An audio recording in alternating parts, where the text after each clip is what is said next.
All right, let's get at this.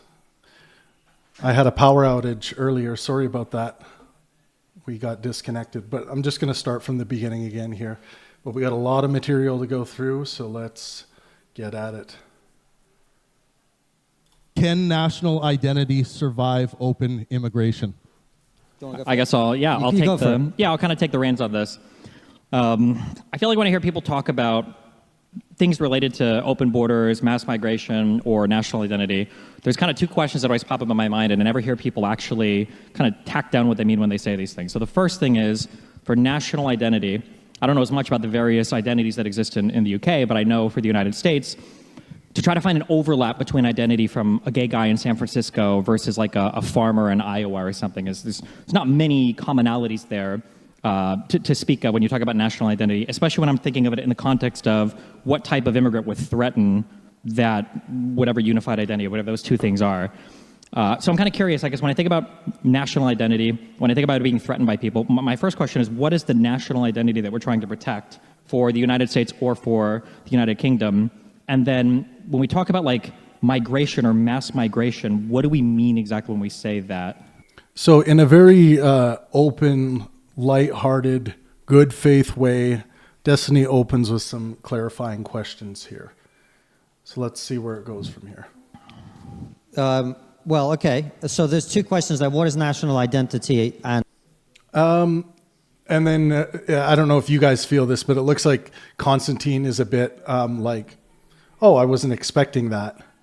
A clarification of meaning and terms. I'll kind of take the reins on this. Well, okay. So there's two questions there. What is national identity? It's like more of like a, well, okay, I guess we could go there.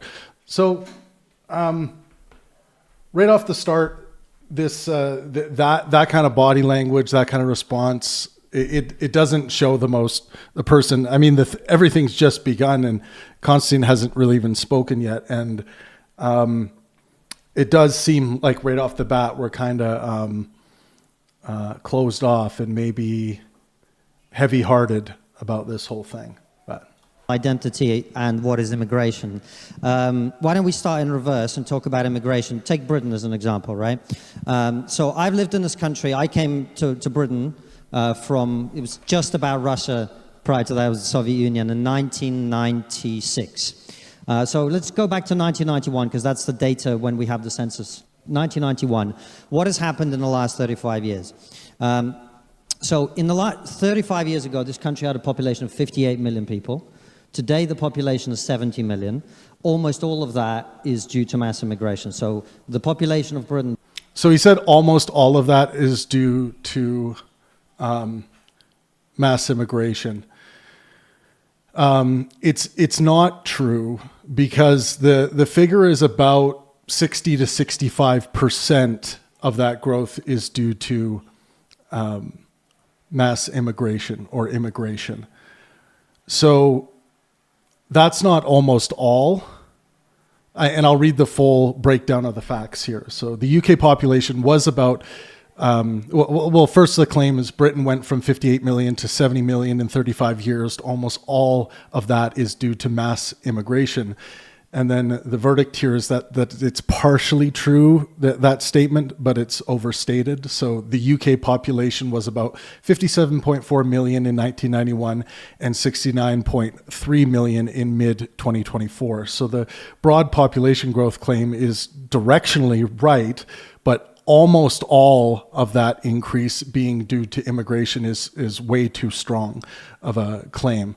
So the official ONS work shows migration has been a major driver of recent growth, and for England and Wales between 2011 and 2021, about 57.5% of population growth was due to net migration, while 42.5% came from natural increase.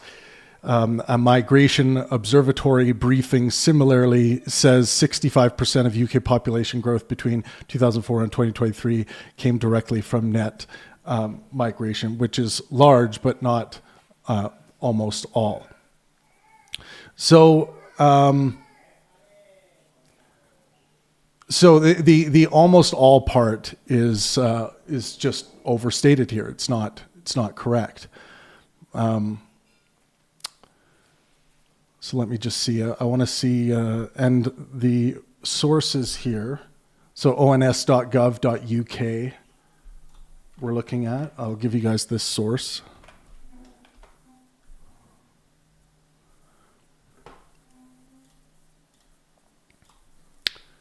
Yeah, but when you say, so the commenter here says 65% is an incredibly large amount, to be fair. Incredibly large compared to what? What do you expect it to be? This is the snag Konstantin and Destiny are going to run into here.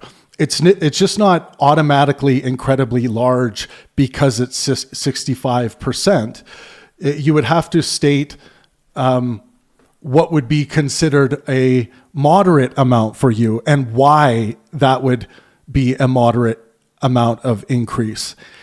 It doesn't make any rational sense if we don't have the goal we are rationalizing to. Rationality requires a goal, but there's no stated goal here, so we don't know if that's large in comparison to the goal or small in comparison to the goal.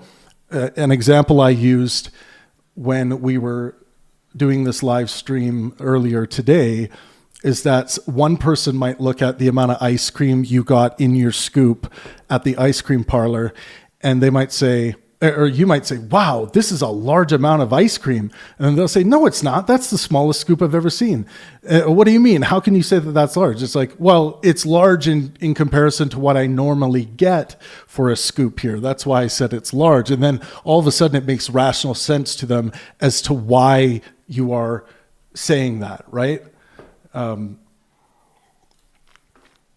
But they're going to get more into that snag here. The immigrant population of Britain, that's first generation, people who've arrived, went from 4 million to 12 million in the space of 35 years, right? It trebled in 35 years. Now, you might say, well, you know, is that a lot? Is that a little? Who knows? That is more people, in the last 35 years, more people came to Britain than came to Britain in the previous 2 millennia. So it's possible that this is true, but I don't think any empirical data exists to demonstrate what Konstantin Kisin just said. So let's get the claim here. The claim was more people came to Britain in the last 35 years than in the previous 2,000 years. So this is not established by the evidence shown, the evidence that's available. And because I've already seen this discussion, I know that there is no empirical demonstration as to why, or a justification given as to why Konstantin Kisin believes this. So this is rhetorically dramatic, but I could not find a reliable official or scholarly source substantiating that exact 2,000-year comparison.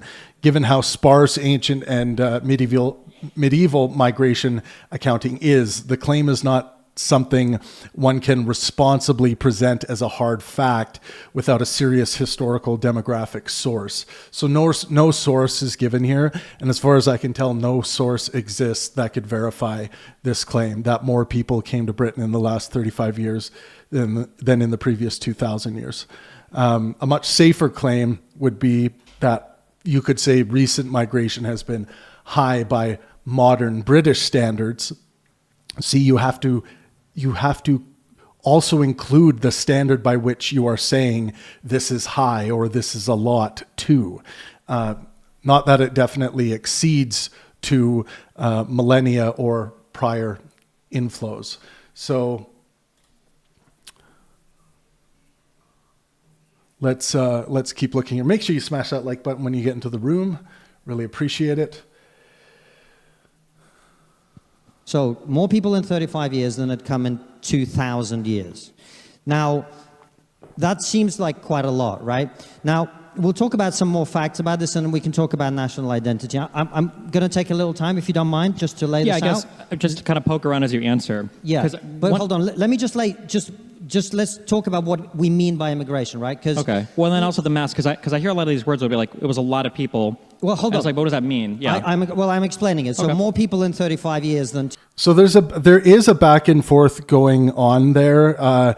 They're both kind of interrupting each other to begin with. I think you'll notice. So Let's see more this people again. in 35 years than had come in 2,000 years. Now, that seems like quite a lot, right?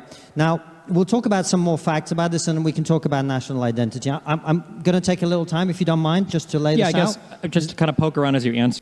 So before he takes a little time, Destiny wants to poke around and ask some questions here. Yeah, 'Cause but one- hold on. Let me just let's But Konstantin wants to continue taking his turn. talk about what we mean by immigration, right? Because Okay. Well, then also the mask, because I hear a lot of these words will be like, it was And then Destiny still wants to get the intended interjection in before Konstantin starts on the immigration part. a lot of people. Well, hold I was on. like, what does that mean? Yeah. I'm explaining it. So Okay. more people in 35 years than 2,000 years. That sounds like quite a lot of people. Is Not that fair? necessarily, no. Is that fair? No, not really, right?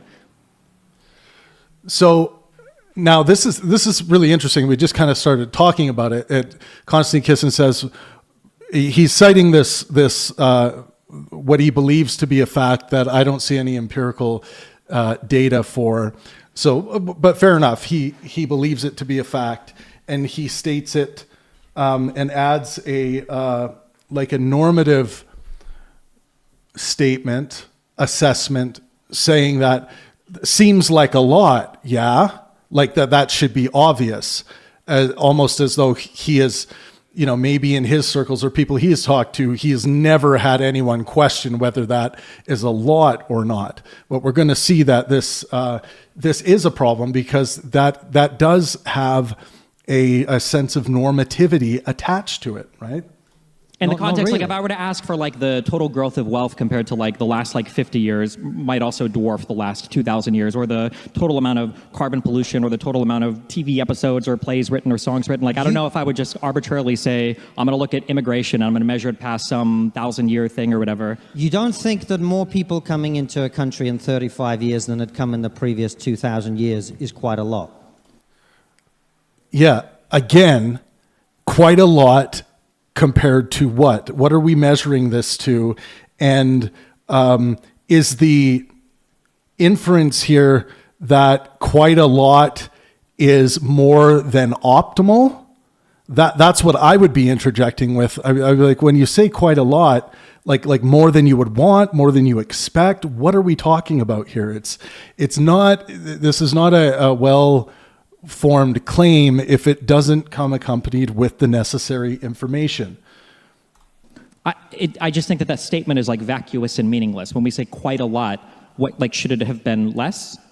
Like, what kind of immigrants shouldn't have come? No. What does that mean? You're making it into a moral conversation. I'm talking about purely numbers. You might think it's a great thing, right? Like, There's a difference between morality and normativity, right? So I don't know if that's just, Konstantin needs an update there, but it's not a moral question, right? Well, to be clear, hold I'm on, not hold on, talking. hold on. Just to be clear, I'm not talking You moral. keep You say it a interrupting. lot, yeah. You keep Let me go back a interrupting. bit here, because I do have a bit if of a we're talking layout, about quite a lot, you delay keep on trying to my make it a headphones, moral but- thing. I'm not making. What does that mean? You're making it into a moral conversation. I'm talking about purely numbers. You might think it's a great thing, right? Like, Well, to be clear, I'm hold not on, talking. hold on. Just to be clear, I'm not talking You moral. Keep You interrupting. say it a lot, yeah. You keep it. So when Dusty's trying to clarify that, no, he was on the wrong pace when he said, you're trying to make it this moral thing. Konstantin is the one that tries to lay down the law here and says that he keeps interrupting here, when really Dusty's trying to clarify a point, and the attempted steel man by Konstantin here is just incorrect. Interrupting. So, Okay. if we're talking about quite a lot, you keep trying to make it a moral thing. I'm not making it a moral thing. If we're going to have a conversation, you're going to have to let me finish a sentence at least. We'll just don't misquote my position. Okay. Yeah. Yeah, so Konstantin here is misrepresenting the position. I would be interjecting as well to make sure my interlocutor was clear that I am in no way making this a moral thing. And Konstantin is viewing this as a kind of rudeness, I think, based on his body language and the way he's saying this. I think Destiny is completely justified in interjecting here. So just calm down for a moment. I'm super calm. I know you've got your Red Bull. Just have I some have my more. Red I Bull. want to catch that part. Well, to be clear, I'm hold not on, hold on. just to be clear, I'm not Just- talking moral. You keep interrupting. You said a lot, yeah. You keep interrupting. So Okay. if we're talking about quite a lot, you keep trying to make it a moral thing. I'm not making it a moral thing. If we're gonna have a conversation, you're gonna have to let me finish a sentence at least. Well, just don't misquote my position. Okay, yeah. so just calm down for a moment. I'm super calm. I know you've got your Red Bull. Just have I some have my water. Red Bull. Chill I'm out. So this is when the more personal targeting begins. Konstantin says, calm down, as if, targeting Destiny himself, not the arguments Destiny's making. This is now directed at Destiny. Calm down, I see you have your Red Bull, implying that like it's making him hyper or he's not calm or something like that. This is just targeting the person and not the arguments, right?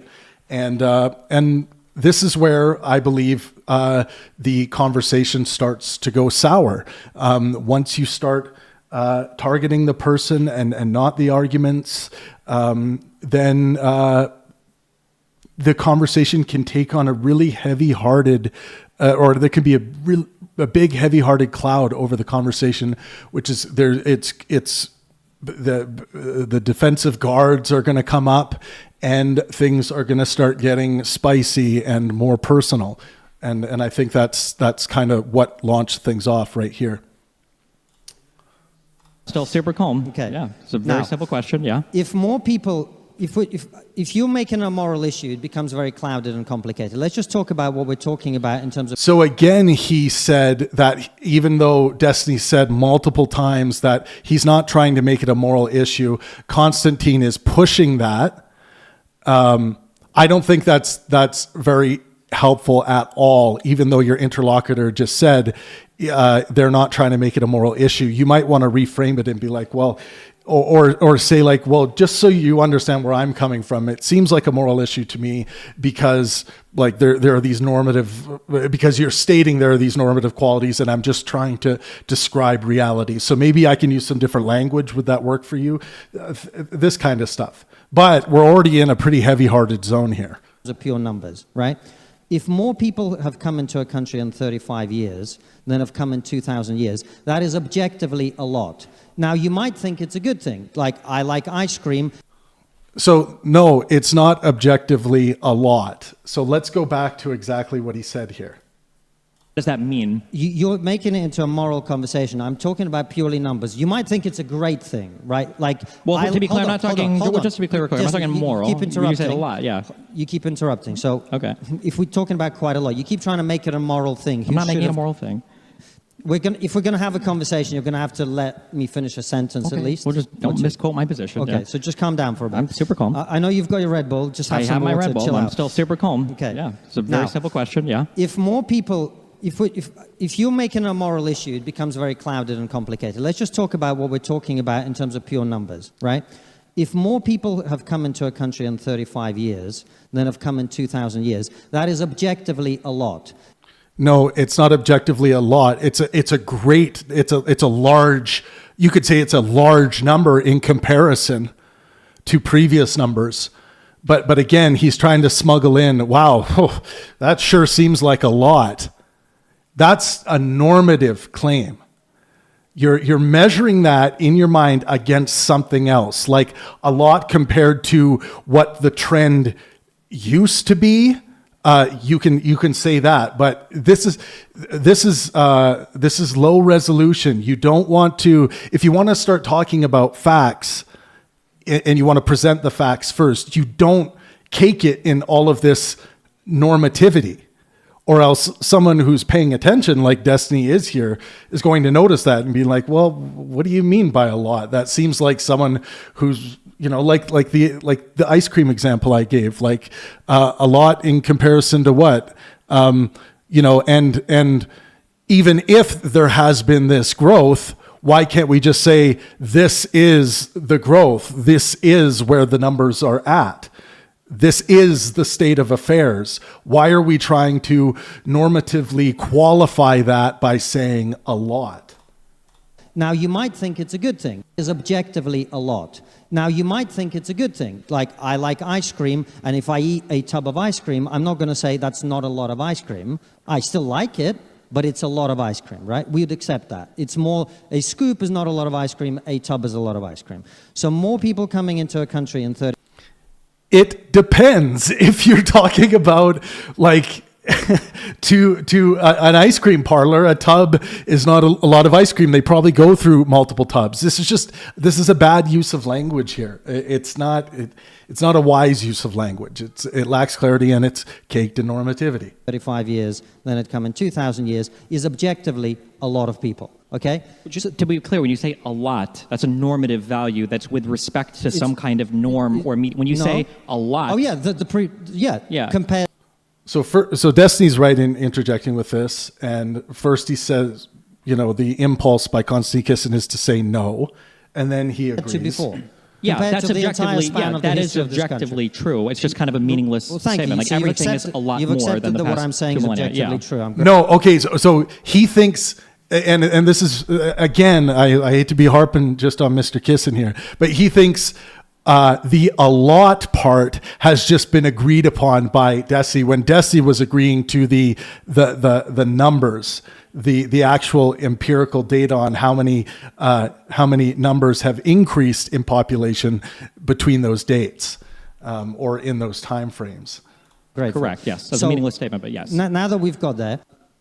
And again, it's not about whether you like it or not, whether you think it's a good thing or not, or a bad thing.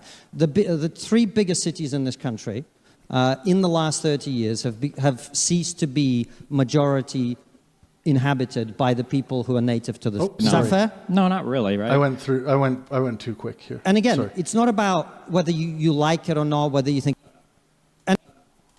If you're making a moral issue, it becomes very clouded and complicated. Let's just talk about what we're talking about in terms of... Sorry, folks. My headphones are delayed a little bit, so it sometimes when I stop, it takes me a second to get back. Right? If more people have come into a country in 35 years than have come in 2,000 years, that is objectively a lot. Now, you might think it's a good thing. Like, I like ice cream, and if I eat a tub of ice cream, I'm not going to say that's not a lot of ice cream. I still like it, but it's a lot of ice cream, right? We would accept that. It's more, a scoop is not a lot of ice cream, a tub is a lot of ice cream. So more people coming into a country in 35 years than had come in 2,000 years is objectively a lot of people, okay? Just to be clear, when you say a lot, that's a normative value that's with respect to some kind of norm or when you say a lot. Oh yeah, compared to before. Yeah, that's objectively. Yeah, that is objectively true. It's just kind of a meaningless statement. Like everything is a lot more than the past what I'm saying is objectively yeah. true. I'm great. Destiny's saying it's true. He's agreeing to the numbers, like we said before, just to bring it back. And Konstantin, I think, thinks he just agreed with the a lot part, the normative part. Correct. Yes, that's a meaningless statement, but yes. Now that we've got there, what does it mean? Well, first of all, think about it like this. And again, it's not about whether you like it or not, whether you think it's a good thing or not, or a bad thing. The three biggest cities in this country, in the last 30 years, have ceased to be majority inhabited by the people who are native to this land.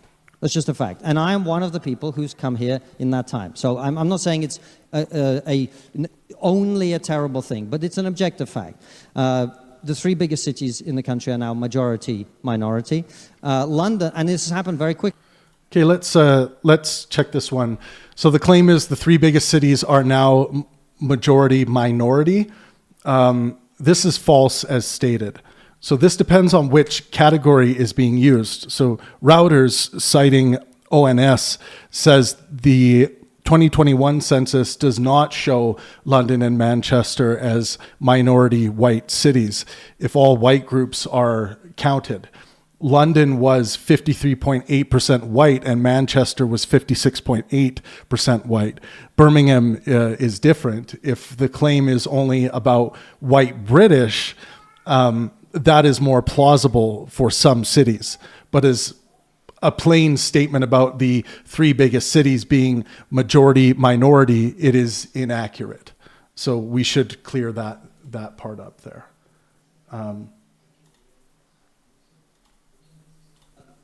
And again, it's not about whether you like it or not, whether you think it's a good thing or not, or a bad thing. The three biggest cities in this country in the last 30 years have ceased to be majority inhabited by the people who are native to this land. That's just a fact. And I am one of the people who's come here in that time. So I'm not saying it's only a terrible thing, but it's an objective fact. The three biggest cities in the country are now majority minority. London, and this has happened very quickly. London was 80% white British in 1991. It is probably around 30% white British today. So let's look at that one. So the claim was London was 80% white British in 1991 and is around 30% white British today. The verdict here, directionally right on decline, but the numbers are sloppy. So ONS says that in 2021, London was 36.8% white, white, English, Welsh, Scottish, Northern Irish, or British, down from 44.9% in 2011. Reuters, citing ONS, also notes the common confusion between, quote, white British and all white ethnic groups. London is not a minority white city in the all-white category.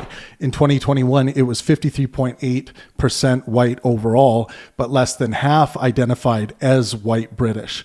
So the decline is real, but the framing often slides between white British and white, which changes the claim materially. I'm just going to get a bit more water here.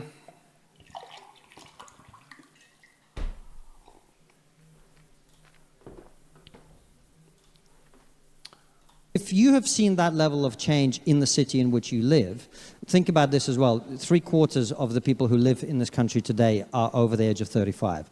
So all of this has happened within the lifetime of one generation, effectively.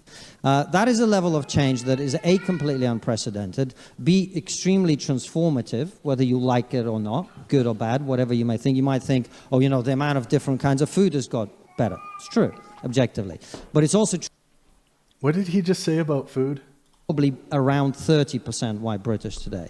So if you have seen that level of change in the city in which you live, think about this as well. 3/4 of the people who live in this country today are over the age of 35. So all of this has happened within the lifetime of one generation, effectively. That is a level of change that is A, completely unprecedented, B, extremely transformative.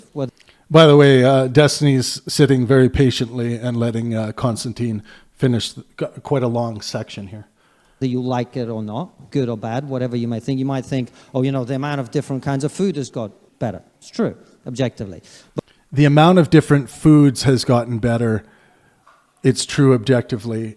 Okay, yeah, if we're just talking about the amount of different foods that are available, then yes. I thought he was saying that the food has gotten better objectively. But it's also true and I was objectively, quibble with that. The entire swathes of this city are no longer inhabited by the people who used to live here.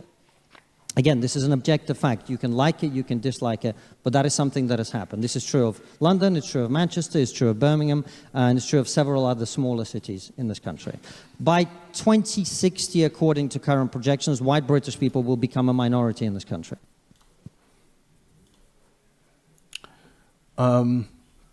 The claim was by 2060, white British people will become a minority in Britain. So the verdict here is this is a projection, not a fact, and should have been labeled clearly as such. So a lot of this has to do with a lack of fallibility in the way the facts are delivered here. And let's see what the analysis shows here. So I did not find an authoritative official UK source in the material retrieved establishing that exact 2060 forecast. It may be drawn from private demographic modeling, but without naming the source and assumptions, presenting it as one of the facts is misleading. This is projection dependent, not a settled fact in the same way census or ONS counts are. So yeah, I mean, that does remain to be seen, but the this might be a true projection, but again, stating it as a fact, like, by 2060, white British people will become a minority in Britain without adding any fallibilistic language. It's like, based on my understanding of the statistics, would be a fallibilist posture there. That would be, that would be a mark of wisdom, I would say, if you add that fallibilist posture whenever you can. Change that is A, completely unprecedented, B, extremely transformative, whether you like it or not, good or bad, whatever you may think. You might think, oh, the amount of different kinds of food has got better. It's true, objectively.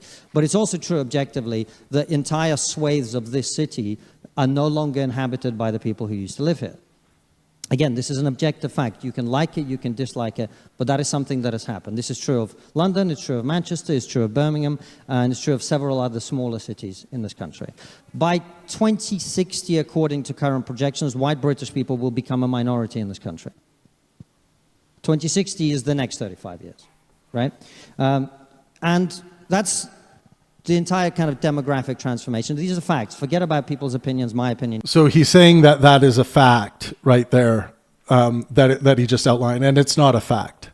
That's not a fact. So that's different than a fact. That's a projection of what you think the fact will be. In your opinion. In terms of illegal immigration, there are now almost 1 million, we don't know exactly because it's hard to measure, but we have almost 1 million illegal immigrants in Britain today. Okay, let's look at that stat here. So the claim is there are almost 1 million illegal immigrants in Britain today. The verdict here is that this is unproven, and the current evidence is shakier than Konstantin suggests here. The Commons Library explicitly says the size of the unauthorized population is not known, and that this makes cost estimates difficult. A widely cited Pew estimate for 2017 put the UK unauthorized population at around 800,000 to 1.2 million, but the migration observation notes that the Pew study was later retracted and updated, and recent public claims using 1.2 million are often criticized as unreliable. So saying almost 1 million today is not a secure fact. It is at best a rough, uncertain extrapolation from disputed older estimates. Which for a population of 70 million is quite a lot. We currently spend 14 million pounds a day I'm not talking about the cost to the taxpayer of having 1 million illegal immigrants here. I'm talking about how much we spend to accommodate them and all other things. Now, 14 million, is that a lot per day? Okay, 14 million per day. So the claim is we spend 14 million a day accommodating them. So this is a misleading category mashup. The number appears to conflate spending on asylum accommodation with a broader claim about all illegal immigrants. Reuters, citing the National Audit Office, says the UK spent about 1.3 billion in 2024-2025 on housing asylum seekers in hotels, about 108 million a month, not 1 billion a month. That is roughly 3.6 million per day for hotels alone, not 14 million. Broader asylum support costs were higher, but asylum seekers are not synonymous with all illegal immigrants, and many entered legally or are waiting claim decisions. So I think Konstantin Kisin is blurring some categories here.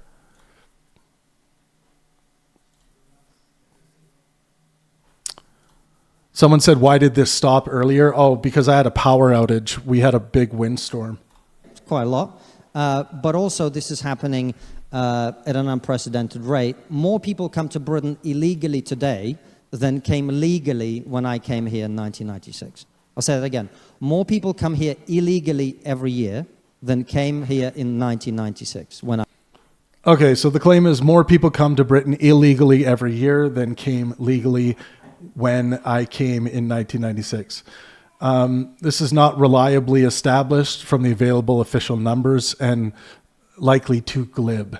Official Home Office data for the year ending June 2024 recorded 38,784 detected irregular arrivals, most by small boat. That is substantial, but comparing detected irregular arrivals in 1 year with all legal immigration in 1996 requires a clean apples-to-apples historical series, which the speaker did not provide.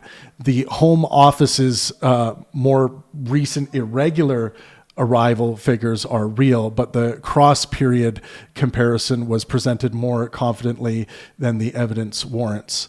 And the citation for this one is gov.uk. A lot of the citations here are like the fundamental, where the statistics are coming from gov.uk,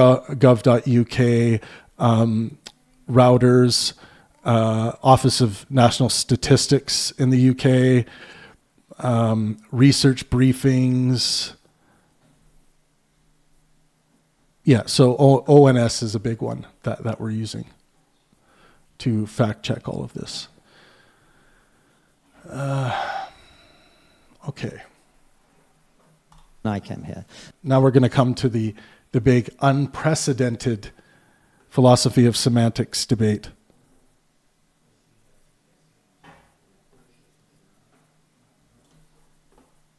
That's the level of change when it comes to illegal immigration, and the cost of it, £14 million a day, is increased by a factor of 10 in the last 10 years alone. So it's 1,000% more than what it was. Those are the facts about immigration. So when we talk about immigration and whether it's compatible with national identity, it depends what we mean. If we're talking about 20, 30, 40,000 people a year, highly selective from compatible cultures as it used to be, perfectly compatible, and in fact, I think probably quite desirable. So I don't know how you guys feel, but do you feel that Konstantin Kisin is getting a lot of airway here to make his case? I think he's getting a lot of time, and I think Destiny's being very patient through this section. We're 10 minutes into the video, so roughly about 9 minutes into the debate here. If we're talking about what we've seen over the last 30 years, I don't think it's compatible with any sort of national identity at all. Now, I've been talking for a long time, so we can get to national identity after you've addressed that. And that's a kind posture from Kisin there, to notice that he's been talking for a long time. Share the mic. Good.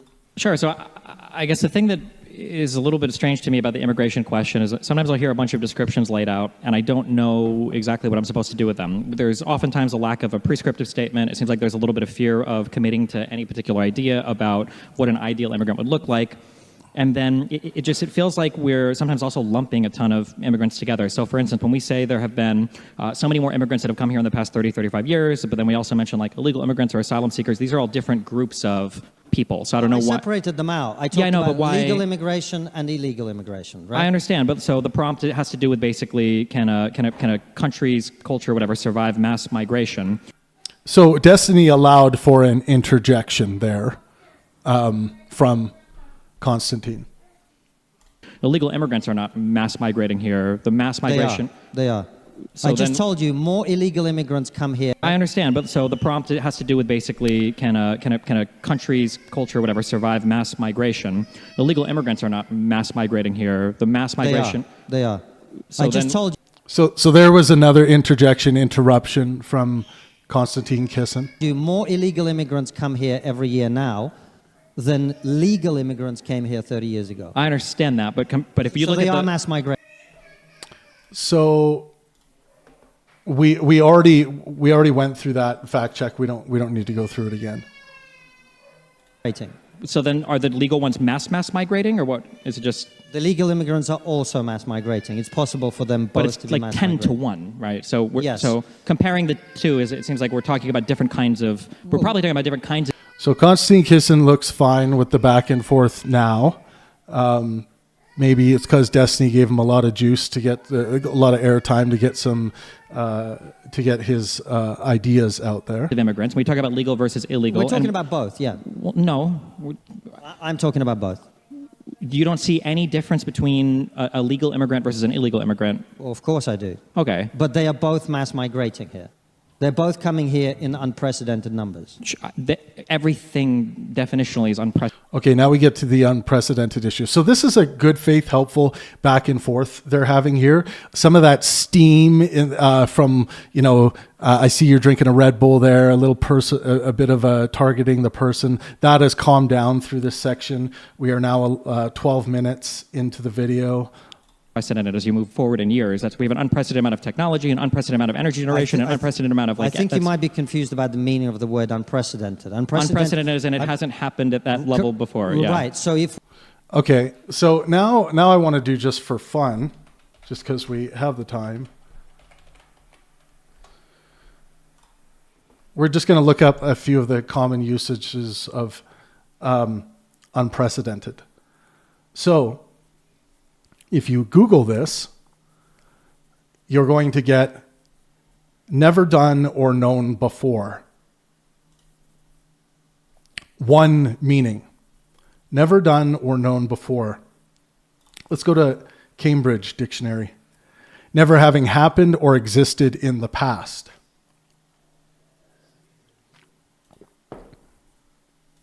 Merriam-Webster's. Okay, that's the adverb.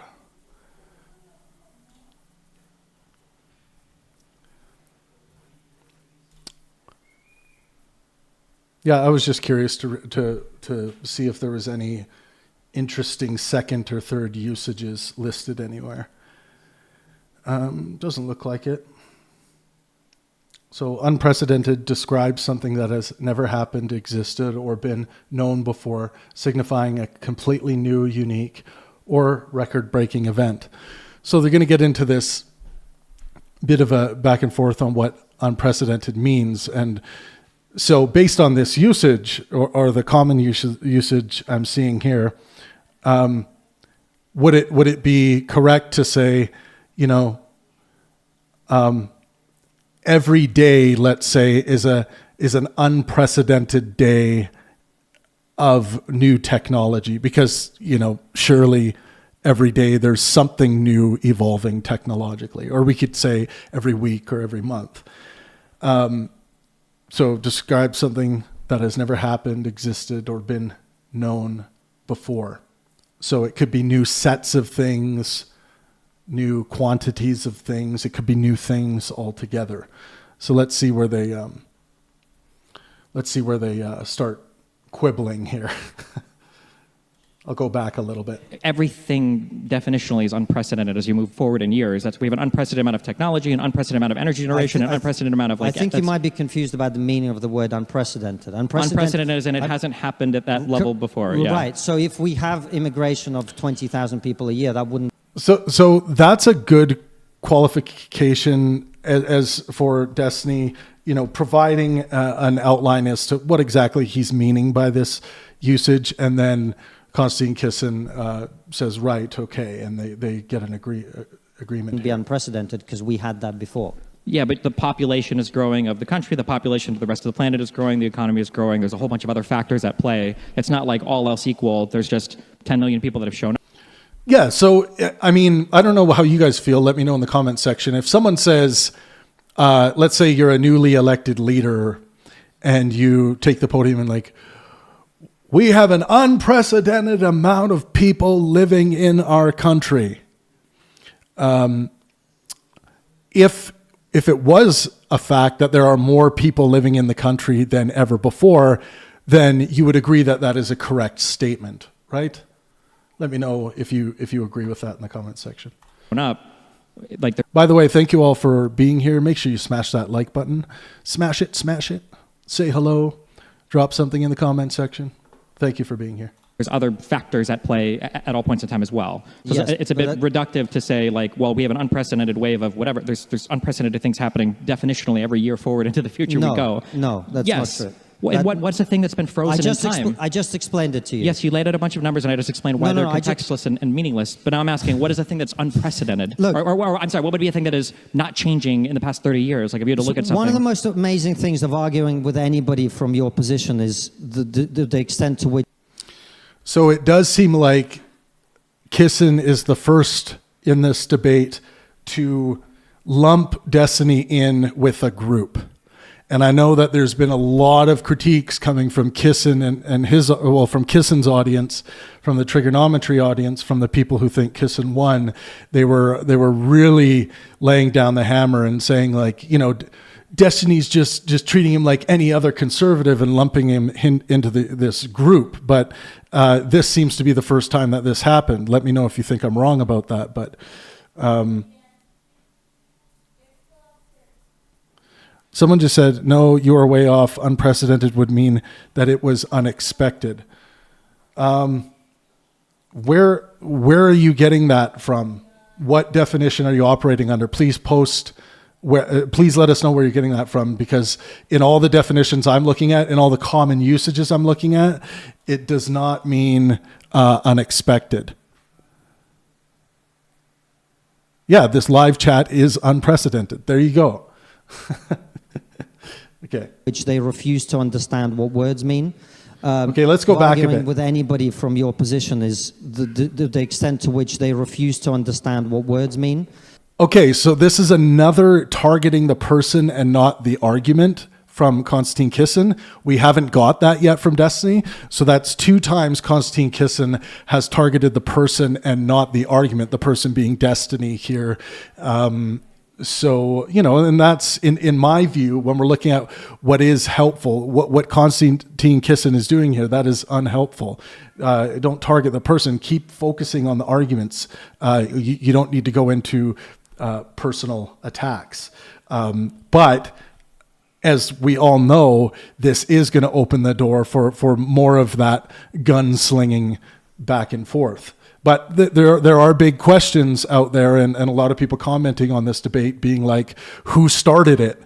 You know, who started the downfall in the first half of the debate?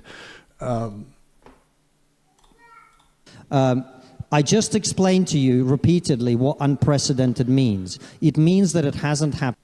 So now Konstantin Kisin is now adopting a more dominant posture, a more combative posture, a more heavy-hearted posture, which, again, the more heavy-heartedness that comes into the conversation, bringing this cloud of heavy-heartedness over, this is not good ground to bear fruit out of a dialectic. So yeah, you want to remind yourself to be lighthearted, that you're just here to play in the dialectic with someone who you disagree with, and not allow, you know, heavy-heartedness to overcome you. Happened before. There have been times in the history of this country when its immigration was in the tens of thousands, and for us to go back to that would not be going forward to something unprecedented. It would be returning to something that we used to do. Sure. Right? And my question and so is, what has happened in the last 30 years I understand what's happened. You've explained this is several times. unprecedented. Is there anything in U.S. culture, in British culture, that has remained the same for the past 30, 40, 50, 60 years, for the past 100 years, that doesn't have an unprecedented thing happening constantly? Absolutely. I mean, that is what a culture is. It was what is preserved over time. How? What is your guys' definition of what a culture is?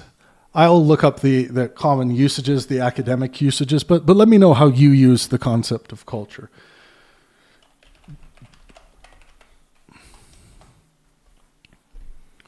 So we got some interesting definitions here, but do let me know what yours are off the top of your head. So the arts and other manifestations of human intellectual achievement regarded collectively. That one's great. The customs, arts, social institutions, and achievements of a particular nation, people, or other social group. Fantastic. These aren't in contradiction either.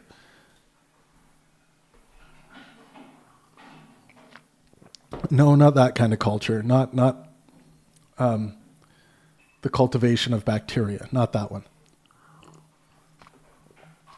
Okay, yeah, I mean, culture is pretty cut and dry. Manifestations of human intellectual achievement regarded collectively. That's how I think most people use it. A culture is what people do without having been told to do so by a law. But what is... Culture is what people do without having told to do so by law. Not necessarily, right? Like taking a shit isn't culture, right? You can watch the debate on our channel. We produced it, so the debate is available on our channel. Taking a shit is not culture. How you might take a shit and how you might wipe your ass, we could talk about those cultural elements, but the act of taking a shit itself is something you do that is not, ordered by the state or legislated, right? I mean, you could say that you're not allowed to shit anywhere or something like that, but I mean the act of shitting. Sorry if you're eating. What is an example of a culture that is unchanging? How much have you traveled around the world? Probably, you've explained this several times. Is there anything in U.S. culture, in British culture, that has remained the same for the past 30, 40, 50, 60 years, for the past 100 years, that doesn't have an unprecedented thing happening constantly? Absolutely. I mean, that is what a culture is. It was what is preserved over time. So now culture is what is preserved over time. I mean, yeah, maybe. Let's see here.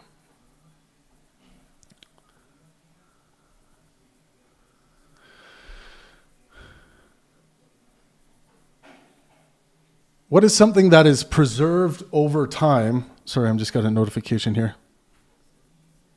Yeah, I'm gonna read you guys' comments. I'll try to do it more. Sorry about that. I know we got a lot of content to make it through here. Someone says a group of sharing identity and quirks over time, creating traditions and high trust society, at least within the culture. Okay, I think you can have cultures that don't require high trust, right?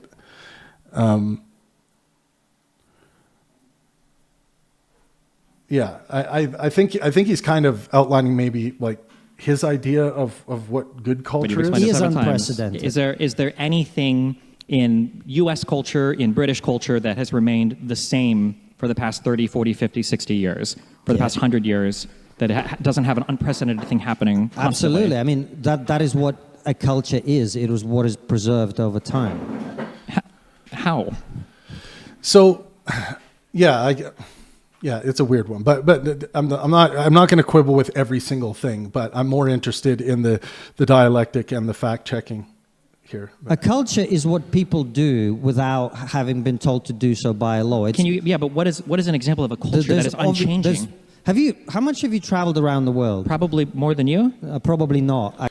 Okay, so this is another instance of Konstantin targeting the person, and it's being done in a bit of a passive-aggressive way. So he's targeting the person again and not the argument. So that's 3-0, right? 3 for Konstantin, 0 for Destiny.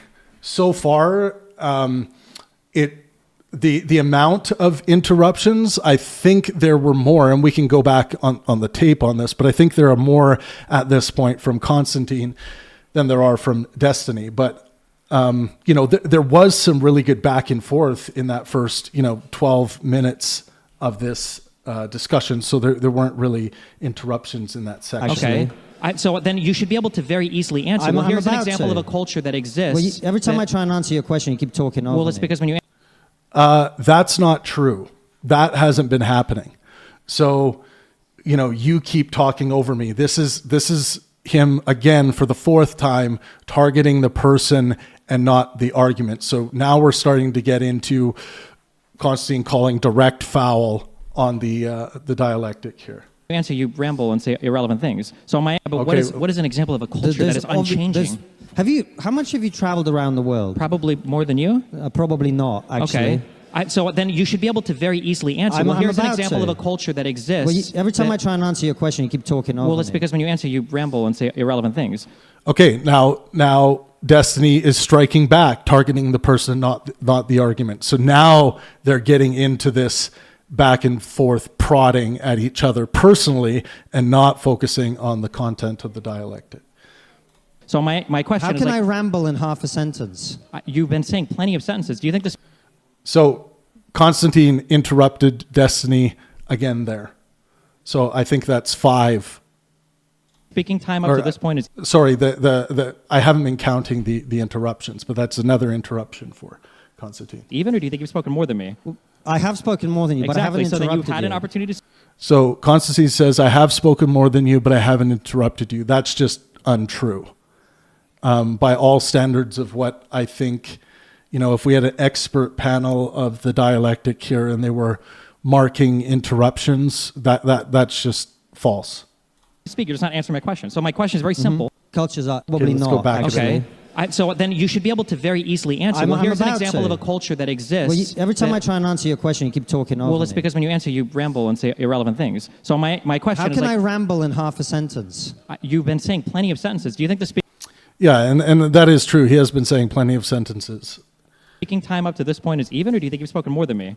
I have spoken more than you, but I haven't Exactly, so interrupted then you had an opportunity to speak. You're just not answering my question. So my question is very simple. What's a culture that you feel has been unchanged for the past 50 years? Or what is an example of cultural preservation? I feel like cultures are evolving. You can see Destiny getting a bit impatient now. He's getting sucked into the heavy-hearted nature that has now been cast over the conversation. All the time. It's definitionally a part of culture. Of course. Cultures are evolving all the time, but if you were to be plonked in 1970s Afghanistan and 1990s Afghanistan and 2010s Afghanistan and 1950s Britain, 1970s Britain and 2010s Britain, there would be common themes that run through both of those places so that you would instantly recognize, I am in Afghanistan, I am in Britain. Would you accept that? I agree that different cultures are different, yes. Right, well done. Good. So we've got there then. Well, you just... Okay, so there's some more passive aggressiveness from Konstantin Kisin, kind of like, oh, okay, finally you got there. You're able to get there with me. Let's take a look at some of you guys' comments here. So, okay, cool. Yeah, there was some never having happened before, groundbreaking. This is someone's definition of unprecedented, never having happened before, groundbreaking, unique. Yeah, which is interesting because, oh yeah, exactly. Yeah, that's right in line with what we were talking about as the common usage. Someone says it's pretty obvious who started it. Synonyms include unparalleled, unmatched, unheard of, revolutionary, and novel. Yeah. But comment section of original video disagrees apparently. There are fucking like 14,000 or 15,000 comments on the original video already, and it's been up for 9 days. Macrocosm says, is there any number of immigrants from culturally incompatible communities above which you would agree that national identity faces meaningful pressure? Well, it depends on what your national identity is, right? Like, I'm Canadian, and in Canada, like, multiculturalism, Canada is very multicultural. There are some Canadian customs like Remembrance Day celebrations and things of that sort, the law and order, these kinds of things. So these are kind of you have to follow these things when you come into the country. So there's some, the anthem is cultural architecture, I would say. But yeah, I mean, it's hard to say within a multicultural society like Canada. So I don't know if that was a question for everyone, but whoever else wants to answer that question is fine. But yeah, when you say incompatible there, we could use the crazy example of Sharia law, right? So if someone wanted to come into Canada and start being able to, let's say, beat their spouse, be allowed to beat their spouse under the law, to discipline their spouse with physical abuse, and that would be something that is incompatible with Canadian law and Canadian culture as it is right now, even though those people would still be welcome, but they wouldn't be welcome to practice that specific thing.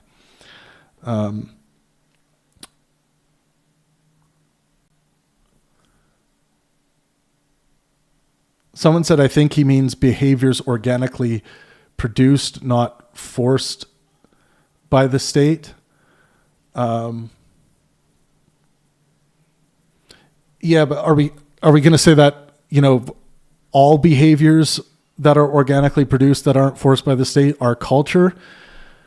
I wouldn't think so. Like erratic behaviors born of schizophrenia, for example, or some kind of degenerative brain disease, we're almost always not going to call that culture. So again, I think the common usage, the definitions that I read earlier were right on, like manifestations of human intellectual achievement regarded collectively.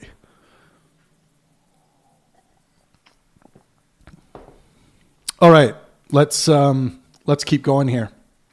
Welcome everyone. Please take a second to smash that like button. You just established that this is like saying different that cultures are different, which means that they wasn't have the something question. about them Yes, and that makes them different. If right? you have a brother, both of you will be different for your entire lives. But there that doesn't would mean, be a family culture that you have that's different to other families. But you wouldn't be the same. So that was an interjection by Konstantin Kisin. This is back and forth. This is not Konstantin Kisin saying his piece, then Destiny saying his piece, and then having a bit of back and forth. But this is the dialectic here. Same as you were when you were 10 years old. No, you you would grow wouldn't. and change, Of right? course. So when you talk about but preserving you're still the same culture, person, right? What? You're still the same person. So there was another interjection by Konstantin, or you might want to call it an interruption. Yeah, but you're dramatically changed. But you're still the same. No. Are you the same as you were 10 or 15 years ago? What do you mean by that? The same. You're not unchanged, right? Are you pretending to be a moron, or you? So this is an egregious foul by Konstantin Kisin. Are you pretending to be a moron, or this is not professional? It's unhelpful. It's a very bad look for him. He should not fall into this. Just like have some patience, man. You're a professional speaker making a lot of money up on a stage to share your ideas. It's not a good look. You got to bring a higher level of helpfulness to the table, even if you think you are arguing something that doesn't mean a lot to you. Your interlocutor has some serious questions about your positions here related to these definitions. Are you pretending to be a moron, or are you actually being one? So when it comes to personal attacks, it's now like 6 or 7 to 1, and Destiny shot one back after he had taken like three or 4. But yeah, Konstantin Kisin has been the one overwhelmingly attacking the person and not the argument here. Your claim was that we need to preserve culture because cultures aren't supposed to change. No, that's not my claim. Okay, then help me understand. And notice how Destiny has, even after being, called a moron, or asked if he's just acting like a moron, Destiny has kept a lighthearted nature about him through this. Which is, it's good to see that level of patience. This is the kind of posture you want to see. You want to see lightheartedness and play maintained through these difficult situations. Destiny's actually setting a very good example here. So I will, because if you don't remember, me. this whole topic. Are you pretending to be a moron, or are you actually being one? So your claim was that we need to preserve culture because cultures aren't supposed to change. No, that's not my claim. Okay, then help me understand. So I will, because if you don't remember, me. this whole topic started. So and now Konstantin is complaining yet again that if you stop interrupting me, but so far there has been more interruptions on his side. So, I've been seeing a lot of comments and a lot of reviews online of people saying, I found it so difficult to watch this. It was just brutal. All of the interrupting happening from from Destiny. Well, we're 15 minutes into the video, and Konstantin Kisin has more interruptions here. So we'll see what happens. Started with, I'm curious, what is a thing that is precedented? What's the thing that happens continuously through all of history that isn't changing? And then you pointed to the fact that Afghanistan and the United Kingdom are different cultures. Like, that's something that I would reject. No, I didn't. I was just explaining to you what cultures are, which are the cultural differences between groups of people that remain fairly constant over time, despite changing somewhat, as all cultures do. Your definition of culture is the difference between your culture and another culture? No, I gave you my definition. You said it was the differences between cultures that change over time that define one culture against another one. Okay, let's reset. And you talk for a bit, and then I talk for a bit, and then you talk for a bit. Okay, this is, Konstantin Kisin seems to be already fed up here, and he wants to set some ground rules. Well, no, because I noticed that this is how it feels like a lot of these types of people, the centrists, the reformers, the MAGA, whatever. Okay, now Destiny is going into the territory of starting to get personal here, targeting the person and not the argument. You paint with such broad brushstrokes that by the end of a sentence, I feel like you haven't really said much at all. And I'm just kind of curious why, when you guys speak about things like the preservation of culture, I don't really hear you allude to anything concrete. Or when you talk about wanting to preserve something, you talk about how something has changed. I don't necessarily hear, like, what are the things that are changing that you don't like. You'll point to things like crimes, but I mean, like, crimes are illegal. Obviously, they shouldn't be happening. I just don't really hear anything concrete ever, and it's very unsatisfying to listen to a bunch of people kind of ramble on and on and on without ever having a clear point about what they're talking about. So, okay, so this was in one way or another targeting the person and not the argument. So Destiny is pushing back. He's maybe, I would like to see someone in Destiny's position not get sucked into this generalization, grouping your interlocutor into another group and arguing towards that group. Don't get sucked into it, even though a cloud of heavy-heartedness like this will draw you there or want to draw you there. I guess I'm just trying to figure out, for British or American culture, what are these things that you feel are common, maybe you go back 30 or 40, 50 years, that were common across the whole country that you feel are changing in a way that they never changed in the past? Okay, so Destiny asked a question there. Let's see if we get an answer here. Are you going to answer that question? He's not going to answer the question. Go ahead. I've attempted to answer your question many times, and I'll do so again. However... So that was a very playful posture by Destiny. Like, are you going to answer my question? Nah, he's not going to answer my question. Like, it's teasing. It's still... I think it's a playful posture. It's still in that realm of lightheartedness, and I think that is a good look. That is a good, helpful look in a circumstance like this. First of all, am I going to be okay to speak now for a bit? Is that going to happen? Sure. So it seems like Konstantin is trying to find some kind of dominant position here as, the guy who knows how to run a conversation. I don't know why he would keep harping on, okay, can I speak now? It's obviously, he just asked you a question. It's the air is open. Just speak, but your heavy-heartedness is driving you into a more and more unhelpful zone and creating more defensiveness, less openness. Can you repeat my question first so I know what Your question is about what is culture. You brought up crime. That wasn't my question. My question is, over the past 30 or 40 years, what are things that have changed in American or British culture that you feel over the past 200 years before that were unchanging? Okay. One of the things that has changed in Britain over the last 30 years is we now have an extensive number of Islamist terrorist attacks, mass stabbings, mass rape of British girls by Islamist and Muslim grooming gangs. This is not something that happened in this culture before. Okay, let's do a fact check here.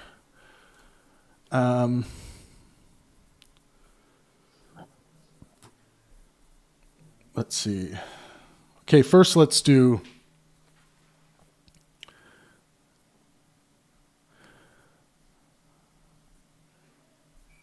Well, we can do one for Destiny here.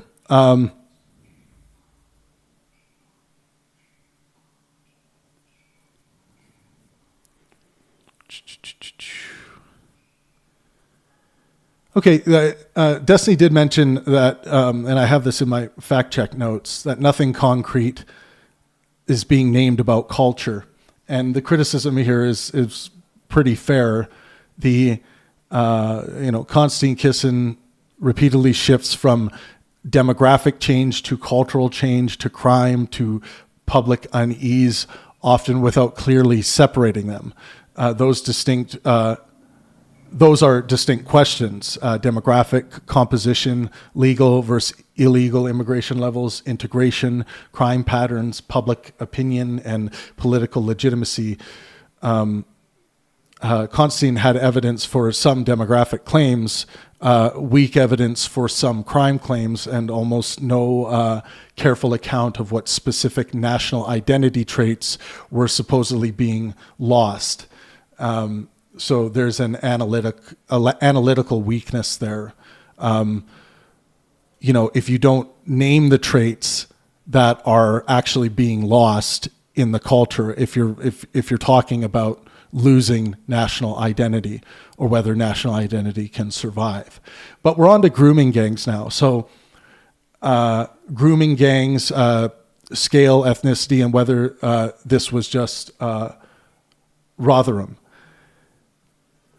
So Konstantin is right that it is not just Rotherham, but wildly overstates certainty and scale. So let's see. I think they talk a little more about the grooming gangs before we do this fact check, but we will go through the whole thing. Okay, so sexual assault and rape did happen before in Did you hear the culture, words right? I said, or did So you you said take grooming gangs. I know there's the example from the 80s and 90s of the Rotherham. They're not from the grooming 80s, gangs. 90s. So very defensive posture still from Konstantin. Did you hear the words I said? He's got to bring that. Okay, lightheartedness. Refine and express your sense of humor. Konstantin Kisin is a professional comedian. I've never seen his comedy, but he's in that domain of refining and expressing your sense of humor. You have to bring that, allow that to shine through when you're in a dialectic like this, when you're in any kind of debate. It's only going to serve you better to keep you more open and less stringent. If you're not playing in the dialectic and you're just, sitting there engaged in some kind of suffering avoidance calculus, you're not going to have a good time, and you're going to be closed off to a lot of the positive signals that you could be putting out and receiving throughout the conversation. And I feel like just the heavy-hearted nature of Konstantin Kisin is hurting him deeply in this conversation thus far.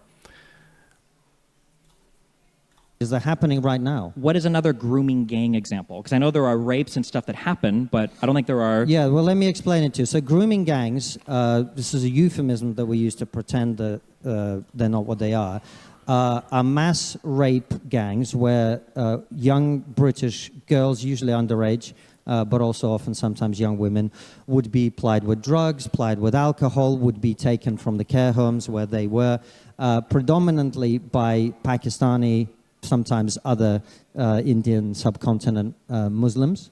They would be targeted primarily because they were white and British, so these were racially aggravated hate crimes. And they would be mass raped over periods of years sometimes. That did not used to happen in Britain. So that is a cultural...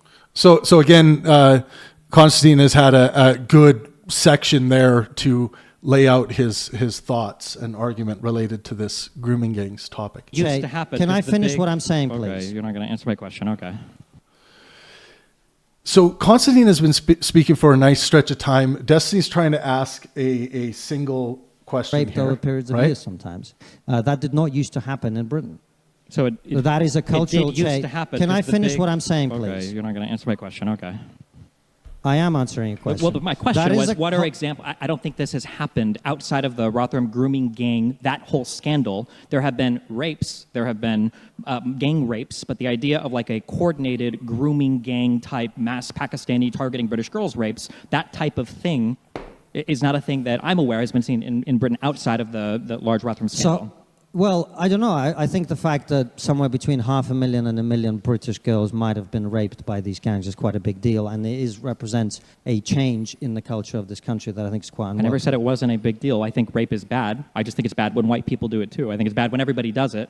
My understanding is right now for the crime stats in the United Kingdom, it tends to be more white people are even overrepresented in terms of sexual assault and rape. But I'm aware that there are immigrants that rape people as well. I think all rape is bad, but the idea that there is a mass Islamist, jihadist, rape gang-centered thing in the United Kingdom that's functioning, So I think how many girls would have to be raped for you to admit that it's a mass thing?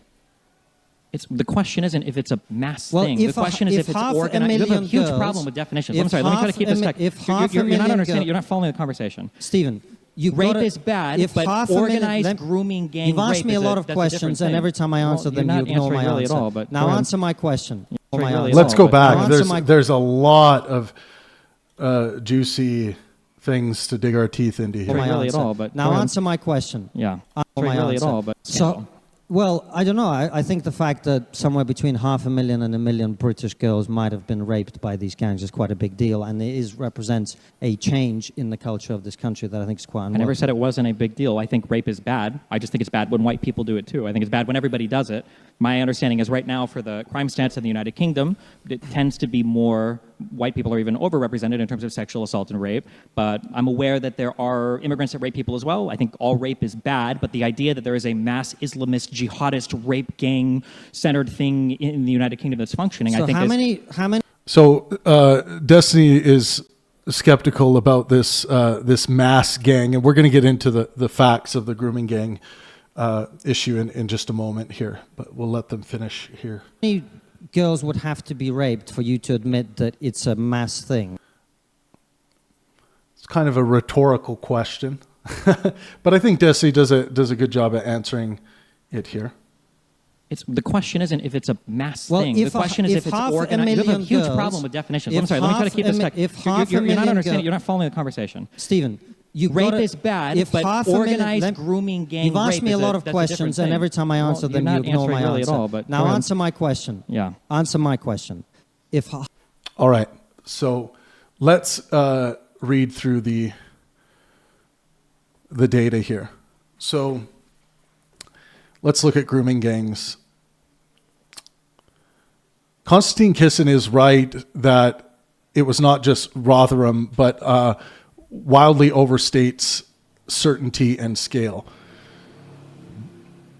The recent UK government national audit on group-based child sexual exploitation and abuse says several things at once. There were serious repeated institutional failures in place like Rotherham.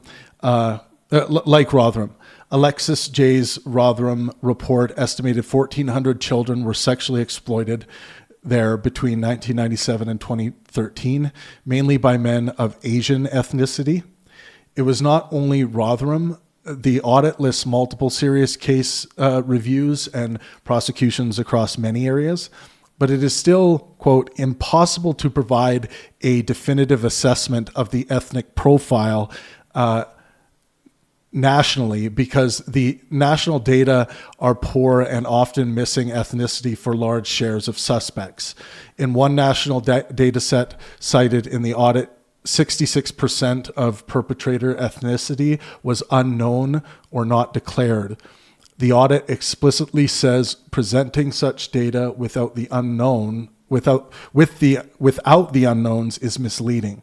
Local data do show overrepresentation of Asian suspects in some places, including Greater Manchester and West Yorkshire. But that is not the same as proving a uniform national ethnic profile across all group-based child sexual exploitation.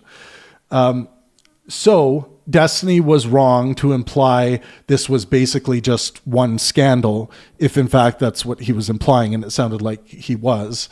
The anti-immigration, Konstantin Kisin was wrong to present a settled national ethnic story, and even more wrong to throw around figures like 500,000 to 1 million British girls in this context. There is no official support for that number in the audit. The audit does not validate anything like that total for grooming gang victims. So again, something important here. So for Destiny's information, he shouldn't be implying that this is basically just one scandal. And for Konstantin, throwing around figures like 500,000 to 1 million British girls is not anywhere close to factual here. There's no official support for that number in the audit. The audit does not validate anything like that total for grooming gang victims.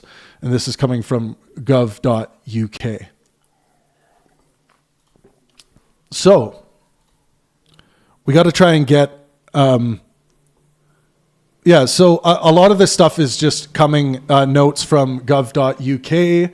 I already went through the primary sources that we're using here today. So a lot from gov.uk, the ONS, Office for National Statistics. We're getting a bit from Routers, but not too much. House of Commons library is being used as a source today.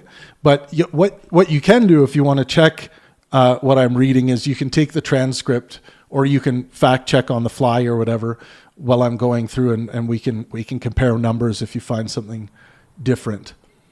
But yeah, I think we've dealt with that issue. There is I have a bit on Islamist terrorist attacks, but I think they're about to get into that more here. 500,000 girls have been mass raped in this way, specifically being targeted because they were not of a particular religion or ethnicity. How many of them would have to be treated in this way for you to admit that it's a mass thing? What's the number that makes a mass? Answer my question. I don't know how you would identify Give a us a mass number. thing. I would be really interested to know from Konstantin, and maybe I'll send him an email and ask him where he got the 500,000 to 1 million girls were raped.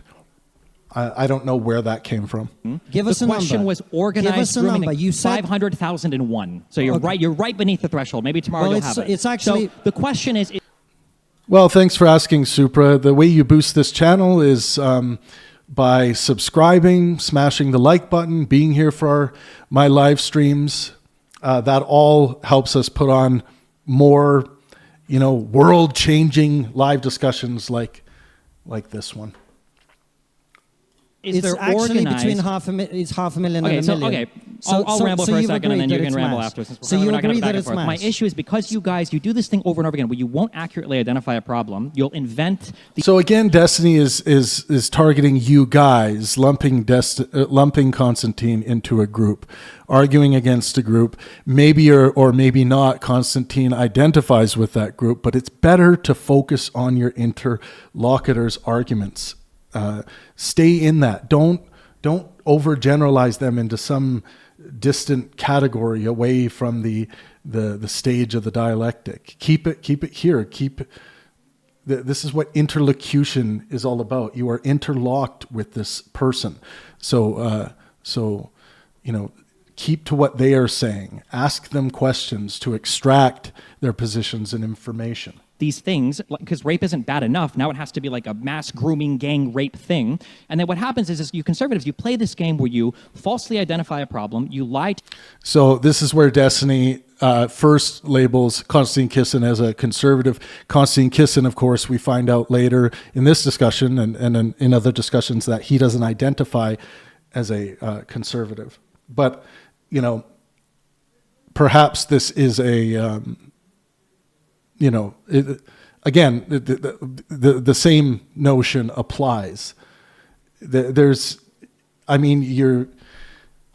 there are rhetorical reasons as to why you would do that, but is it helpful to do that? I would say no. It's more helpful to remain engaging with the words that are coming out of your interlocutor's mouth, their ideas, not what conservatives think, not what right-wingers think, not overgeneralizing them and making this person in front of you just a statistic. Now, Konstantin Kisin was doing that to Destiny as well, but it doesn't mean you have to fall into that. To the audience about it, and then you manage to gain power, you go through with some wacky scheme, go figure, the wacky scheme doesn't fix anything, and then somehow you come back with the same recycled narratives over and over again, asking for another shot at it. It's happening right now with Farage and reform. It happened with Brexit. Brexit didn't reduce immigration. It didn't help you with your economy. It didn't do anything really good for the United Kingdom at all. And then it's happening now with reform coming in and making all of these promises to the British people that you're going to be able to cut all of the revenues coming in. You're going to be able to increase all of your funding. You're going to have a no-wait NHS. And it's all built on the same lies over and over again that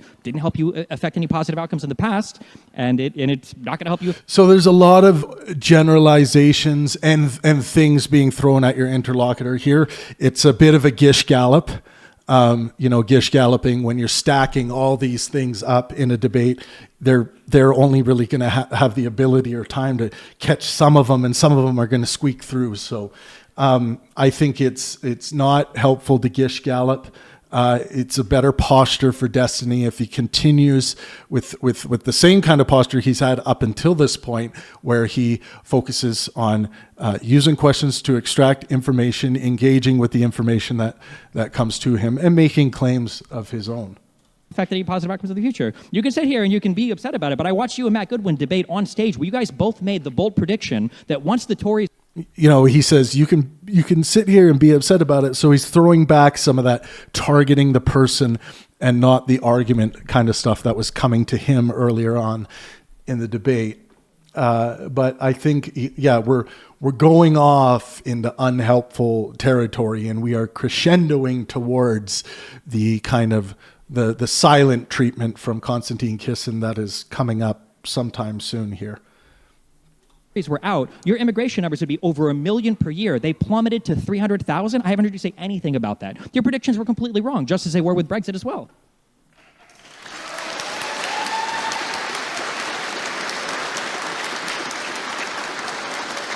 So it doesn't surprise me that the audience likes this kind of stuff, because this kind of this kind of gish gallop is the thing that is very popular in I would say, and I'm not calling Destiny low resolution, but it's in low resolution political discourse on the internet. You see a lot of this where these gish gallops are set up, stack, boom, and then that'll get cut into a clip and be like, oh man, he just absolutely destroyed him in that moment.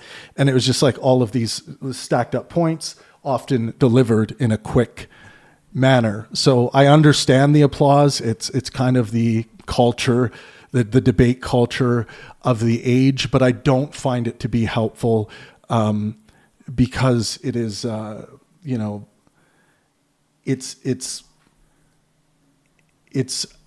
don't see it as a good recipe for delivering truth and receiving truth, because a lot of what you deliver is going to be missed because it's simply too much information. And that's why the Gish Gallop as a concept was created in the first place.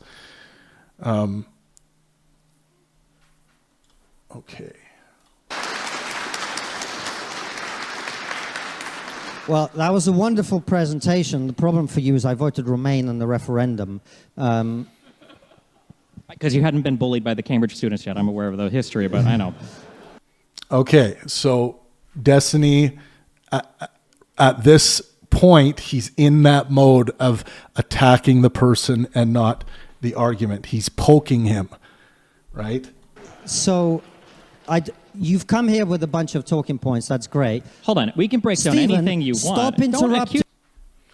So, this is where things get fiery. Destiny has thrown a lot of darts in a row here, and Konstantin hasn't had a chance to respond to those darts. So let's go back a little bit. Well, that was a wonderful presentation. The problem for you is I voted Remain in the referendum. Because you hadn't been bullied by the Cambridge students yet. I'm aware of the history, but I know. So, and something about this is a great posture if you have a relationship like Christopher Hitchens and Dinesh D'Souza had. Those guys were really good friends, so they could slam each other with that kind of stuff and maintain a lighthearted atmosphere in the dialectic.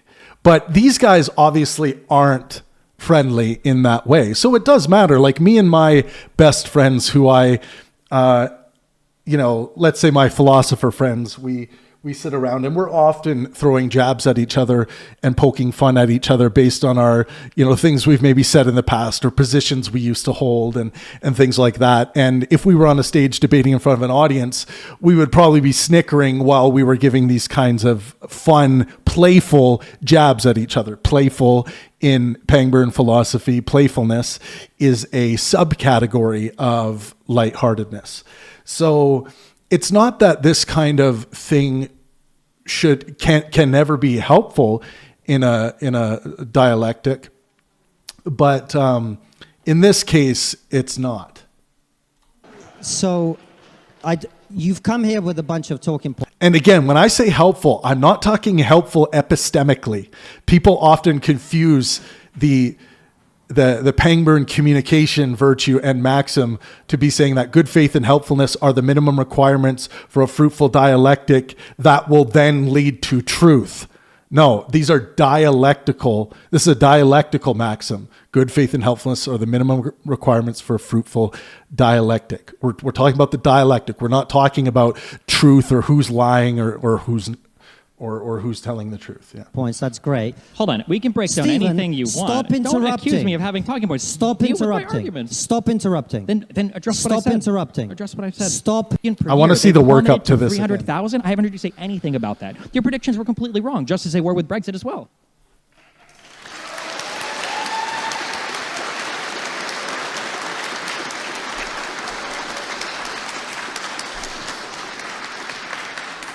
Well, that was a wonderful presentation. The problem for you is I voted Remain in the referendum. Because you hadn't been bullied by the Cambridge students yet. I'm aware of the history, but I know. So, you've come here with a bunch of talking points. That's great. Hold on. We can break down Stephen, anything you want. Stop interrupting. Okay, you've come here with a lot of talking points. So right at this point, they're in a pissing match. This is the kind of crap that, some people like it because they're into like the blood sport debate thing, but they're in this pissing match and they're going to be leaning on, targeting each other and also trying to find a position of dominance. And one way Konstantin Kisin is doing that is by pointing out interruption, even though he himself has been interrupting quite a lot. Accuse me of having talking points. Stop Deal with my interrupting. arguments. Stop interrupting. Then address what I said. Stop interrupting. Address what I said. Stop interrupting. Address what I've said. Stop I interrupting. believe in you. Stop interrupting.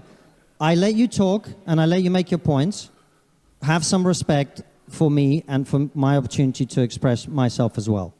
That is how a debate is conducted. So stop interrupting. We started this with a conversation about mass immigration, and I gave you the facts on it, and I defined what immigration So we're in very heavy-hearted territory now, obviously. is, right? Mass immigration. Now, you're talking about culture. I also explained to you what culture is, and I explained it to you by explaining that it's a continuity of certain things, which... By the way, everyone, thank you so much for your comments. I'll read through some comments as well. Quickly, it doesn't look like there's too many since I last read. There are. Sorry, it just refreshed. Jim Henderson says, Destiny goes down in flames again. The cheese has slipped off his cracker. One thing I would love to see for anyone who's like commenting or forming thoughts, not just in philosophy, but just philosophically, when you're trying to form thoughts, when you're trying to form arguments, try to be specific. Specificity, that is where wisdom is found, in specifics. being able to articulate specific aspects of your being, of your thinking. So,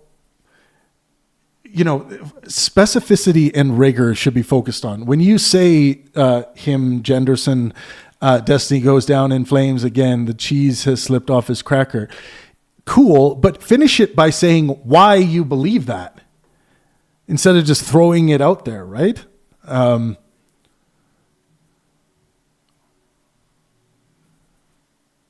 Destiny targeted Konstantin's points. Konstantin targeted the way Destiny made his. This part is so embarrassing to watch. Konstantin is humiliating himself. By the way, Konstantin did not give facts. He lied. So there's a difference between being incorrect on facts and simply lying. There was a lot of what Konstantin said where he was in the ballpark, but it had been transformed with rhetoric kind of into something else, and whether that was deliberate or not remains to be seen. That would have to be, I guess, investigated. But we can definitely, we don't have to get into mind reading and what's going on in his mind, whether or not he's just misunderstands some of the things that he thinks are facts. But to me, I don't just assume lying, or I don't try and mind read people so that I can call them a liar. Lying has to be demonstrated to me. So it does depend on a lot of things. Okay, let's continue. Take a second to smash that like button. I would really appreciate it. Which may also evolve over time. Now, in terms of your point about mass immigration since Brexit, I was not a supporter of Brexit. I didn't think it was necessarily a good idea. And I agree with you that it hasn't reduced immigration. But I don't see how that's relevant to this conversation. We have had mass immigration happen in this country continually over a long period of time, which has changed the country in the way that I gave you. And I gave you a number of examples, like Islamist terrorism, like grooming gangs, and other things, which I don't think you're able to address because they counteract the argument that you keep making, which is, well, nothing changes when you bring in 8 million people over 30 years. Did I say that? I don't think Destiny made that claim that nothing changes when you bring. Let's go back there. For 30 years. Did I say that? Can I finish, please? Did I say that? Can Why do you I have to finish? invent Can I finish, points? please? Mass immigration, and I gave you the facts on it, and I defined what immigration is. Right? Mass immigration. Now, you're talking about culture. I also explained to you what culture is. And I explained it to you by explaining that it's a continuity of certain things, which may also evolve over time. Now, in terms of your point about mass immigration since Brexit, I was not a supporter of Brexit. I didn't think it was necessarily a good idea. And I agree with you that it hasn't reduced immigration. But I don't see how that's relevant to this conversation. We have had mass immigration happen in this country continually over a long period of time, which has changed the country in the way that I gave you. And I gave you a number of examples, like Islamist terrorism, like grooming gangs, and other things, which I don't think you're able to address because they counteract the argument that you keep making, which is, well, nothing changes when you bring in 8 million people over 30 years. Yeah, Destiny never made that argument. I know he's about to interject and say as much, but for Konstantin Kisin, I understand some people think that this is wise to point these things out, to show where their interlocutor is unable to deal with a particular fact because it runs against their ideology or whatever. But if you get this wrong, it just comes off as you're not in the conversation, or you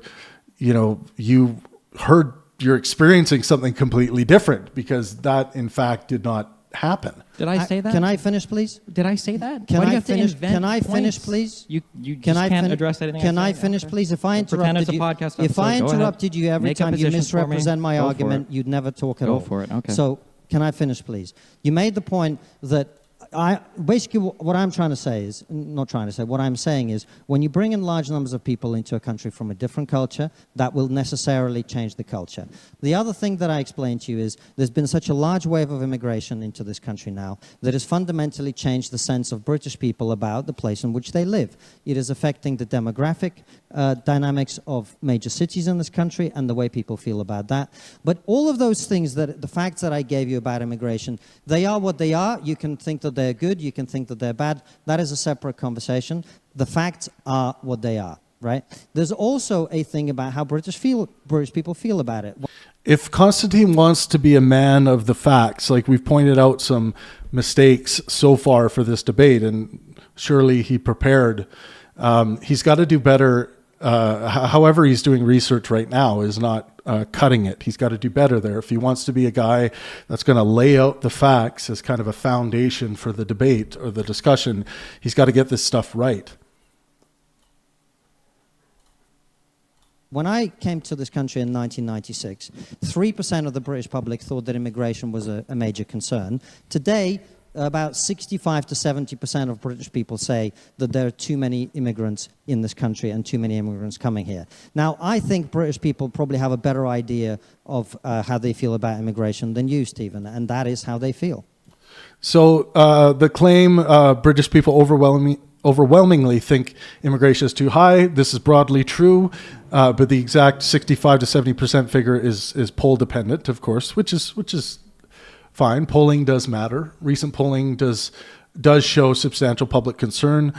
Ipsos in early 2026 found 46% said immigration levels were too high, while 67% thought asylum seeker numbers were too high. British social attitudes shows immigration has been a top political concern for years, but it also shows that public views on immigration's economic and cultural effects became much more positive from about 2014 to 2021, with some reversal since 2021.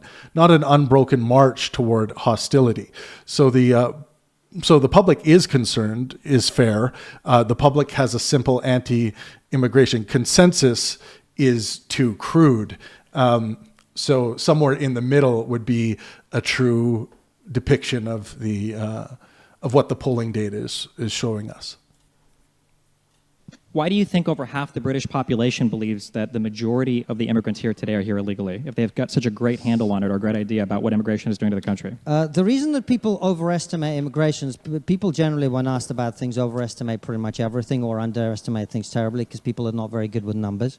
But the other reason, of course, people aren't able to quote you the exact number of people who I didn't ask for a quote of the exact number. You said this earlier, and I'm addressing your broader point, which is why do people misunderstand the immigration statistics, is that people don't look at immigration as this is the number of people who came this year and this is the number of people who came last year. They look at the reality of their lives, they look at the change they see around them, and what they're really concerned about is the cumulative impact of immigration over the period of their lifetime, which, as I explained to you, has been huge, unprecedented over the last 35 years, and will be even more unprecedented in terms of its cumulative impact over the next 35 years. Now, it's true that immigration has come down to 300 or something thousand in the last year. Doesn't mean it will stay that way, but also I never predicted it would get to 1 million. I think Matt did.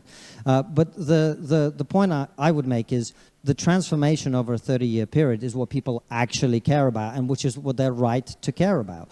Now, as for the point about illegal immigration, yeah, it's true. Illegal immigration is a smaller percentage of the total immigration that we have than legal immigration, but it's still higher today than it was 35 years ago and 30 years ago, which is way too high. Illegal immigration should be zero.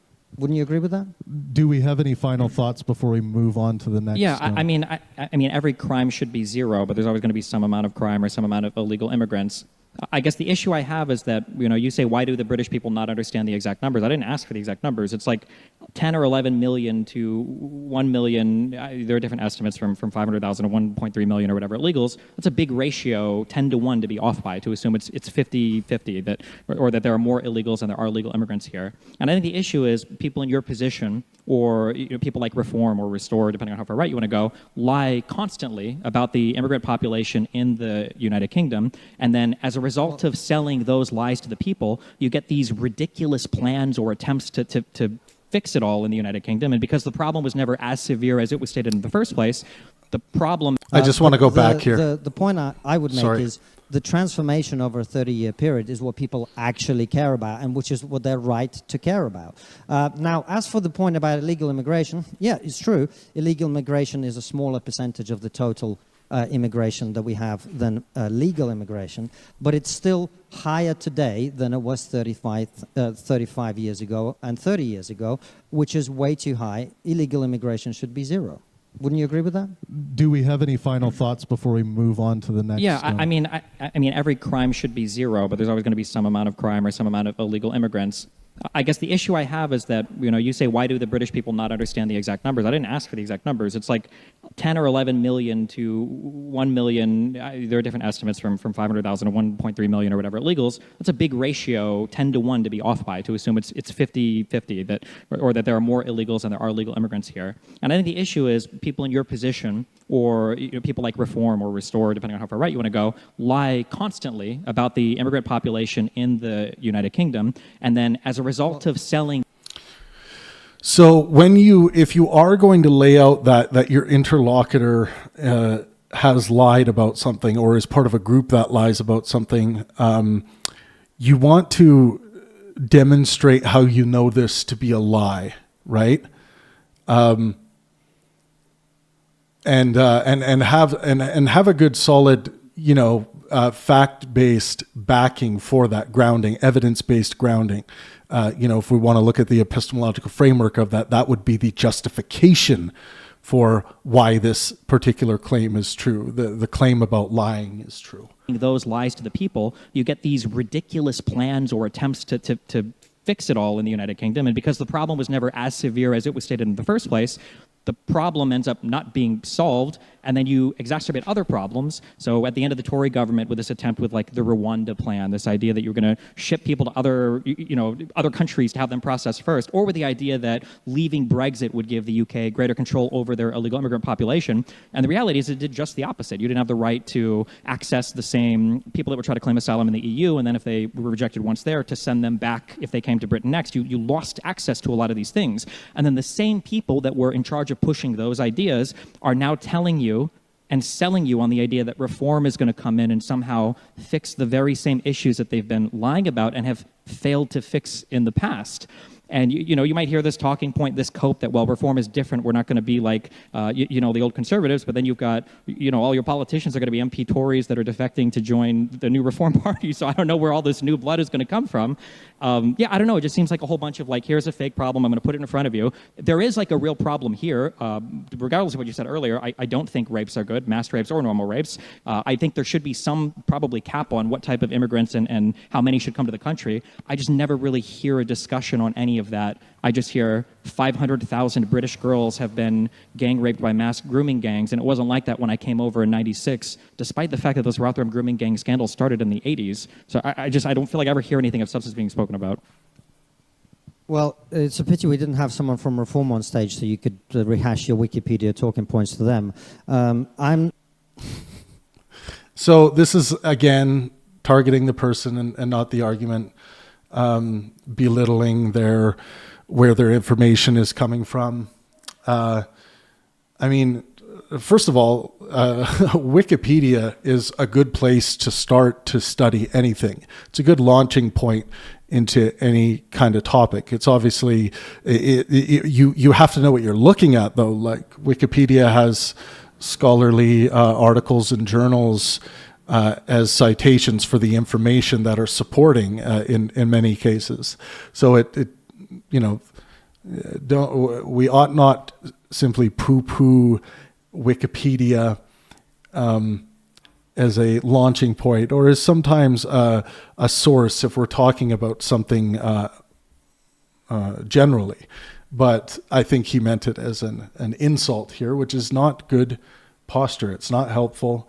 It's attacking the person and not the argument. It doesn't make your own argument stronger. It doesn't make your own presentation stronger. It might make it look like that to someone who's a very low resolution thinker, but I think we should all be fighting for higher resolution conceptual organization and things like wisdom, trying to maximize well-being for ourselves and those around us, and throwing insults like that is not a pathway to that.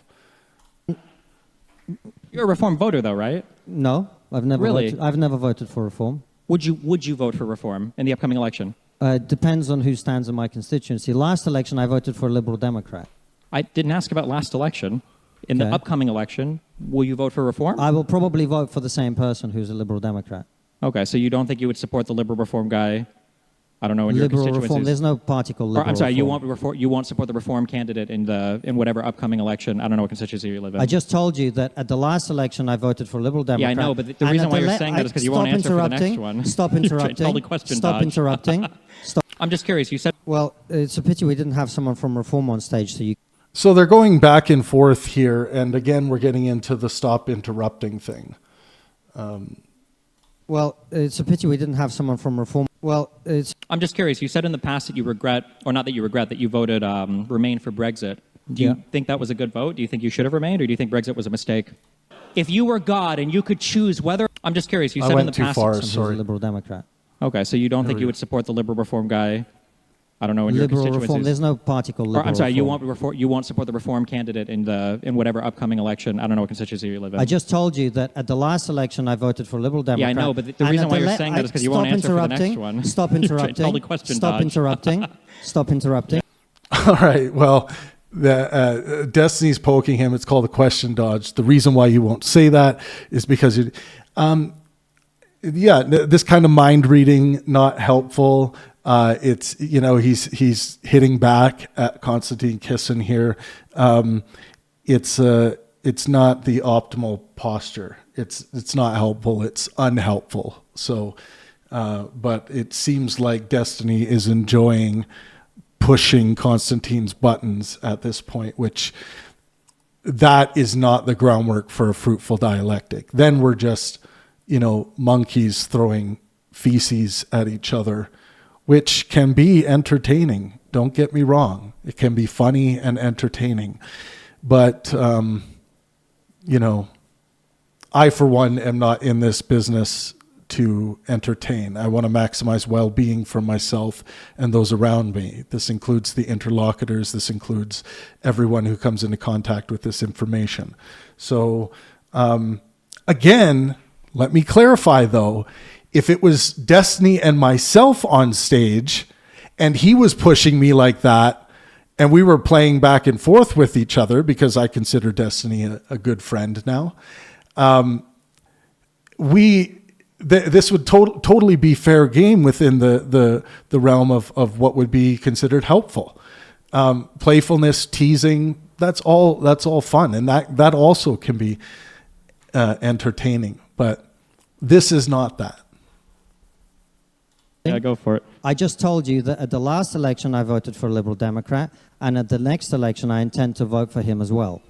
I'm just curious. You said in the past that you regret, or not that you regret, that you voted Remain for Brexit. Do you think that was a good vote? Do you think you should have remained, or do you think Brexit was a mistake? I don't regret my vote for Remain, no. Do you think Brexit was a mistake? I think it had its negatives and positives, yeah. Are you sure you're not running for a political party right now? Because that was the most politician answer I've ever heard in my life. Do you think that on net was Brexit a mistake? Every decision has trade-offs that are positive and negative. Remember what I said earlier about saying words that mean nothing? Obviously, this is true. But I'm asking, do you think that Brexit on net, was it a mistake? I think a lot of people think that Brexit ruined the economy. I'm not asking what a lot of people think. I'm asking you on net. Do you think that Brexit was a mistake? I think it had some things that made things worse, and I think it had some that... If you were God and you could choose whether or not the UK voted 51% Brexit or 49% Brexit, what... So this kind of posture between them right now it is what I would call the just passionate, helpful conversation. It reminds me this section of Jordan Peterson versus Matt Dillahunty. That night was full of these kinds of passionate back and forth, stinging exchanges that were still helpful, good faith, but they were passionate. So there's a way to engage with all this energy and force and remain helpful. So there's a little section here that I think is worth pointing out. What would you push the button to have had them vote? 51% they would Brexit, or 49% and then they would remain in the European Union? I honestly don't know. Okay, but so the reason why I asked this question is to illustrate. And that's a fair look. That's a fair answer. I'm surprised that the audience laughs at the. Well, I mean, I'm not really surprised. I've done a lot of these, but I don't find that to be a funny answer. I don't know is a fine answer for a hypothetical like that. I think, there's always that air of.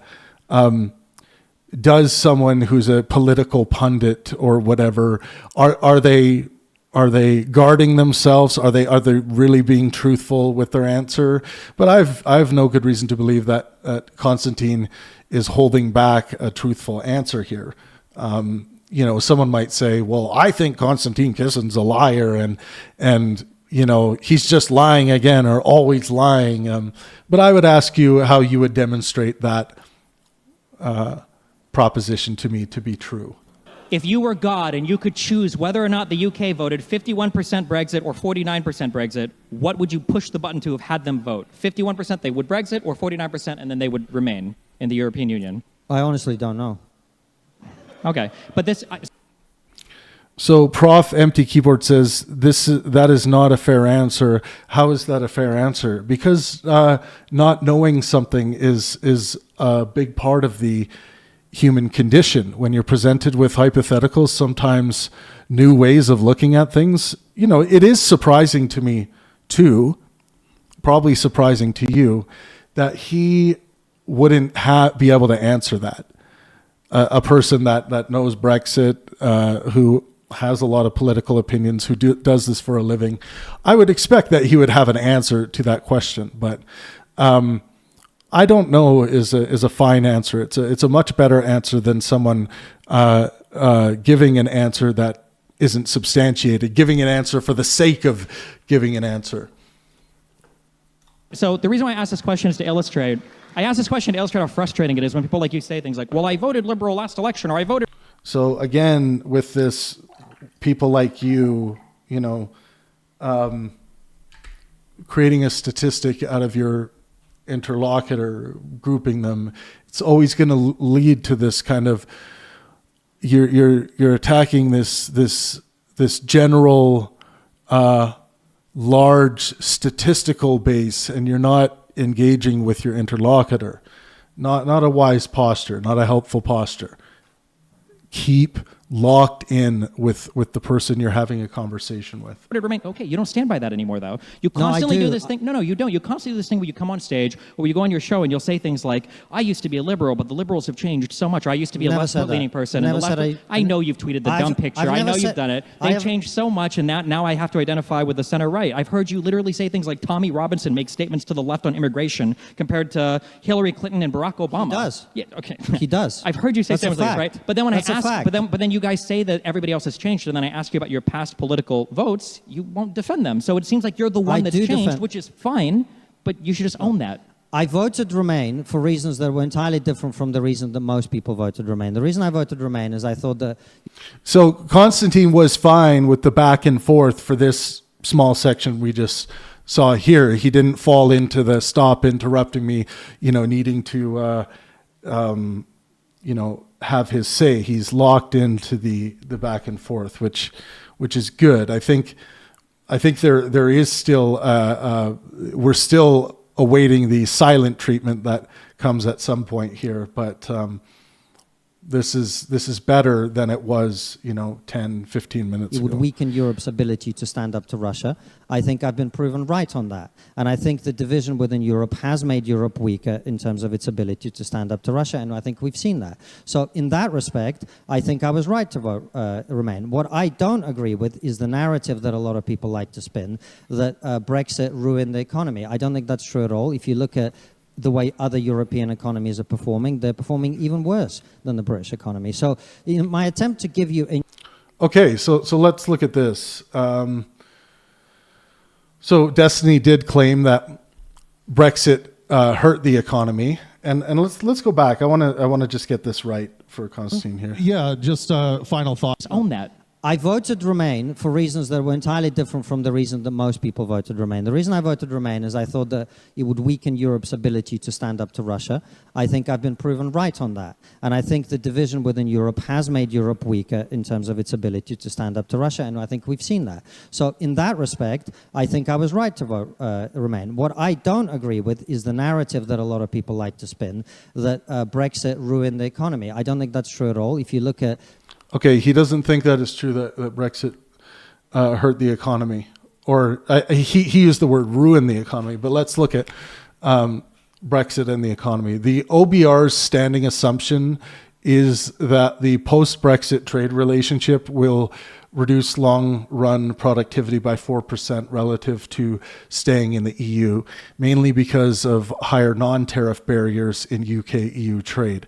That does not prove every Brexit soundbite, but it does mean the claim that Brexit imposed a real economic cost is well within mainstream institutional analysis.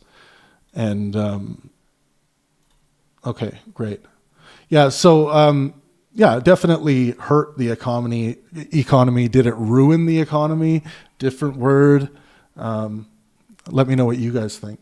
The way other European economies are performing, they're performing even worse than the British economy. So my attempt to give you a nuanced answer is not my refusal to stand by my vote. It's an attempt to use my brain and give you a nuanced answer.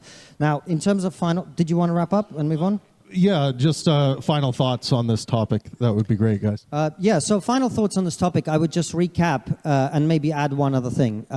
We have had a level of mass immigration into Britain that has been extremely disruptive over a fairly short period of time, that has created an environment in which major cities in this country are effectively no longer the domain of the native population of this country, which is very disruptive to the people who've lived here. I'm not one of them. I myself am an immigrant, but I totally recognize that that's happened.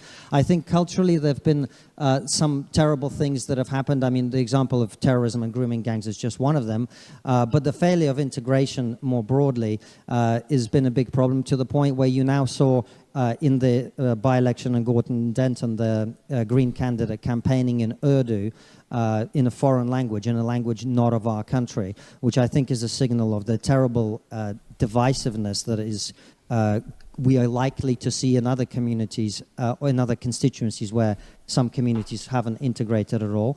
And I think what that signals is a democracy works when people vote on the ideas that are being offered to them, not the ethnic and religious background of the candidate or the things that they will tell them. And I think you're increasingly seeing that.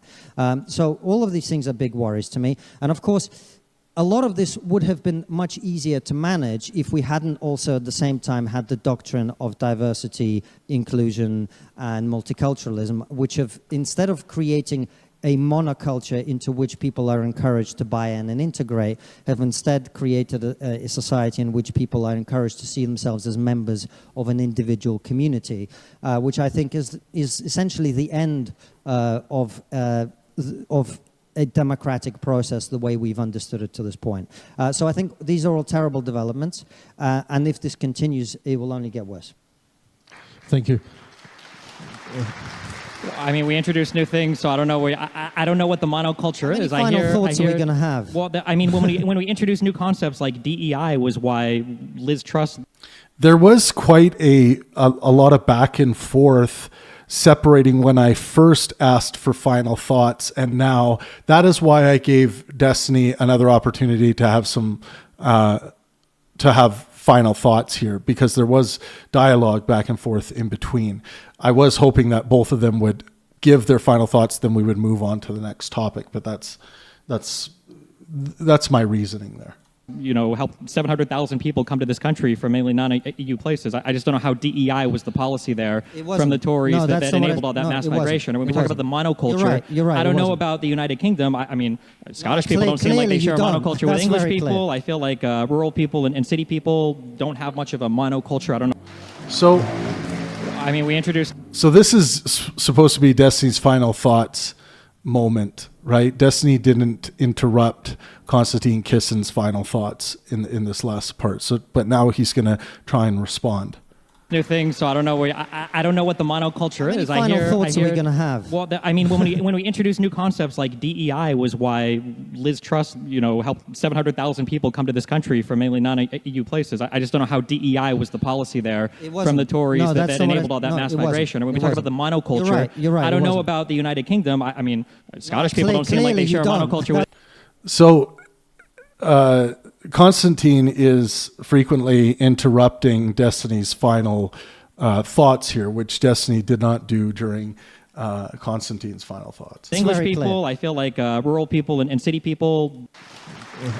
I just want I mean, we to introduced see this new again. things, so I don't know Sorry. where I don't know what the monoculture How many is. final thoughts are we going to have? Well, I mean, when we introduce new concepts like DEI was why Liz Truss, helped 700,000 people come to this country from mainly non-EU places. I just don't know how DEI was the policy there from the Tories that enabled all that mass migration. And when we talk about So Destiny's trying to have his final thoughts, and there's just interruption here from the monoculture, You're right, I it don't know wasn't. about the United Kingdom. I mean, Scottish people don't seem like they clearly share a you don't. monoculture with That's English very clear. people. I feel like rural people and city people don't have much of a monoculture. I don't know if they've ever had a monoculture. I know in the United States, we talk all the time about the difference between city slickers and the good old people in the country and doing the farms and everything.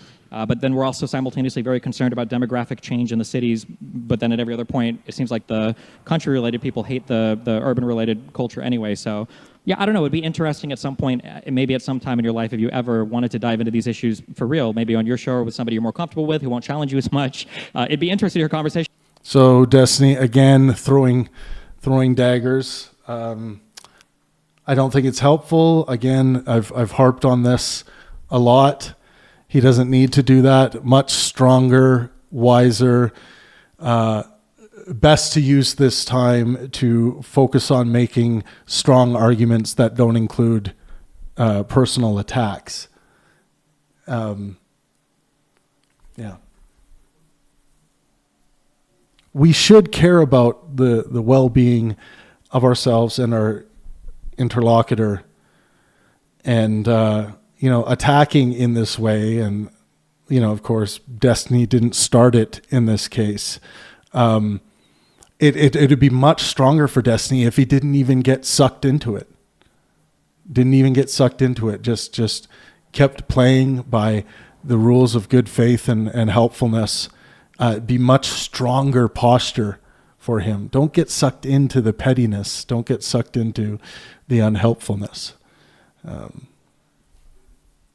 About what do these values look like when you talk about changing culture, and the answer is, well, some people bring crime. That's not culture. That's like changing culture would require you to identify some fundamental aspect of the culture of a country and then change and then to point out to how that fundamental aspect is changing. When you say immigrants are coming and a lot of them commit crime, it's not really a real answer. It's not very satisfying. It's not really getting to the heart of the issues. And Shall we move on to wokeism? Let's see here. So DEI multiculturalism caused this rather than a Tory policy. So this was a claim by Konstantin Kisin near the end there. So Konstantin Kisin closes by blaming diversity, inclusion, and multiculturalism, but the documented surge in post-Brexit legal migration was heavily shaped by actual conservative policy choices, a more permissive post-Brexit work visa system, health and care recruitment, students and dependents, and humanitarian schemes. That does not settle the normative multiculturalism debate, but it does mean the immediate institutional drivers were not well captured by blaming DEI.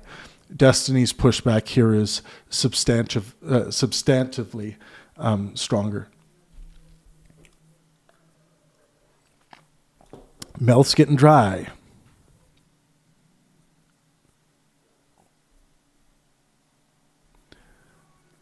Someone says, have you talked to Destiny about this? He's due for a rhetoric flattening. I don't think he needs a rhetoric flattening. I haven't had a chance to.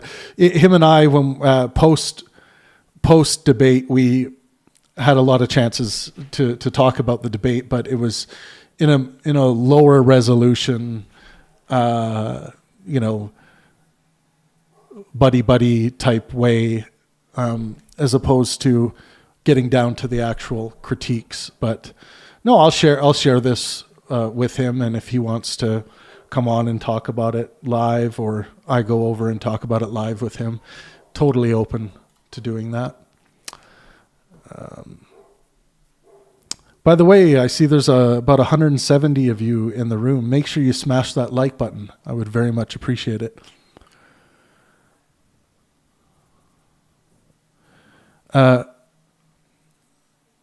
Gabriel says, what I hear from Destiny is someone who is sick of talking to dishonest opponents. You need to demonstrate dishonesty. Stupidity is different than dishonest. I find a lot of people confuse the two. Dinesh D'Souza is a great example. A lot of people are like, how could you work with Dinesh D'Souza? He's such a dishonest guy, or he's such a dishonest debater. When I start asking them questions like, can you demonstrate to me why you believe he's dishonest? They start pointing out where they have epistemic disagreements with him. That's not dishonesty. That's just, you're perceiving his ideas as stupid. Now, that doesn't mean you can't ever demonstrate someone to be dishonest. Like if you find an email or something and they're like, oh, I loved lying on that stage. Yeah, I loved lying about these things, that thing and the other. And then you have direct evidence that they're lying.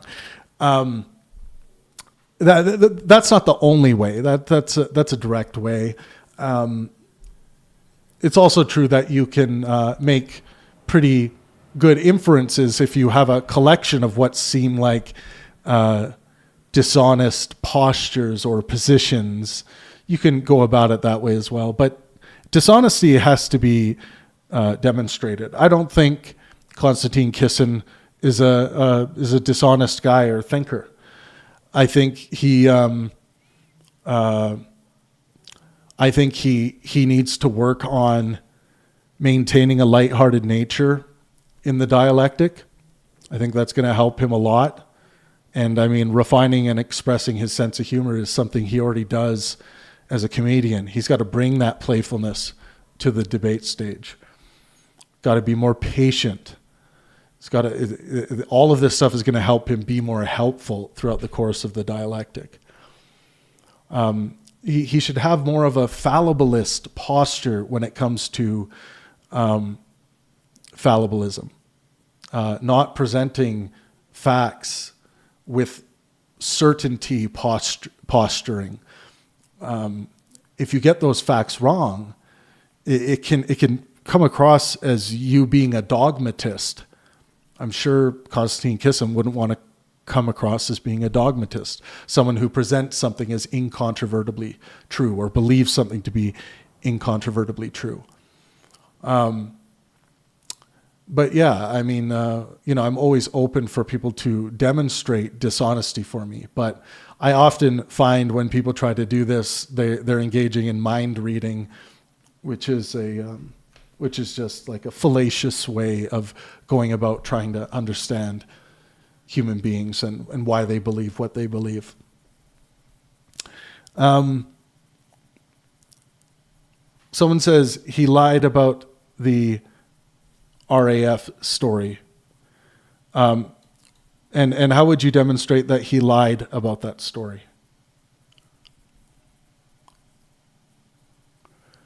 Now, someone says Dinesh is definitely a liar. He's not stupid.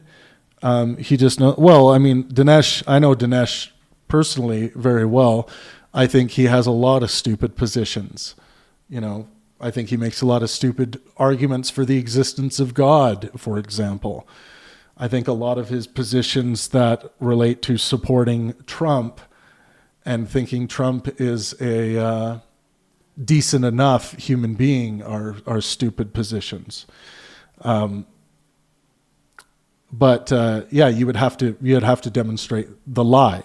Dinesh is a felon. He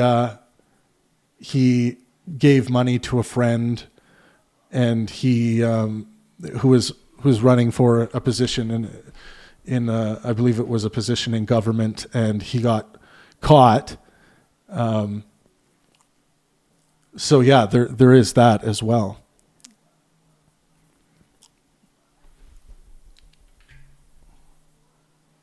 No, I do not think Dinesh D'Souza is a grifter. I think he believes what he talks about. But I'm open to, again, I'll have to see. I'm open to analyzing any kind of evidence you have to demonstrate that, that Dinesh is a grifter. Professor Empty Keyboard says, he said she was fired, she was not fired, she resigned. You may handwave this, but it literally says she resigned in the article he had Destiny read, just not in the title, which he only wanted to read. So why do you think he lied about that? What makes you believe he lied about that and he's not just accurate? Like maybe he's so caked in bias that he thinks that it's kind of the same thing to say that, when you resign, you essentially get fired. That would be a stupid idea in my view. It wouldn't necessarily be a lie. So yeah, it does depend, but I don't think what you just wrote out here demonstrates the lie.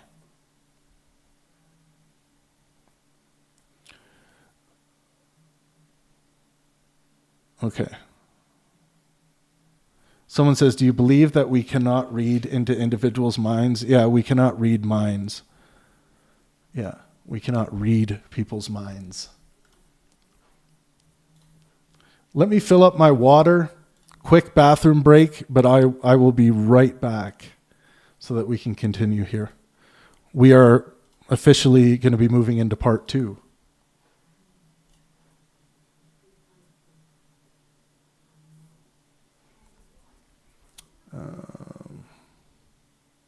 Okay.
Okay. We got a new jug of water here.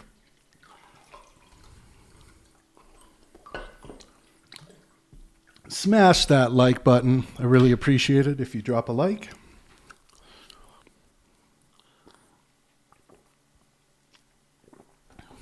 Someone says, Travis or Pangburn, I appreciate the work you are doing, but I must ask, is there a way to enforce a debate like a courtroom, that is to have such strong moderating forces that the participants actually engage? No, I'm not interested in that. I'm interested in the human experience that is born of a free and open stage with constraints for the dialectic. So, Jordan Peterson versus Matt Dillahunty is my favorite conversation we've ever produced. Both participants engaging in a good faith, helpful way on stage, but passionately disagreeing with each other. The flow of that conversation is like a piece of epic music scored by Hans Zimmer. So that's what I'm interested in. I think formal debate structures rob the humanity out of a lot of conversations, and I think that's a shame. I don't like seeing that. I would rather see two interlocutors struggle through a dialectic, even if it's for the whole time. I think that that's much more valuable as a lesson than what we see in these formal debate structures. I despise them. Okay. Yeah, everyone stop talking about me. I'm back. Oh yeah, by the way, someone just said, did anyone else catch Travis's earlier live stream regarding the Warren Smith podcast assassination thingamabob? Yeah, so do watch that. I'm not going to hash that out any further here, but do watch that if you are interested in this. What I received contact from Konstantin Kisin's management team with a link to this Warren Smith person's video. And they were talking about how they were presenting it as a fact, as this person actually did attend the debate, and they were having thoughts of wanting to harm Konstantin Kisin or kill him. And it's something we take very seriously. And I did do a live stream earlier today regarding that, if you want to check it out. Okay. I had a bite of chocolate chip cookie, so I'm probably going to be choking on myself. Don't clip that. Oh, this is actually a good time. Make sure you guys join our discussion community on Discord. I'm on there all the time studying with my friends and other members of the Discord server who I don't maybe know too well, but we're all in there always hanging out, studying, talking. It's a great place to build friendships and to get good faith, helpful engagement with whatever it is you bring to the table. So just go to our main channel homepage here, and you'll find our Discord link there, or just search Pangburn Universe Discord server and you'll find it. Okay. Let's get back at this. Now we're getting into part 2, wokeism. Oh yeah. Sure. So the question is, speaking of culture, has wokeism caused... Before we get into wokeism, good night. Thanks for being here, Sergeant Patton. Before we get into this, I just have to say, Konstantin Kisin was brilliant to work with. Very, very professional, very kind, sweet person to deal with. leading up to the event. And, I was very happy that he agreed to step into this battlefield. And a lot of you have already heard me talk about how impressed I am by Destiny, Stephen Bonnell, his work ethic, his care to want to bring his best, good faith, helpful self whenever he can to the stage. And he's always wants to be so involved and is so involved with backstage stuff, with filming equipment and things like that. He's very knowledgeable with all that stuff, and he helps the team out a lot. And so brilliant working with both of them, I have to say. Okay. Harm to the political climate. You want to go first again? Yeah, sure. My question is going to be the exact same as the last one. How do we define wokeism? And can we name like 3 woke policies that we think are destroying Western culture? Well, you're a participant in this debate, so why don't you define them? Well, the thing is I can't, because your guys' definitions for everything change at So the your guys' thing again, I think it's best to steer away from that. You're always going to be most effective if you are just locked in and focused on the world of your interlocutor. Don't throw them into large groups, treating them as like a group or a large base statistic. It's going to rob the specificity, the rigor of your interlocution. at all points in time. That's always the issue. That's always the frustrating thing when it comes to fighting Who's us guys? conservatives. I'm not a conservative. I know you so- say you're not, but the conservative identification of wokeism and the idea that wokeism, whatever Let's that forget about boogeyman- conservatism. Let's Okay. talk about wokeness. So Okay. what would be your definition of wokeness? in the broadest sense, usually it's social issues that are very, very far left of the norm, I guess. But these positions in the United States, at least, tend to be held by... Such as? It might be certain things related to... I mean, trans people are obviously the hot go-to topic for everybody. It might be things specifically related to trans people. It might be things related to... they call it CRT, now they call it... Or there was affirmative action, then CRT, then DEI. It might be... people who are socialists, about the economy, or whatever that means to people. It really depends on where you're at, who would consider what woke, or what the conservative boogeyman of the day is. I don't know what the conservative point of view. So your point of view is that wokeness is about trans people and DEI? That seems to be the case when I look at conservatives. So that's cry your about it. definition? I don't define things as a wokeism. It seems like a really vapid, stupid definition to me. I would just talk about the issue or the policy itself. I guess your issue is with the topic of our debate then. Well, no, because I think that you obsessively talk about wokeism, so it's probably a good thing for us to have a discussion I'm asking on. you to define it so that instead of continually asking me questions and then pretending not to understand my answers, we actually address your argument. So, pretending not to understand my answers, that would be an accusation of bad faith towards Destiny. Not good form. That's not helpful. We need to stay away from that. The dialectic is much stronger when we're not doing that. If you feel like there's an answer I don't understand, you can feel free to ask me to explain your answer. I can do it with ease. They're very simple. You only need the cognitive power of like a 9-year-old to understand them. So your definition of wokeness is, again, just coming back to it. So we're clear about what we're discussing. If you take the median view on social beliefs, the things that are to the furthest left, or the most progressive, the most college student-y, young things, they tend to be around like gender things or minority issues or LGBTQI, whatever status. These tend to be like things that people identify as woke. So what we're discussing in this section of the debate is whether far-left politics and progressivism has ruined society. Is that the discussion? Yeah, sure. What would you mean? The question was on wokeism. Right. The issue is... And I got you to define it as far-left progressivism. Yes. So... Insofar as I would define it, I don't see it as a major threat, at least to the United States, because I don't think that the people that tend to hold these views have any real political power. It tends to be college kids and people on Twitter. But conservatives are very concerned about this, and they talk about these issues all the time. Okay, we're getting into some factual claims here. So let me find my part 2 fact check here. Which is interesting that I had it up, and let's see.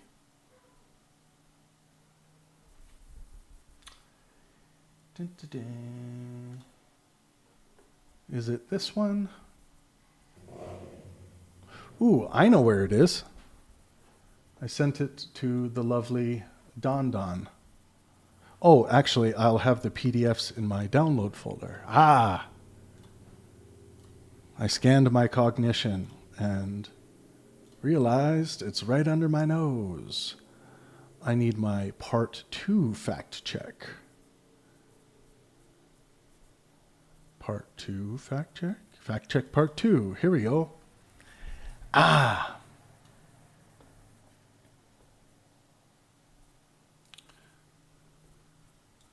Okay, here we go. Pax is saying, do you think the debate topic could have been better targeted at some of the specifics of what KK would consider woke that would avoid the definition discussion?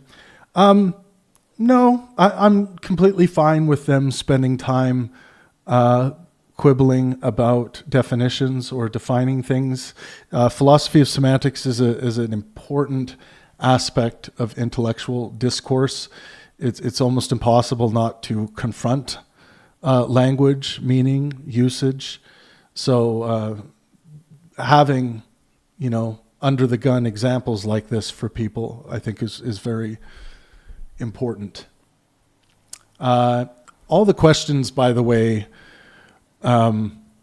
Destiny basically said he agrees to talk about anything, and so I had said to Konstantin's team, which includes him, that I would like them to talk about culture, immigration, and Trump. And so we formed 3 agreeable questions out of those 3 requests from myself. And I was happy with the prompts, the questions, no issue with them. So let me just check here.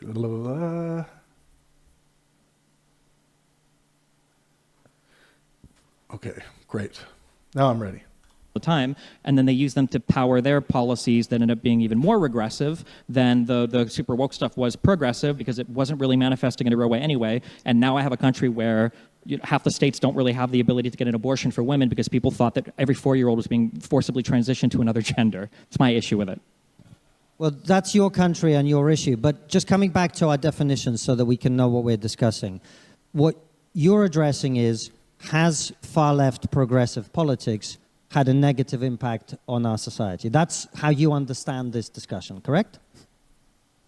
Am I going to say yes here, and you're going to go, I'm glad you agree that wokeism is far left? No. Yeah, I guess that would be my understanding of this discussion, okay. yes. So, yes. Good. Now we know what we're actually discussing. So, in terms of its impact, I mean, one of the most obvious things, and I brought What is your definition of wokeism? I agree with you. I agree with your definition. Okay. All right. Okay. I think it's okay to agree on a definition to have the discussion, right? That's why I did it, so that we could agree on the definition. Oh, okay. It felt a little bit more passive-aggressive than that, but my bad. Well, that's your bad. Yeah. Okay. So this is a good clarifying point to see where you're both at. Destiny's expressing a feeling he had. Well, it felt a little passive-aggressive. Instead of reassuring Destiny that it's not in a helpful way, Konstantin Kisin's like, oh, well, that's your bad. This was an opportunity for him to extend an olive branch to someone who is saying, well, I just felt like it was a bit passive aggressive. So yeah, this speaks again more to what I think is a problem of taking oneself too seriously. That is what a big part of how we would colloquially state what heavy-heartedness does to us in an intellectual sense, taking your own postures and ideas and identity too seriously. Well, that's your problem. Well, let me get on to what I was saying. It's not a helpful posture. Go for it. I've worked out the tricks that you play, and so I've trapped you in your own logic. And to be clear, the trick that I just played, understanding this discussion, okay. yes. So, yes. Good. Now we know what we're actually discussing. So, in terms of its impact, I mean, one of the most obvious things, and I brought What is your definition of wokeism? I agree with you. I agree with your definition. Okay. All right. Okay. I think it's okay to agree on a definition to have the discussion, right? That's why I did it, so that we could agree on the definition. Oh, okay. It felt a little bit more passive aggressive than that, but my bad. Well, I just that's your interpreted it bad. that way. Yeah. Okay, go for it. I've worked out the tricks that you play, and so I've trapped you in your own logic. Okay, I've worked out the tricks that you play, and I've trapped you in your own logic. Again, we're attacking the person and not the argument. And there was opportunity here to move into a helpful direction, to travel a new landscape together dialectically, and it was squandered by this heavy-hearted attitude. And to be clear, the trick that I just played was asking you for the definition of a term. Yes. Okay, gotcha. All right, That's my bad. right. Understanding of this discussion, Okay. yes. So, yes. good. Now we know what we're actually I need to watch this discussing. again. So, in terms of its impact, I mean, one of the most obvious things, and I brought Wait, what up... is your definition of wokeism? I agree with you. I agree with your definition. Okay. All right. Okay. I think it's okay to agree on a definition to have the discussion, right? That's why I did it, so that we could agree on the definition. Oh, okay. It felt a little bit more passive aggressive than that, but my bad. Well, I just that's your interpreted it bad. that way. Yeah. Okay, go for it. I've worked out the tricks that you play, and so I've trapped you in your own logic. So it probably was passive aggressive based on his reaction after that. Like I think it's kind of demonstrated to be passive aggressive in how he responds. It's like, okay, the reason why I did it was to trap you in your own logic and because I understand the tricks that you play. So I think Destiny was actually right to sense that. To be clear, the trick that I just played was asking you for the definition of a term. Yes. Okay, gotcha. All right, That's my bad. right. I know That's that we right. don't like that here. Exactly okay, my right. bad. Okay, go That's ahead. exactly right. Because what you do is you don't define it yourself, so that you can then argue with my definition for half an hour, and so we can't have the actual debate. Now be quiet, and I'll going to... define my terms if you want. Well, I'm only going to argue to be quiet. I'll define my terms if you want me to, but wokeism is a term you guys use. It took me about 10 minutes to get you to define woke. I'm glad we did it. Now we can have the Now you're actual going to use my discussion. definition. I'm glad I could Now provide we you can with have one. the Go actual for it. discussion. Okay. Now we can have the actual discussion. So, Yeah, when your interlocutor is trying to respond and clarify or defend themselves, and you're just talking them down by not listening to them and saying, "Be quiet, be quiet, be quiet." Again, this is not a helpful thing to do in a conversation. So, Okay. Now we can have the actual discussion. Okay. Understanding of this discussion, Okay. yes. So, yes. good. Now we know what we're actually discussing. So, in terms of its I have to impact, watch it again, I mean, 'cause one I'm of the most obvious fascinated by things, it. and I Wait, brought what up... is your definition of wokeism? I agree with you. I agree with your definition. Okay. All right. Okay. I think it's okay to agree on a definition to have the discussion, right? That's I'm sorry why I if did this it, is so that we could boring agree on for the definition. some okay. of It you. felt a little bit more passive aggressive than that, but my bad. Well, I just that's your interpreted it bad. that way. Yeah. Okay, go for it. I've worked out the tricks that you play, and so I've trapped you in your own logic. And to be clear, the trick that I just played was asking you for the definition of a term. Yes. Okay, gotcha. All right, That's my bad. right. I That's know that we right. don't like that here. Exactly okay, my right. bad. Okay, go That's ahead. exactly right. Because what you do is you don't define it yourself, so that you can then argue with my definition for half an hour, and so we can't have the actual debate. Now be quiet, and I'll going to... define my terms if you want. Well, I'm only going to be quiet. Be quiet. I'll define my terms if you want Be me quiet. to, but wokeism Be is a term you quiet. guys use. It took me about 10 minutes to get you to define woke. I'm glad we did it. Now we can have Now the you're gonna actual use my discussion. definition. I'm glad I could Now provide we you can with have one. the Go actual for it. discussion. Okay. Now we can have the actual discussion. So I do think that it was a reasonable inference, or for Destiny to mention passive aggressive behavior here. So if your understanding of the question is, has far left progressive politics made our societies worse? I completely agree with your definition, and I agree with the premise of the question that it has made things worse for a number of reasons. I mean, the trans thing became a big talking point because it's so ridiculous, not because it's so hugely actually impactful on society, although I do think a small number of children being given puberty blockers and an even smaller number of children being given gender transition surgery is a terrible thing that's happened.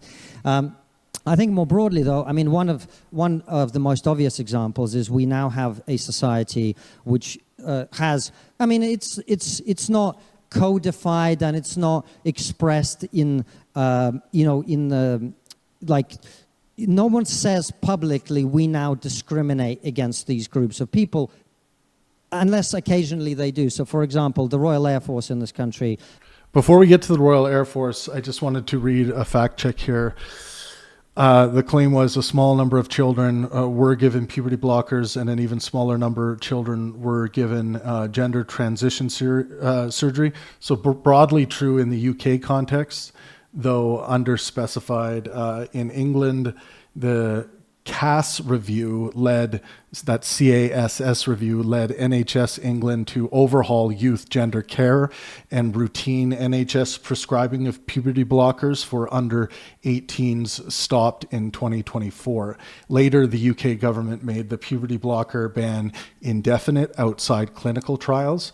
That supports Kisin's framing that this was a relatively small patient group and that puberty blockers for minors had been a real policy issue. On surgery, the key point is that genital surgery for minors in the UK has been extremely rare to non-existent in the NHS youth pathway. Kisin says an even smaller number, which is directionally consistent with the UK picture, though he does not give numbers. The stronger part of this claim is the blockers point, not the surgery point. So I just wanted to add that before we get into the Air Force here.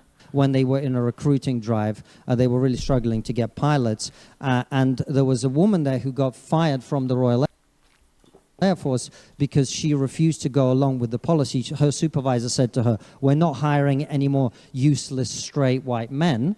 She said, "I don't agree with this policy, it's discriminatory," and she was fired. We've had a system of anti-male, anti-white. Can I just ask a quick question? So if I were to look that up, the Royal Air Force had a policy of not hiring straight white men. I'm not finished yet. Is that true? I'm not finished yet. Okay. I have a feeling it's not, but okay. So you can. This is something you can look up. It was covered extensively in the news in this country. Probably wasn't covered that well on Wikipedia where you did the research, but no. But on the Sun and all of your favorite publications, I'm sure they talked about it a lot. No, actually, it was covered. Just monkeys flinging poo at each other in some of these moments, back and forth. Extensively across the mainstream and what media. They covered was that the Royal Air Force was Can I not finish hiring my straight points, white men. Stephen, Well, you seem to respond to some things, but not others. So that wasn't the policy. I can tell because you're not answering that. That was the policy that was pursued by the Royal Air Force. It was revealed by this whistleblower who was fired for revealing it. The BBC in this country has internships that are not available. Okay, let's look at this. So the Royal Air Force, a supervisor said, "We're not hiring any more useless straight white men." She said this was discriminatory and she was fired. Verdict, this is partly true, but Kisin compresses several facts together and overstates the exact policy claim. So this is based on a real RAF recruitment scandal. The RAF's own published statement says an independent inquiry found unlawful discrimination against white male candidates in pursuit of diversity ambitions and says those ambitions had become, quote, unbalanced. So the core point that white men were unlawfully discriminated against in RAF recruiting is supported. Sky's reporting on the inquiry likewise says the RAF unlawfully discriminated against white male recruits in a bid to boost diversity. But Destiny's pushback was also substantially correct. That is not the same thing as a blanket official policy of not hiring straight white men. The proven finding is unlawful discrimination in favor of women and ethnic minorities to meet targets, not a literal total ban on hiring straight white men.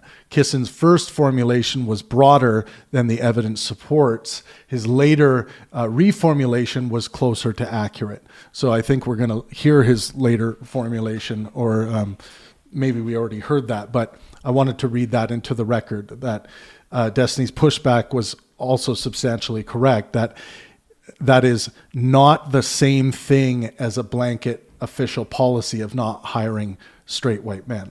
So there was no official blanket policy of not hiring straight white men, just for the record.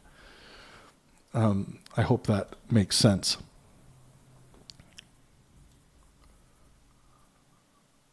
Oops.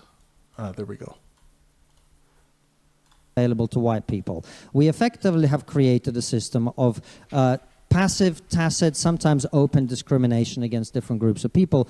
And one of the reasons that the sort of reactionary sentiment, which you try and paint me as representing, which I don't, is rising in this country and rising quite quickly, including ethno-nationalist sentiment, is because of this. And the reason I opposed wokeness from the very beginning and far-left progressivism from the very beginning was that it was obvious to me that the number one consequence of pursuing radical left-wing progressivism and racial essentialism of this kind would be that the majority population would begin to pursue identity politics for itself. If you discriminate against white men and say so openly, it's going to be a very short period of time before white men look at that and say, well, if we're now picking people for jobs based on skin color, I am the oppressed minority now, or I'm the oppressed majority now. We need to look after my interests. And the reason you see the reactionary forces rising, both in America, in the rest of Europe, and in this country, is precisely because they've been pushed into this corner by woke leftists. And that is one of the major ways that this movement has damaged our society, as I predicted all along. So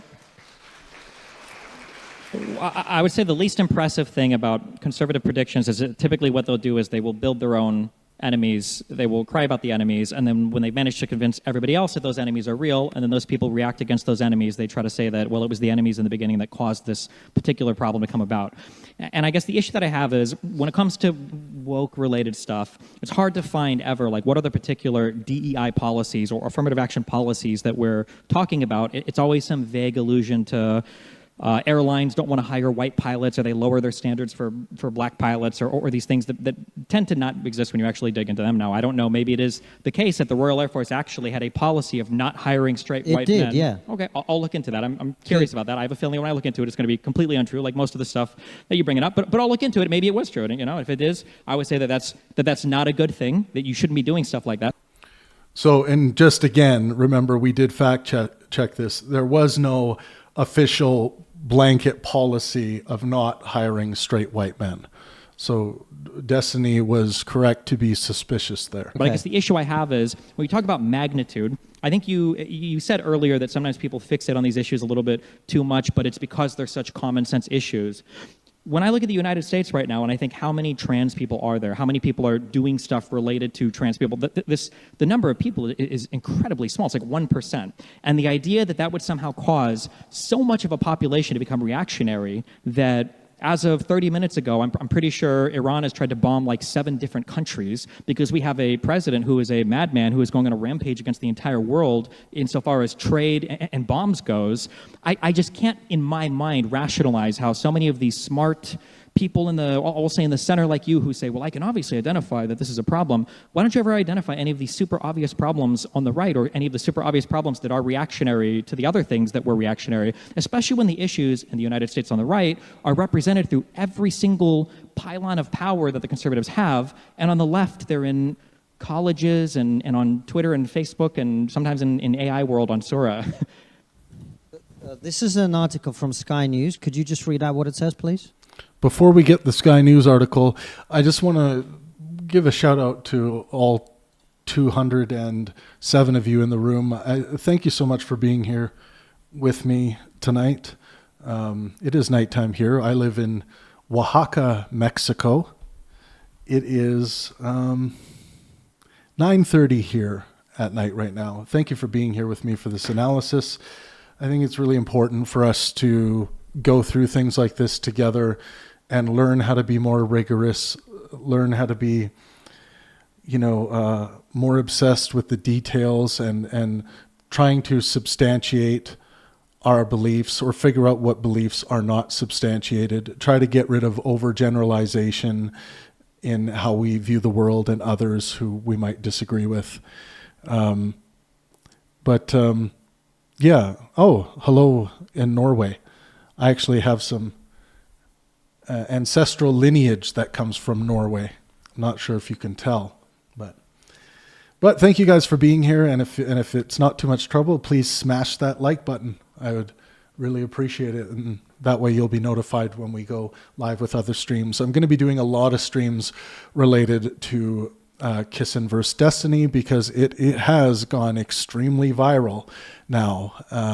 It's viral, it's everywhere, everyone's talking about it, and this is what I anticipated was going to happen. If you look at my announcements and things I was saying, months before this event, and why I booked these two guys together in the first place and worked so hard to do that, was because I thought it was going to be one of the most important political discussions that has happened, in 25 years. And it may not seem like that right now, but I think these two guys are going to play highly influential roles in politics in the future. And I think it was important to bring them together, even at this, I'm not saying juvenile as an insult, but at this juvenile level of their career. Imagine these guys as 70-year-old, thinkers who have been able to spend that entire time garnering more wisdom for themselves and engaging in higher order, higher resolution conceptual organization. It's a fun thing to imagine, but I'm very impressed in general with both of them. But I do think, based on the Pangburn Virtue Analysis scorecard that I ran on this debate, Destiny did edge Konstantin Kisin in every category for this particular debate. And I know Konstantin just today blocked Destiny on X. That was too bad to see, because I would like to see many more conversations between these two. But maybe some time to heal is required. Someone says, good cheese, that Oaxaca. Oh yeah, Oaxacan cheese is amazing. And the chocolate down here. Almost as good as the debates and discussions organized by Senor Pangburn. Gracias. Muchas gracias. I have like a survival level of, Spanish, but it gets me by. Okay, let's keep going here. So I see the AI summary here is applicants. Read out the headline. I don't know if this is a headline or if this is a... Read out the headline. Okay, so it says applicants seeking to join RAF described as useless white male pilots in bid to hit impossible diversity targets.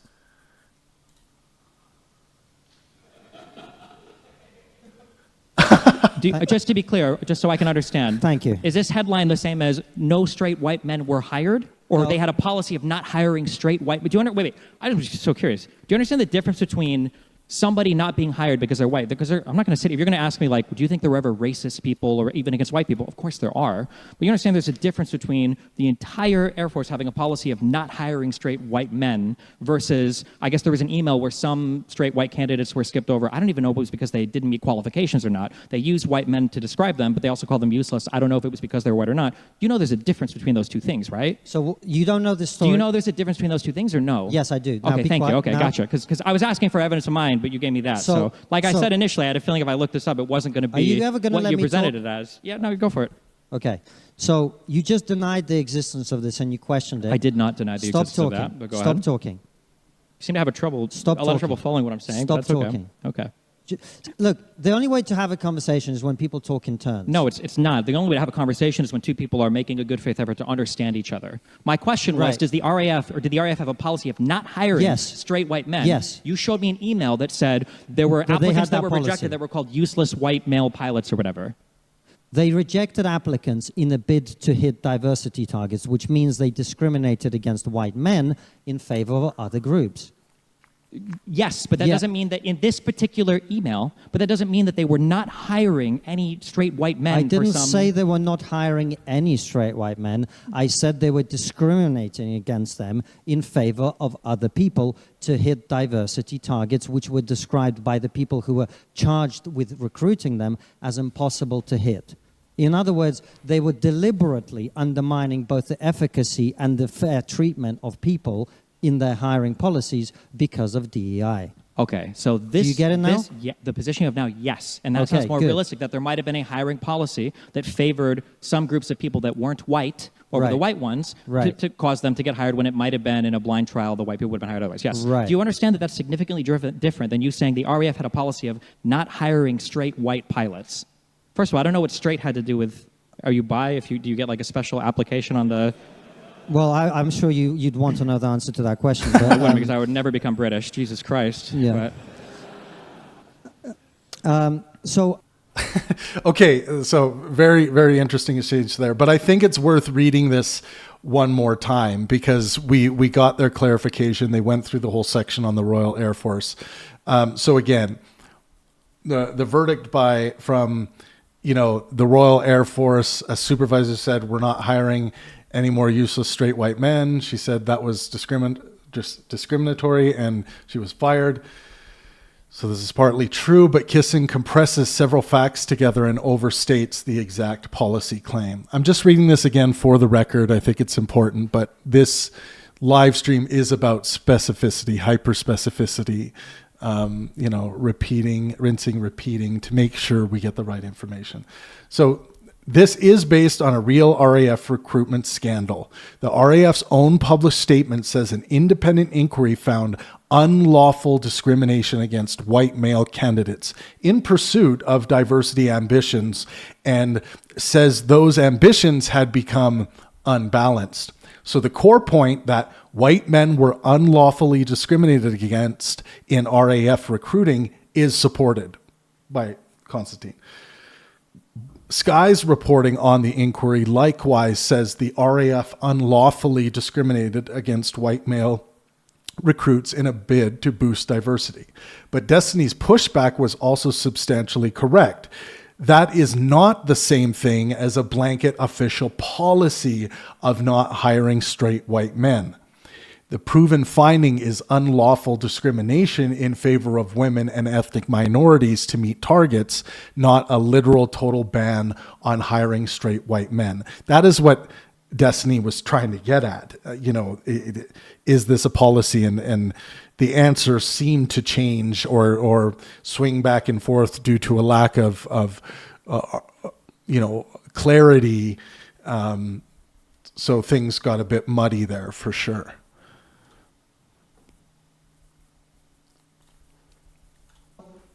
I think this is why I brought it up, because the idea of a conversation is good faith. But if you question anything that I bring up that you don't just say good faith, guys. Helpfulness. Good faith just means sincerity of intentions and honesty. So, hopefully most people who are engaged in intellectual discourse, they're not trolling you. Trolling would be an example of bad faith, right? But you got to have, you need more than just honesty and sincerity of intention. I could be honest. I could be honest and sincere with my intention to want to destroy your career, for example, in a dialectic. That's not enough to meet my minimum requirements for a fruitful dialectic. I don't want someone there interacting with someone or having a conversation with someone whose goal, whose sincere intention, stated intention that I understand is to destroy my career. I wouldn't consider that a good faith, helpful dialectic that will lead to fruitfulness. Although I might entertain it for other reasons. But helpfulness is a very important aspect of the dialectic. You don't want to allow someone to be an honest, sincere person with their intentions to have a good conversation, but the entire conversation, they just scream as loud as they can into their microphone. That wouldn't be helpful to me. It could still be good faith. It could be honest and sincere, but it's not helpful. So, don't know anything about, and then say, well, I don't believe that this happened, and I present you evidence that it did happen, and then you still continue to deny it. I don't see how we can have an actual debate. Now, I never said the RAF hires 0 white pilots. What I said is the policy of discriminating against white men, which has been rife in the rest of society, has created the situation where a lot of people rightly, understandably at least, feel antagonistic about it. That was one of the biggest threats with wokeness, and that is one of the biggest challenges where we are. All your points about Trump and all the rest of it, I don't see how it's relevant, and I think we're going to have a section on Trump coming up. I made the point, I think, about trans, that I think trans, I mean, the insanity of some of the things we've been asked to believe, which is like, you know, if you say you're a woman, you're... Professor Empty Keyboard said, Pangburn, no comment on the homophobic joke from Kisin. If we're noting everything that should be noted, it didn't bounce out to me because I think it actually, this was a rare moment where they kind of did connect in a playful way where Destiny was saying something about bisexuality. I don't want to go back to it, but Destiny was saying, joking about do you have to be bisexual for that? Or it's like, fuck, I would never want to be Britain. And then, you know, in the middle of that, Konstantin says, well, I bet you would like that. I think in that moment, compared to where we have, compared to what we have seen, I think that was actually a semi-successful exchange of playfulness that was given and received in a lighthearted manner. I doubt Destiny felt like this individual was being homophobic towards him. It's not optimal because there is still a heavy-hearted cloud over this conversation, but you know, I wouldn't call foul there. Automatically become a woman. I think people rightly balk against that because it's ridiculous. Doesn't mean it's the number one issue. I've never said it's the number one issue. In fact, I pointed out it's quite a minor issue in terms of the number of people affected by it. But I'm just curious, in terms of your shows, of all the social issues you talk about, do you think that the trans stuff is at the top 3? Well, I don't think we've talked about trans for like a year and a half, maybe 1 or 2 episodes in a year and a half. Okay, do you feel like for conservatives in general in the United States, do you... Okay, let's check that. That is something I want to check. I'm going to do a fresh search on that one.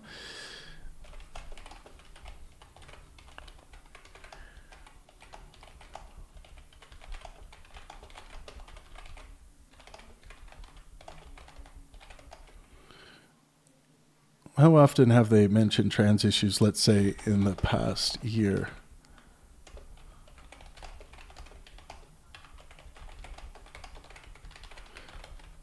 When you're using AI search tools, always make sure you ask for academic citations and references. Very important. The references are very important to know.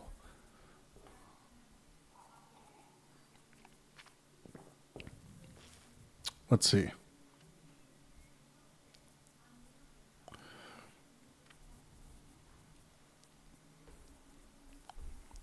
Yeah, it's going to be difficult because I don't have access to the transcripts here.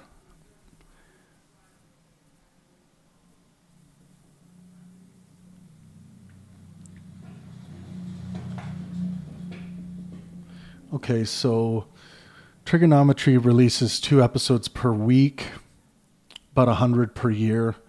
If 3 to 6 episodes focus primarily on trans issues throughout the year. So those are full episodes. Interesting.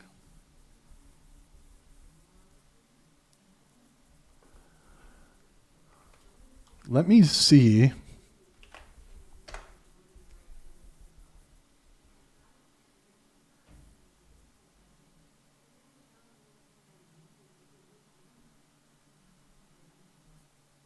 Let me know if anyone else has done this, has ran these transcripts. I really would like to know the answer to that question. I don't think I'm going to be able to discern it right now.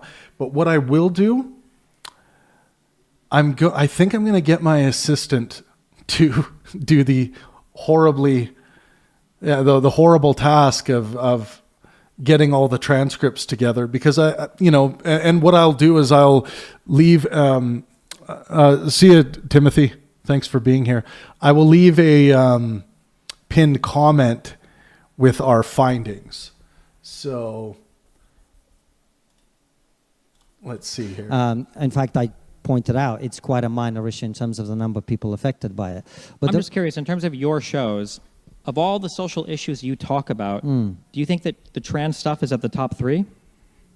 Well, I don't think we've talked about trans for like a year and a half, maybe 1 or 2 episodes in a year and a half. Okay, 2 do you feel years. like for conservatives in general in the United States, do you think that trans is one of the top issues that they talk about? On all the reform stuff that I looked at, trans was listed on a ton of it. It was in the manifesto. I'm not a Republican conservative in America, so I don't know what they talk about. It's up to them. Well, who would you have voted for in the last American election? Who would I have voted for? Donald Trump, for sure. Okay, so I don't know. Okay. Doesn't mean that you're a conservative Republican. Of course it does. Definitionally so. You're voting for the conservative Republican candidate. So if you present me with a small pile of shit and a big pile of shit, and I pick the small pile of shit, you go, oh, you love shit. No. No, but the example, and I like the lighthearted example coming out of Konstantin. It's better posture. But I think Destiny was saying something different, that, if you have a tendency to vote that way, and maybe it would have been better for Destiny to be like, okay, what about the election before that? What about the election before that? When, there might have been some I don't knows there. But yeah, it doesn't mean like you necessarily like that you are right-leaning or have conservative tendencies or things like that. It might just be a fact that that's where your sentiments lead you. But we'll let Destiny If the respond. vote is between a guy who resembles the furthest right you can be insofar as how they conceptualize the government And a being. guy who has no brain, yeah, I'll go with the guy with a brain. So yeah. Kamala Harris, the person who was a DA in California, Yeah. who was Attorney Yeah. General in Yeah. California, Yeah. who served as Vice President, Yeah. who was a senator in California, versus Donald Trump, who brags about taking and passing 3 cognitive tests in a month. Yeah. The dumb person is Kamala Harris there. Look, I just explained to you that when you make choices between things, it's not because you necessarily love the choice you're making. If you're forced to choose between 2 things, A little personal thing I have to say is that on this anti-Trump debate tour that I've been producing and running through the United States of America, obviously featuring Destiny as representing the anti-Trump side on the stage, I've yet to hear someone put together something that makes coherent sense to me as to how Donald Trump is the lesser of 2 evils between him and Kamala Harris. It just baffles me. I've heard hundreds, if not thousands, of different discussions of people talking about comparing Trump versus Kamala Harris, but when it comes down to it, it's like what.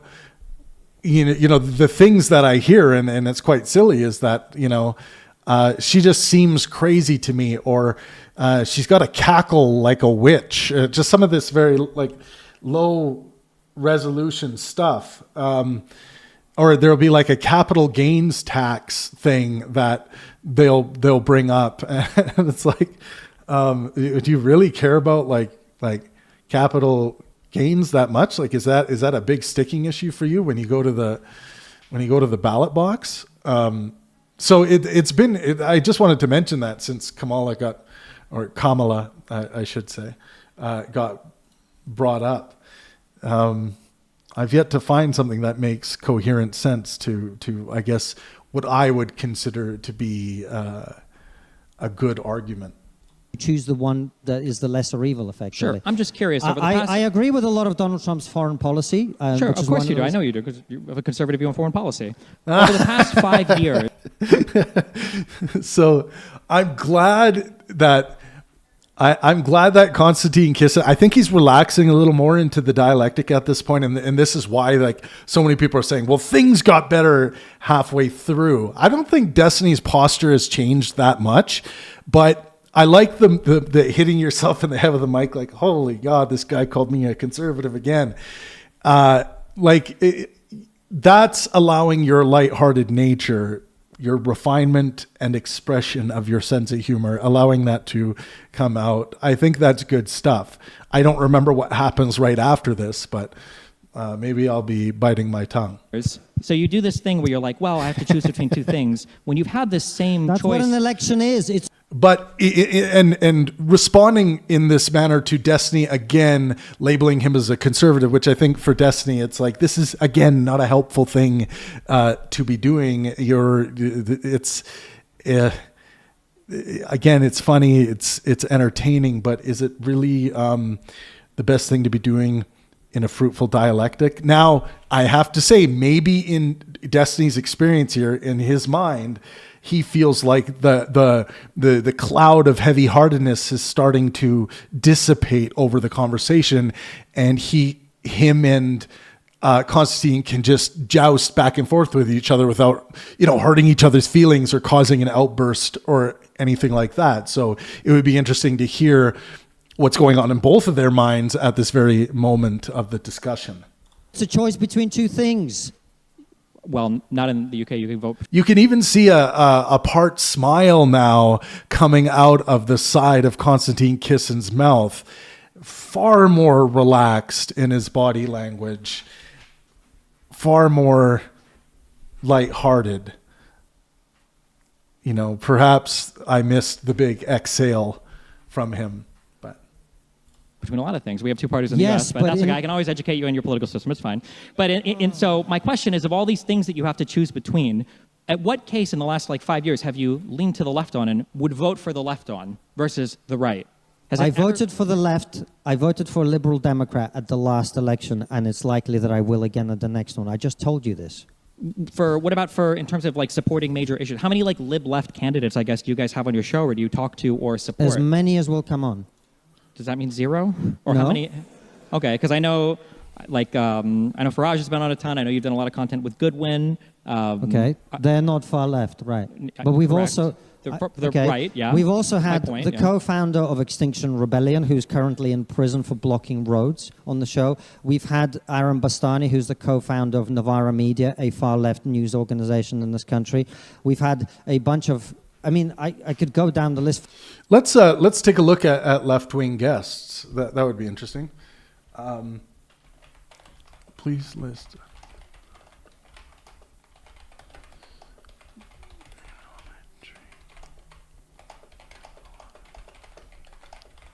I'm going to ask for the past year. But we'll see what happens here.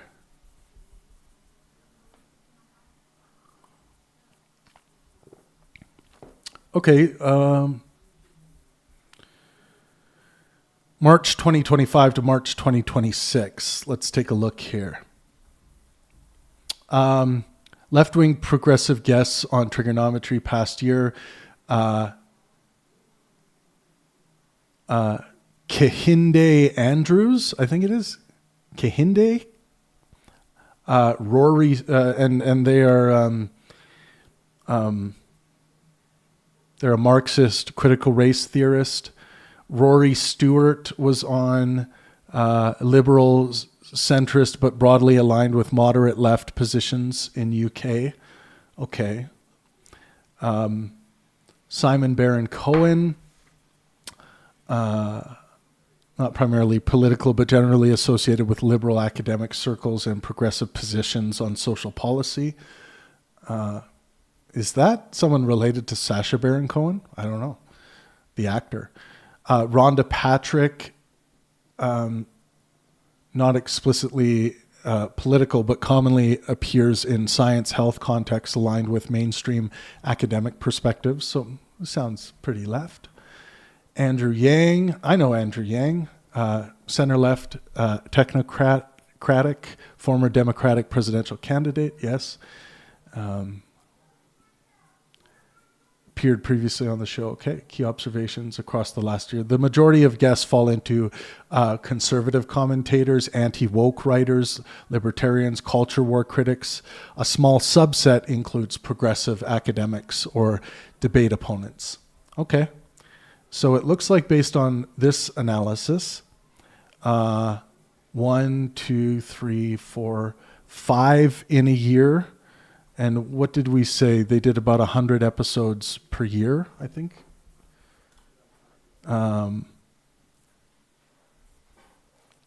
Let's see. Yeah, about 100 episodes per year. And we're saying, so the estimated total, 4 to 6, depending on classifications, out of 100. That's not very many, right? That's not very many.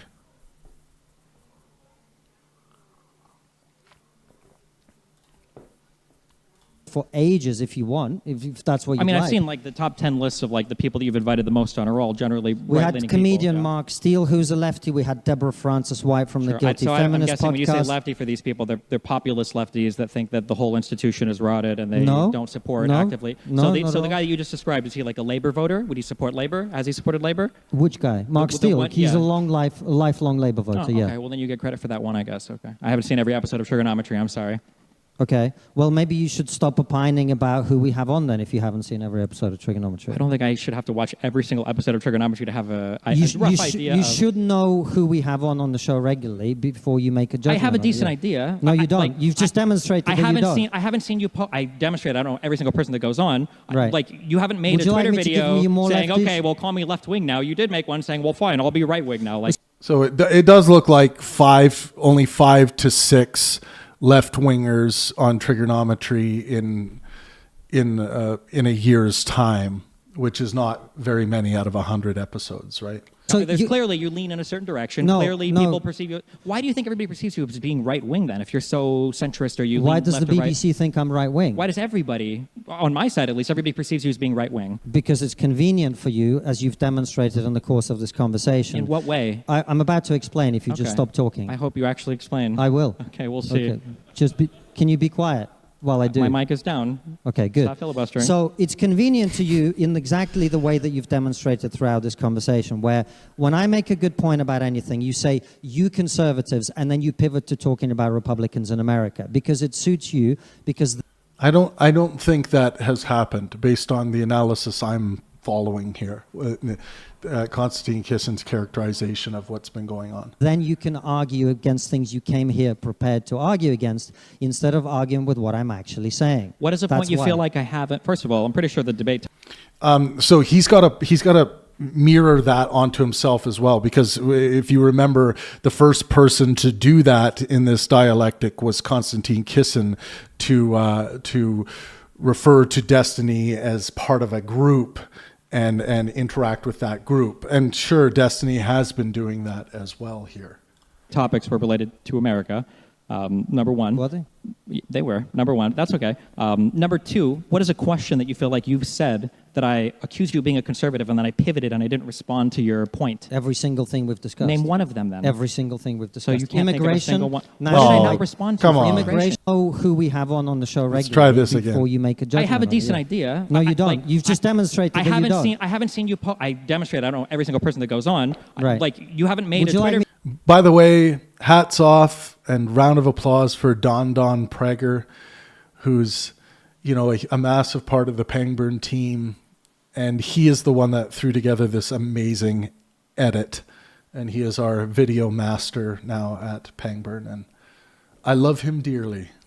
Video saying, okay, well, call me left wing now. You did make one saying, well, fine, I'll be right wing now. Like, clearly you lean in a certain direction. Clearly people perceive you. Why do you think everybody perceives you as being right wing then? If you're so centrist or you lean left or right? Why does the BBC think I'm right wing? Why does everybody, on my side at least, everybody perceives you as being right wing? Because it's convenient for you, as you've demonstrated in the course of this conversation. In what way? I'm about to explain if you just stop talking. I hope you actually explain. I will. Okay, we'll see.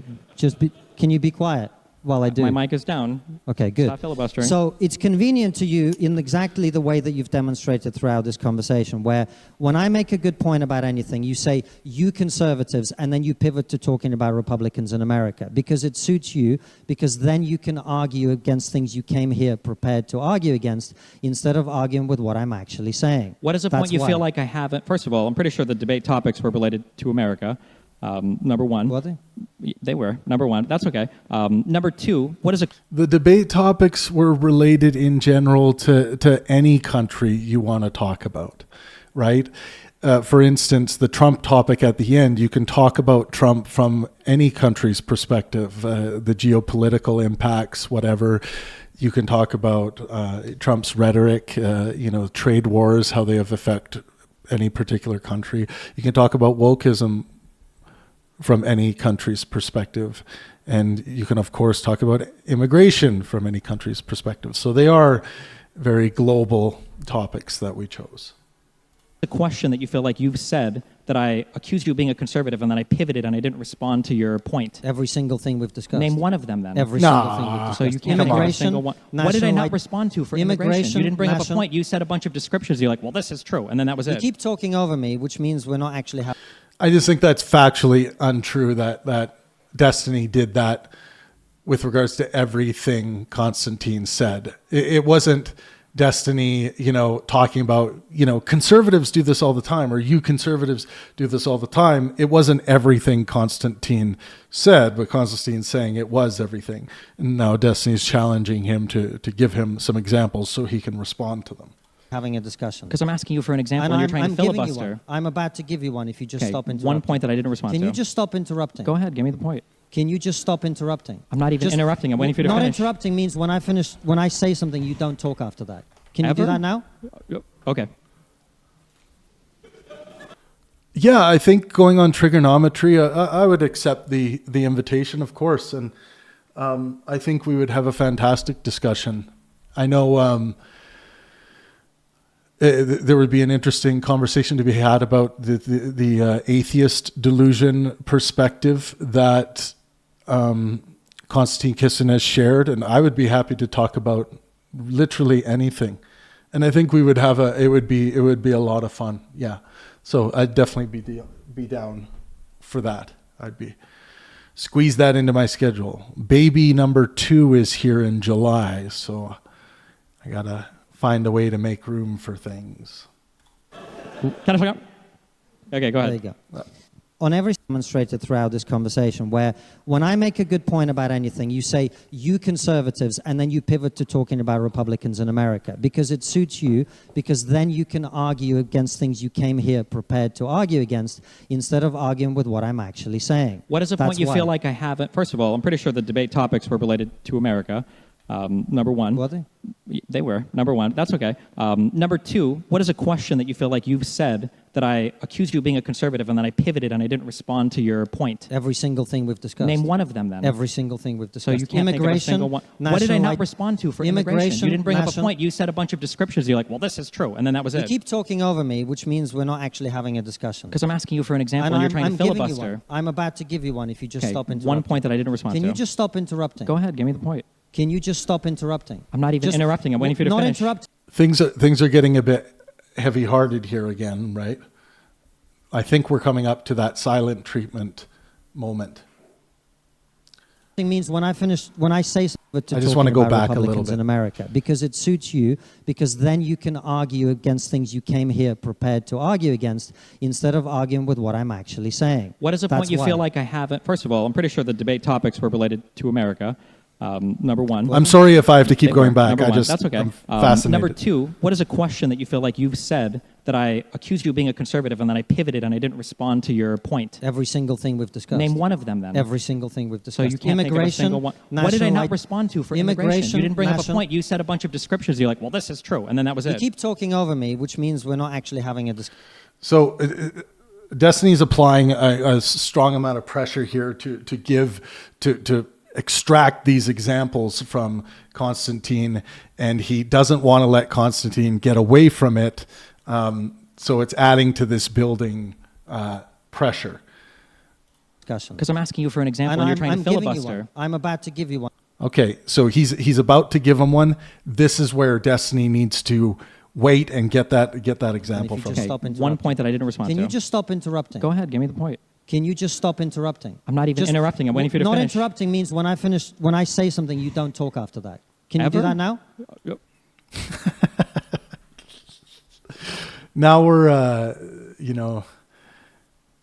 Now it's like kids on the playground for a moment here. Okay. Can I fuck up? Okay, go ahead. On it. Yeah, that's, it is playful, but there's still this air of heavy-heartedness in the back to some heavy-heartedness in this moment with Konstantin Kisin. Every single thing that we've discussed, immigration, national identity. Just one thing. You're not having a conversation. I guess I didn't expect you to check out this early, but I'm asking, is there a single point that you feel like I haven't responded to with substance, and you're saying everything because you realize you don't have an answer for that? If you want to have this conversation by yourself, you're welcome to. But I feel like I am. You are, yeah. I know you I are. am. Yes, I know I am. I feel that way. Yes. Yeah. I'm speaking to the copy-pasted talking points, and I can't get an actual answer out of you for anything.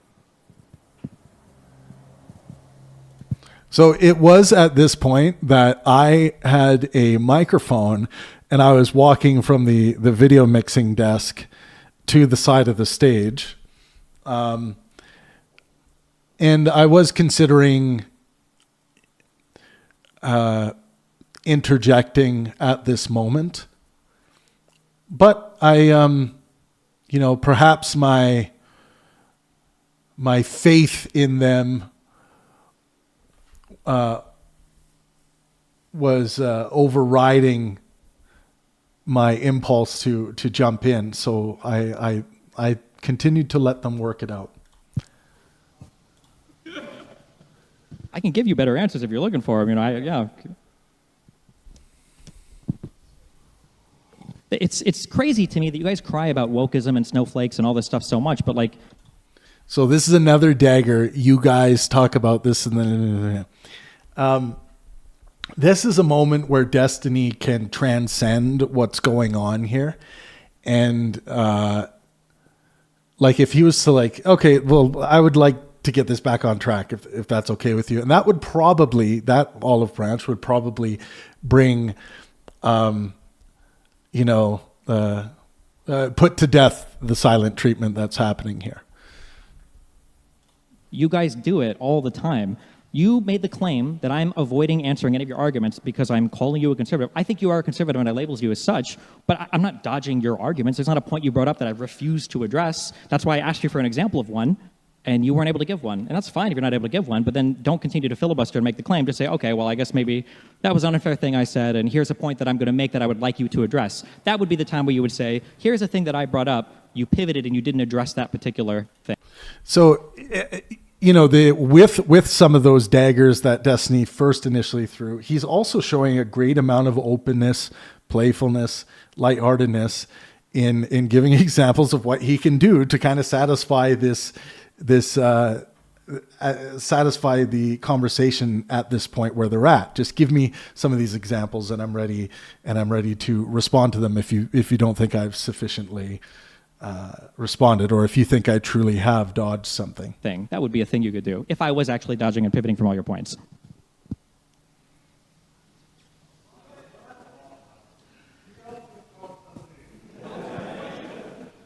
What was that? I can't hear any of you. You're going to have to shout louder. Russian agent. What does that mean?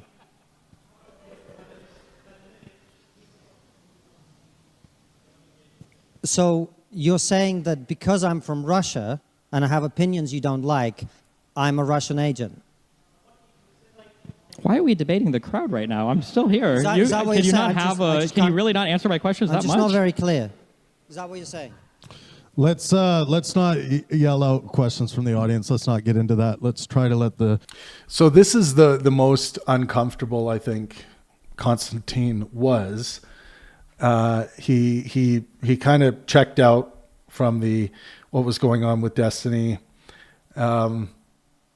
Obviously I had to put a stop to the Q&A with the audience. This was not going to be there was not going to be a Q&A session for this event.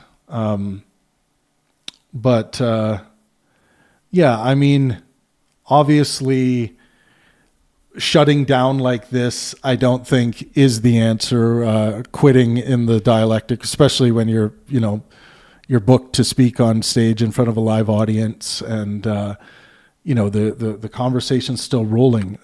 You gotta continue to work to find helpful ground with your interlocutor, and your interlocutor is sitting there throwing out some olive branches here of where you could go next. But Konstantin's quite fed up at this moment. And again, I do think a lot of it has to do with, I don't think it has to do with the amount of interruptions that were happening, because as we've gone through this analysis, it was pretty even back and forth on the interrupting, or even maybe more so on Konstantin Kisin's side. I just think it has to do with, if you bring in this, and I know it's so repetitive, but that's just what I continue to see, that the heavy-hearted nature of what is consuming Konstantin during certain portions of this discussion is causing him grief here. And I think a lot of people are going to see that it's like, no, destiny is the one causing the grief. But we have to, look into ourselves, how we are reacting to the circumstances we find ourselves in. That's important too. Yes, we can call foul like we have been when either of them are interrupting inappropriately, or getting facts wrong or whatever. But this is why, like, the Pangburn virtues and maxims are what I see as necessary constraints on the human condition, the human experience, necessary in helping you better achieve, better serve your purposes. And Konstantin Kisin's purpose in this circumstance is to have a fruitful dialectic. And I would, I'd want to have a conversation with him of like, what virtues do you uphold in your day-to-day? What do you use to keep yourself optimally constrained, so that you perform better to your purposes in any given environment? I would offer my 6 and my 6 corresponding maxims. We could talk about that. But I think there are some tools missing here. Hyper-focused on Konstantin Kisin for a moment here, but I think there are some tools missing here that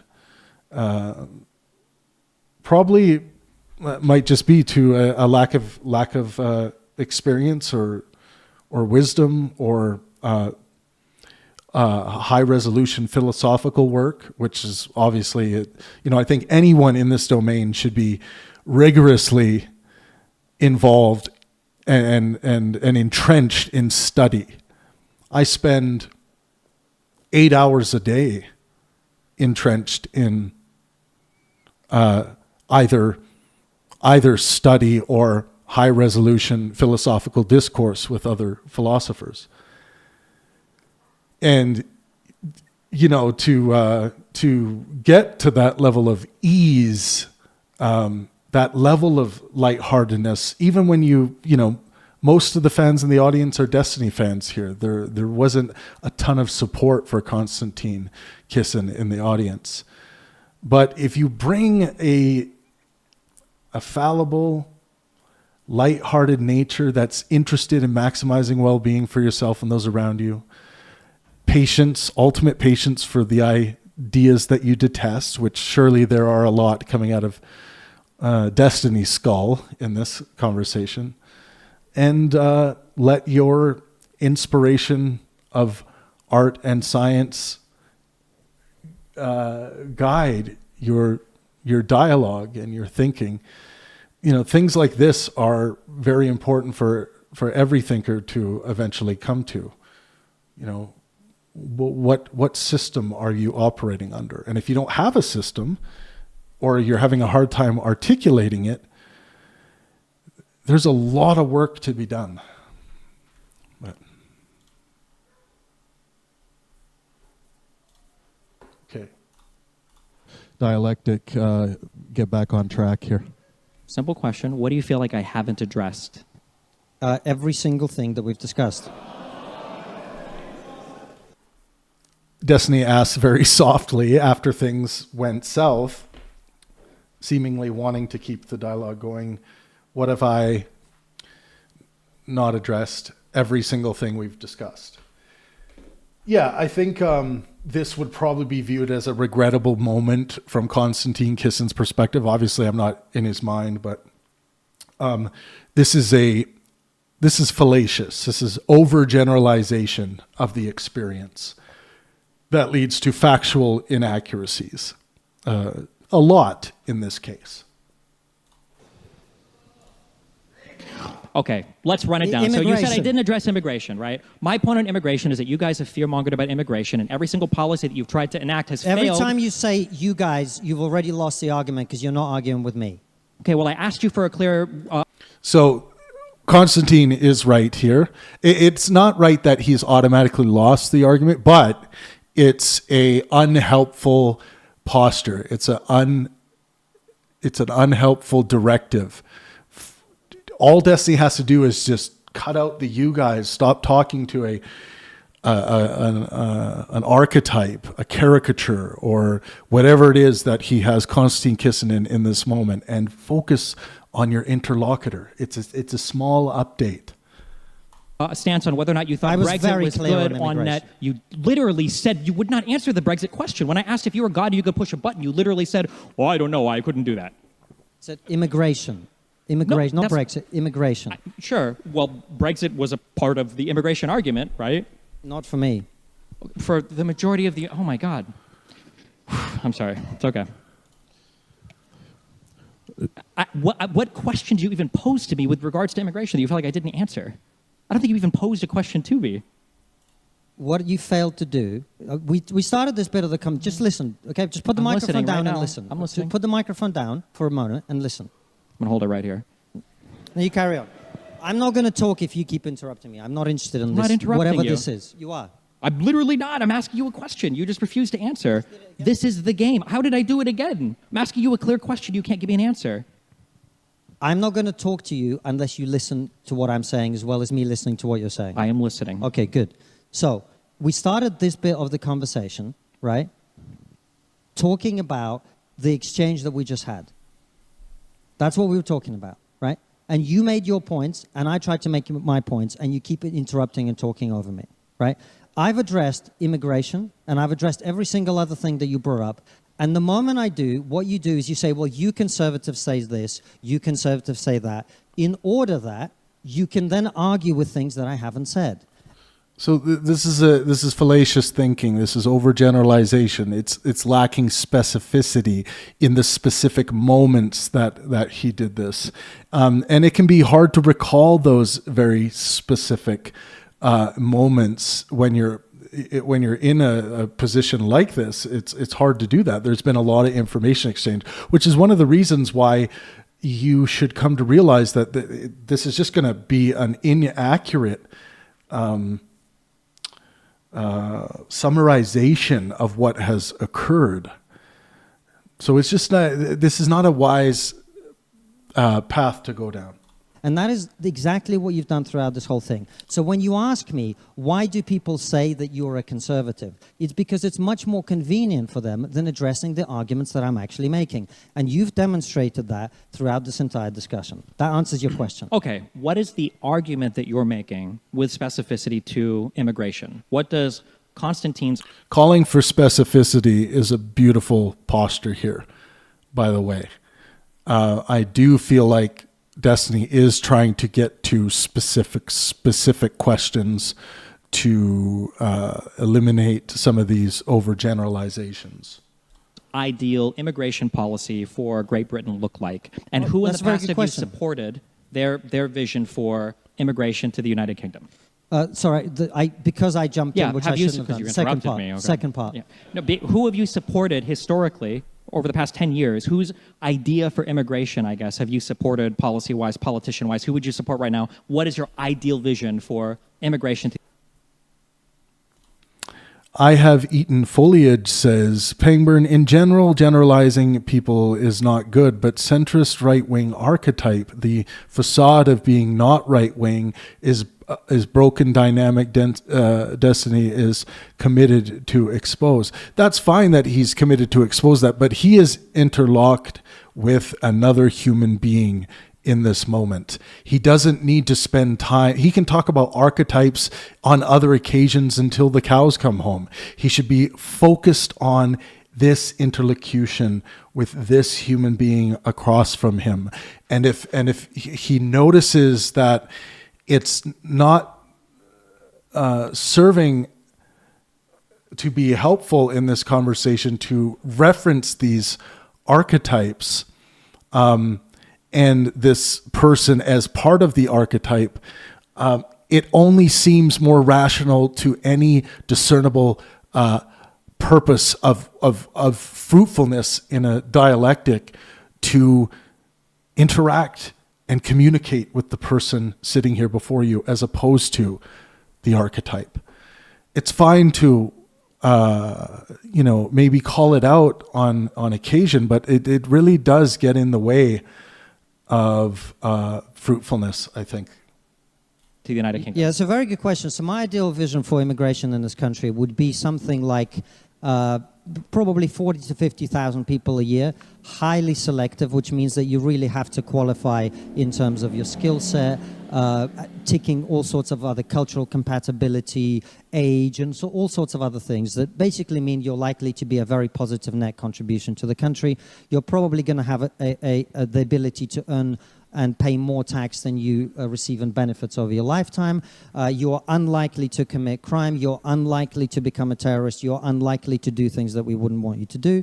You would be highly selective. I think I would definitely prioritize immigration from people, from countries, not from countries really, but from people who already speak the language, who maybe have a cultural familiarity. So Hong Kongers are a good example of this, right?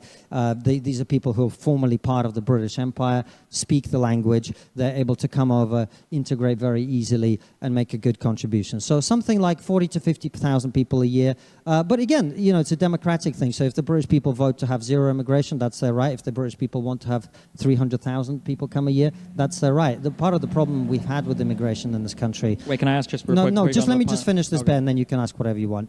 A part of the problem we've had with immigration in the last 30 years is, despite the fact that people keep voting against mass immigration of the kind that we've had, they keep voting for parties that promise to reduce it in 2010, in 2015, in 2016, in 2017, in 2019, and in 2024. In all of those elections, immigration was a major issue, and the British people overwhelmingly voted against what we have today. I want to squeeze some fact checks in here. One quick thing that I forgot to mention, it went by pretty quick.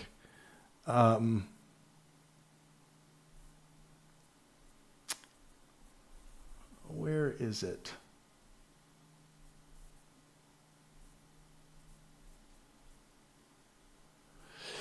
Destiny mentioned that he said this: I don't think woke people have any real political power.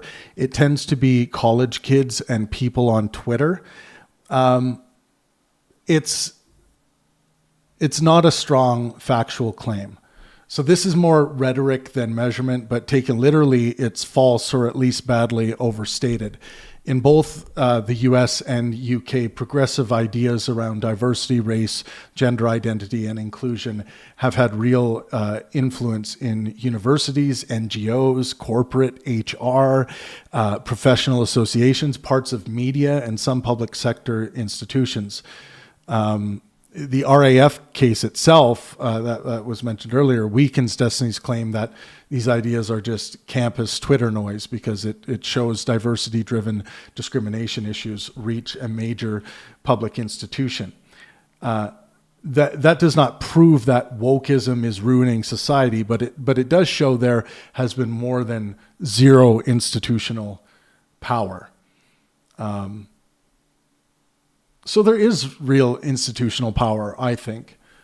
by so-called woke people. I don't use that term because every time I ask someone what woke is, they have a different idea, and it's a weird term.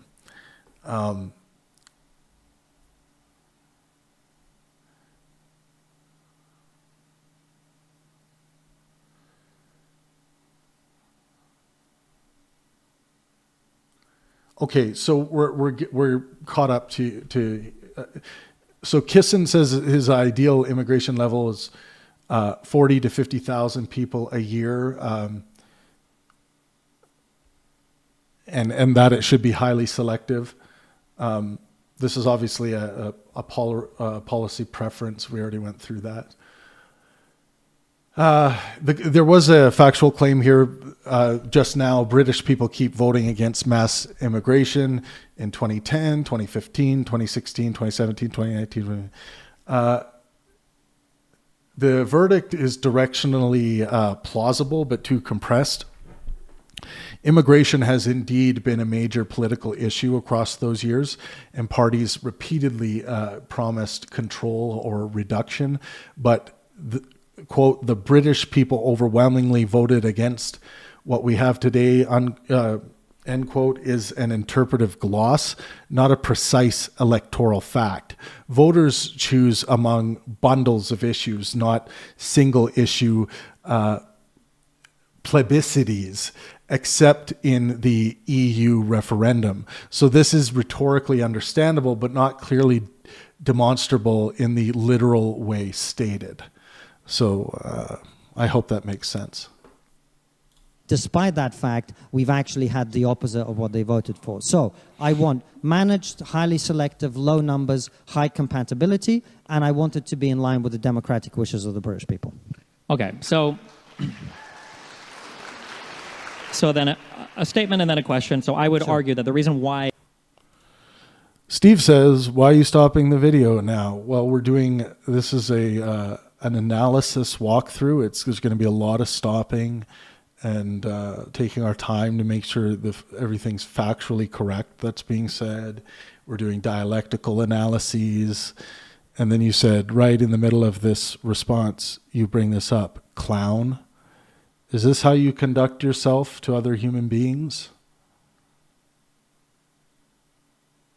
Steve?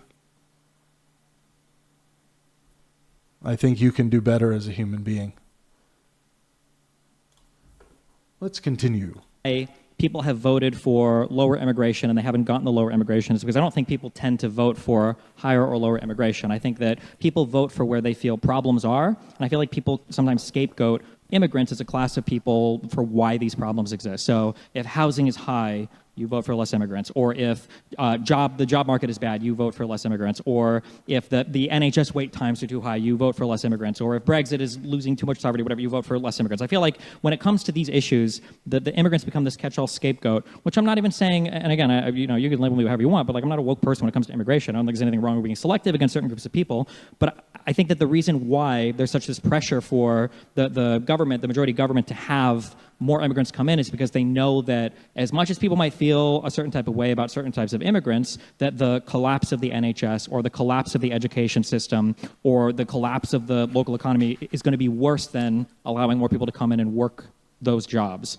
So I guess my question is, and I'm pushing with a degree of specificity because you speak about these issues a lot, when you say selecting for certain values, like what is it? What would that test even look like when you say selecting for certain values? What are the values that you're selecting for? Number one, and then number two, you mentioned like they have to speak the language and it should be like highly skilled people that can contribute net tax positives to the economy. Let's assume that you met the threshold for all of these things. Why cap it at 30 or 40,000? If they can integrate perfectly, if they speak the language, why not have like 100 or 200 or 300,000 of these people coming in? It's a very good question. For me, I am less attached to the numbers. I just think where culturally Britain is at the moment is that's what the British people would want. For me, it's the numbers are Joseph Stalin said quantity has a quality all of its own, and I think there's a truth to that, which is once you have very large numbers of people coming over a short period of time, it is disruptive for the reasons we've already discussed, and it also can put pressure on infrastructure. The reason, by the way, we haven't had the policy on mass immigration that the British people voted for isn't that. I mean, I agree with you. Of course, there are some people who scapegoat immigrants to explain the fact we've actually had the opposite. I'm going to go back because someone says Destiny mischaracterizes Konstantin here. Konstantin did not say values. I don't think Konstantin had an issue with that characterization, right? I want managed, highly... Because we are really talking about, like, based on how would you rank order these potential immigrants? Like, how would you measure them? Of course, values are going to be included in that, right? When you're engaged in the selection process? Selective, low numbers, high compatibility, and I want it to be in line with the democratic wishes of the British people. Yeah, okay, so let's hear what he has to say. They keep voting for parties that promise to reduce it in 2010, in 2015, in 2016, in 2017, in 2019, and in 2024. In all of those elections, immigration was a major issue, and the British people overwhelmingly voted against what we have today. Despite that fact, we've actually had the opposite of what they voted for. So I want managed, highly selective, low numbers, high compatibility, and I want it to be in line with the democratic wishes of the British people. Okay, so... Yeah, so there's a lot of there. These are all values that he is laying out, and Destiny's asking for specificity in the values that Konstantin is laying out. Those are all values, the things he said. This is what I want. He's laying out his values with regards to how the selection process should go. So then a statement and then a question. So I would argue that the reason why people have voted for lower immigration and they haven't gotten the lower immigration is because I don't think people tend to vote for higher or lower immigration. I think that people vote for where they feel problems are, and I feel like people sometimes scapegoat immigrants as a class of people for why these problems exist. So if housing is high, you vote for less immigrants. Or if the job market is bad, you vote for less immigrants. Or if the NHS wait times are too high, you vote for less immigrants. Or if Brexit is losing too much sovereignty, whatever, you vote for less immigrants. I feel like when it comes to these issues, the immigrants become this catch-all scapegoat, which I'm not even saying, and again, you can label me however you want, but like I'm not a woke person when it comes to immigration. I don't think there's anything wrong with being selective against certain groups of people. But I think that the reason why there's such this pressure for the government, the majority government, to have more immigrants come in is because they know that as much as people might feel a certain type of way about certain types of immigrants, that the collapse of the NHS or the collapse of the education system or the collapse of the local economy is going to be worse than allowing more people to come in and work those jobs. So I guess my question is, and I'm pushing with a degree of specificity because you speak about these issues a lot, when you say selecting for certain values, like what is it? What would that test? Yeah, pushing, again, a great posture by Destiny, pushing for specificity here. This is something that all people engaged in any kind of philosophical discourse, including political discourse, push for specificity. Learn to articulate your ideas specifically. It's only going to create a more higher resolution relationship with the concepts in your mind, with your the values, the meanings of terms, all of these things. If you learn to immerse yourself in specificity, move away from general statements. It's just wisdom is in the specifics, in rigor. Even look like when you say selecting for certain values? What are the values that you're selecting for, number one? And then number two, you mentioned like they have to speak the language and it should be like highly skilled people that can contribute net tax positives to the economy. Let's assume that you met the threshold for all of these things. Why cap it at 30 or 40,000? If they can integrate perfectly, if they speak the language, why not have like 100 or 200 or 300,000 of these people coming in? It's a very good question. For me, I am less attached to the numbers. I just think where culturally Britain is at the moment is that's what the British people would want. For me, it's the numbers are. Joseph Stalin said quantity has a quality all of its own, and I think there's a truth to that, which is once you have very large numbers of people coming over a short period of time, it is disruptive for the reasons we've already discussed. And it also can put pressure on infrastructure. The reason, by the way, we haven't had the policy on mass immigration that the British people voted for isn't that. I mean, I agree with you. Of course, there are some people who scapegoat immigrants to explain the problems that society has. And I don't agree with scapegoating immigrants. That doesn't mean mass immigration is necessarily good. One of the problems with mass immigration is it's effectively been used in Europe to cover up the fact that our economies are not growing. Our economies are shrinking on a per capita basis. We are poorer per capita in this country today than we were before the financial crisis.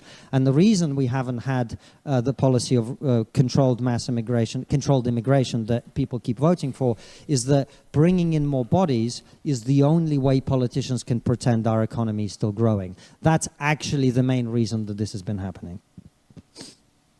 Okay, so I guess my question is, what are the values, or what are the things that you would select for when you talk about like a values-based test for people coming to the country? Like, what are the things that you're talking about? And then also just a comment on, the reason why we're bringing in immigrants is to shore up an economy. I think a lot of that has to do with the boomer generation as well, that you had a lot of people come back from wars, or stay for wars, I guess, for your guys' case, but in the United States we say come back. And then you had this aging population that had a ton of kids, and now these people have all hit a certain age, so you're kind of at this weird demographic age thing, which is why they're bringing in a bunch of younger workers now to kind of fix that issue, because you've got a lot of benefits and, your triple lock pension, whatever else, all these things, Social Security in the United States, yeah. Well, that's part of it, but the problem is if you're bringing people who are net consumers of tax revenue, then you're not solving that problem, you're making it worse, right? And that's what's been happening in the UK. So when you have mass unskilled or very low skilled immigration and plus lots of dependents, you're actually bringing in people who are then going on benefits in this country, which I have no idea why it is in this country that we allow foreign citizens to receive benefits. It doesn't make any sense to me. But what happens is you then effectively are bringing net consumers of tax revenues, and you're making that problem worse, which is why I say it isn't that. It's the fact that politicians are able to pretend that we are growing. I mean, the British economy is growing by like 1.1% or whatever it is. It's still not even growing even on that basis. But the reason they bring in lots and lots of people is so that they can add to the total tax base without having consideration of what happens when you divide that by the number of people, which is you're getting poorer. Okay. All right, let's go through some fact checking here. So, claim here, foreign citizens are subject to the immigration rule of no recourse to public funds, NRPF, which prevents them from accessing most forms of welfare until they obtain IRL after at least 5 years. I don't think we've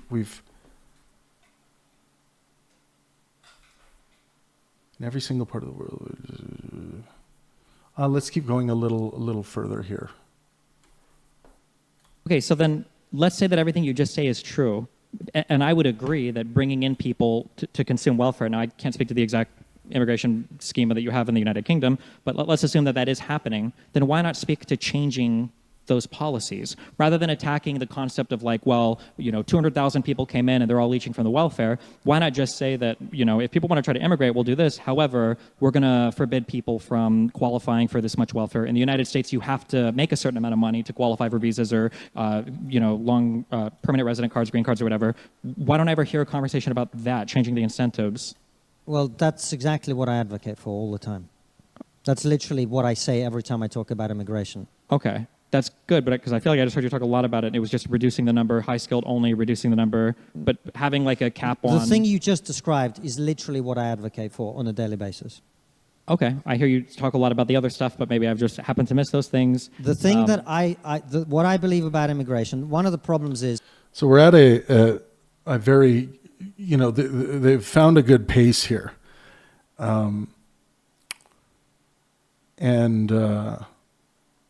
it's again, like the cloud of heavy-heartedness has dissipated.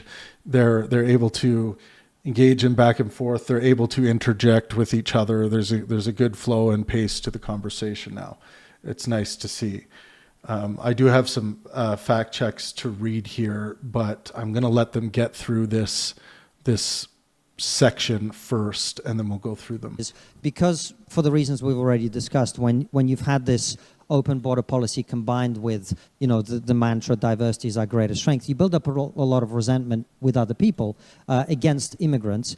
And the reason you see people now on the internet talking about, Britain's been colonized and Britain's been invaded.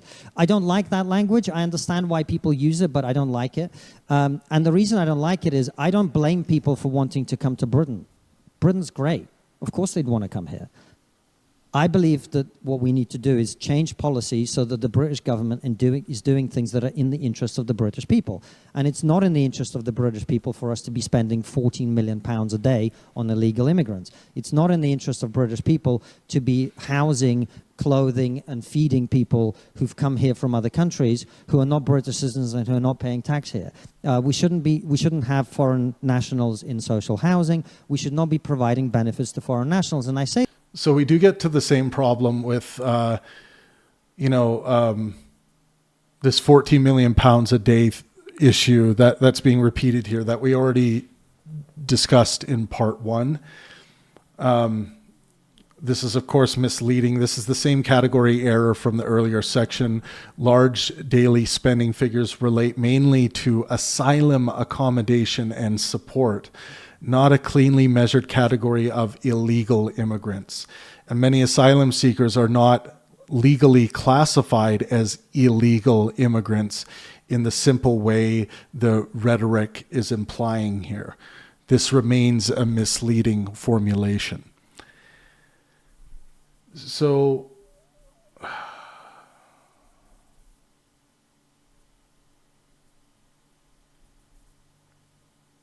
yeah, I think that's, we'll go from there. Say this as someone who was very poor and a foreign national for quite a significant portion of my life in this country. So I advocate for sensible policies on immigration, on what happens when you get here. That is my position, which is why, with all respect, I'm glad a normal conversation has broken out between us, despite the conversation we were having earlier, because this is the reason I don't subscribe to political parties and this sort of team-based agenda, because every political party has lots of things about its policies that I don't like.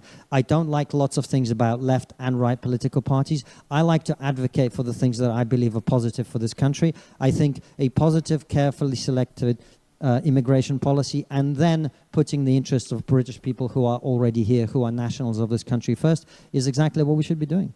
So sure. I'm glad we agree on that. Yeah, so I don't necessarily disagree with anything you've said, but one of the issues with the statement of, like, I don't subscribe to a certain political party, I think that you can have a constellation of ideas that don't map cleanly onto some side, but when it comes down to elections, or when it comes down to pushing people to vote in an election, you kind of have to choose a party, or you have to choose a person. Things have to collapse into one choice. Sure. And I guess, you can tell me if I'm wrong, but the feeling that I get from you, from the things that I've heard you say, is that if I... The feeling that I get, this is, being sensitive to the dialectic because it's in a good place here. And it was nice to hear that acknowledgement from Konstantin as well. So now they are somewhat on a united front on this new paradigm of the conversation, which would be a relief if we were in their seats, I think. I were to look at the past 20 years of British politics, and if immigration was a huge issue that I had with this country, I feel like the Conservatives have failed monumentally in dealing with the immigration issue. Of course. I feel like just like Labour before them. Yeah. Sure, but I feel like the prediction was that Labour was going to continue to fail massively on it, and it seems like Labour hasn't failed. It seems like Starmer, for all of his faults, I know you guys all hate him, but it seems like his government has done a good job at cutting heavily into the amount of immigrants coming over, cutting heavily through the backlog of asylum seekers that you had that the Tories refused to deal with.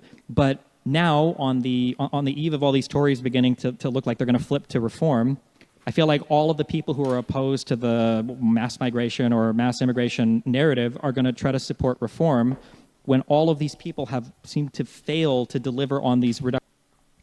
Both of them are becoming more specific. The generalities have gone the way of the dodo, at least for the moment. They're truly interlocked now. listening to each other. It's nice. It's nice to see the calm after the storm. Reduction of immigration promises over and over and over again, and that's just very confusing to me. I don't understand that. Yeah, well, let me explain it to you. I mean, it's a fair critique. So, first of all, the Labour, your point about, Labour Party is reduce the numbers, it's not quite how it works, but yeah, the numbers are lower. They're still very high. I mean, this is why I kept bringing up the point about what was happening in this country 30 years ago when I first came here. The numbers of people coming then were about 40 to 50,000 a year. 55,000, I think, in 1996. It's still like 300-something thousand now, which is way too high, particularly given the cumulative impact of mass immigration that we've had. So both Labour and not both Labour, the Lib Dems and the Conservatives have all failed on this. All the mainstream politicians have failed on this for the Yes. Thanks for the question, Chief Bin Chicken. The question is, hey, Mr. Pang, have you seen Konstantin talking about Destiny on JRE? Have you spoken on that at all? I actually did a live stream reacting to that yesterday. So if you guys check out the live tab on the channel here, I actually called it Destiny Voldemort, He Who Shall Not Be Named, on the Joe Rogan podcast with Konstantin Kisin. So I found it very interesting that they wouldn't drop Destiny's name, which is kind of weird for these, this kind of platform that is all about supposedly, free speech, open dialogue, the war of ideas. But when a true warrior comes along that can really fight, and Destiny can really fight intellectually, there's almost a sense of he who shall not be named. Let's not give him too much gas here. But of course, it had the reverse effect. Ever since that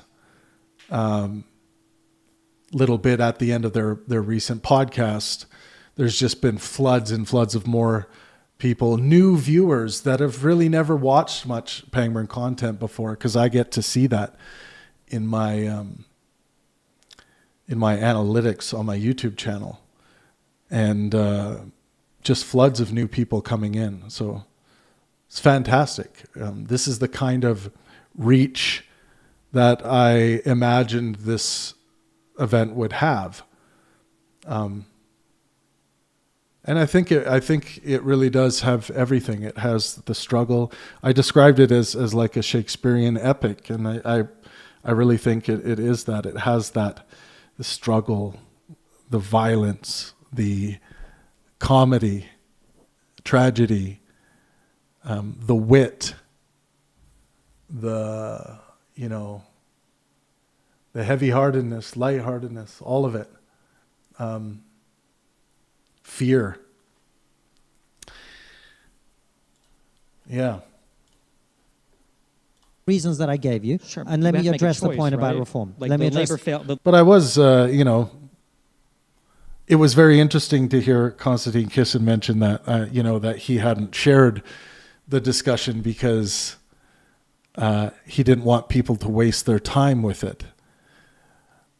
I think he didn't dominate the way he thought he was going to dominate.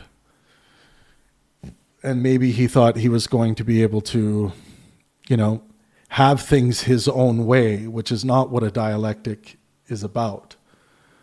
But it was the first stage, opportunity on the Pangburn stage, and perhaps there was some things exposed where a lot more rigorous work is needed. The Labour or the Conservative Party, the Tories failed far, far, far more. No, it started with the Blair government, so more people came under the Blair. I would describe Konstantin Kisin as a true warrior as well, but I think he is at a different stage of development. I think he has a lot more work to do philosophically than Destiny does. I think there's a lot of depth to what Destiny is bringing, and I think a lot of it comes from his daily study and his, frequently being in the dialectic on a daily basis. I think that has just added a lot of refinement to his presentation, and also has allowed him to, part of achieving a lighthearted effort in a setting like this is having the experience too. Some people can get shell-shocked being on the stage, especially with someone who holds ideas that you detest.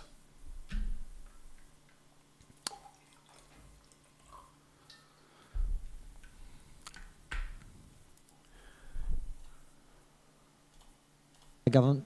Let me just No, lay I this understand. out. We're going Boris wave after. It seems like the Tories failed hardcore. They with both immigration failed stuff. in exactly the same way. Okay, so you would say as of right now, if you could flip a coin and have the Tories continue, versus the Labour government, that they would both perform the same on immigration. I think probably very likely similar. Yeah, absolutely. How would we feel that way? What's the evidence of that? Sorry? Why would we feel that way? What would we look to in reality that would inform that? I think the numbers were going to come down, whoever was in charge. I don't think the numbers this year have come down because the Labour government has come. Yeah, I'm not sure it's that he's too scared to say the name Destiny on the Joe Rogan podcast. But as far as what I was referring to is Destiny going on the Joe Rogan podcast, what would that look like?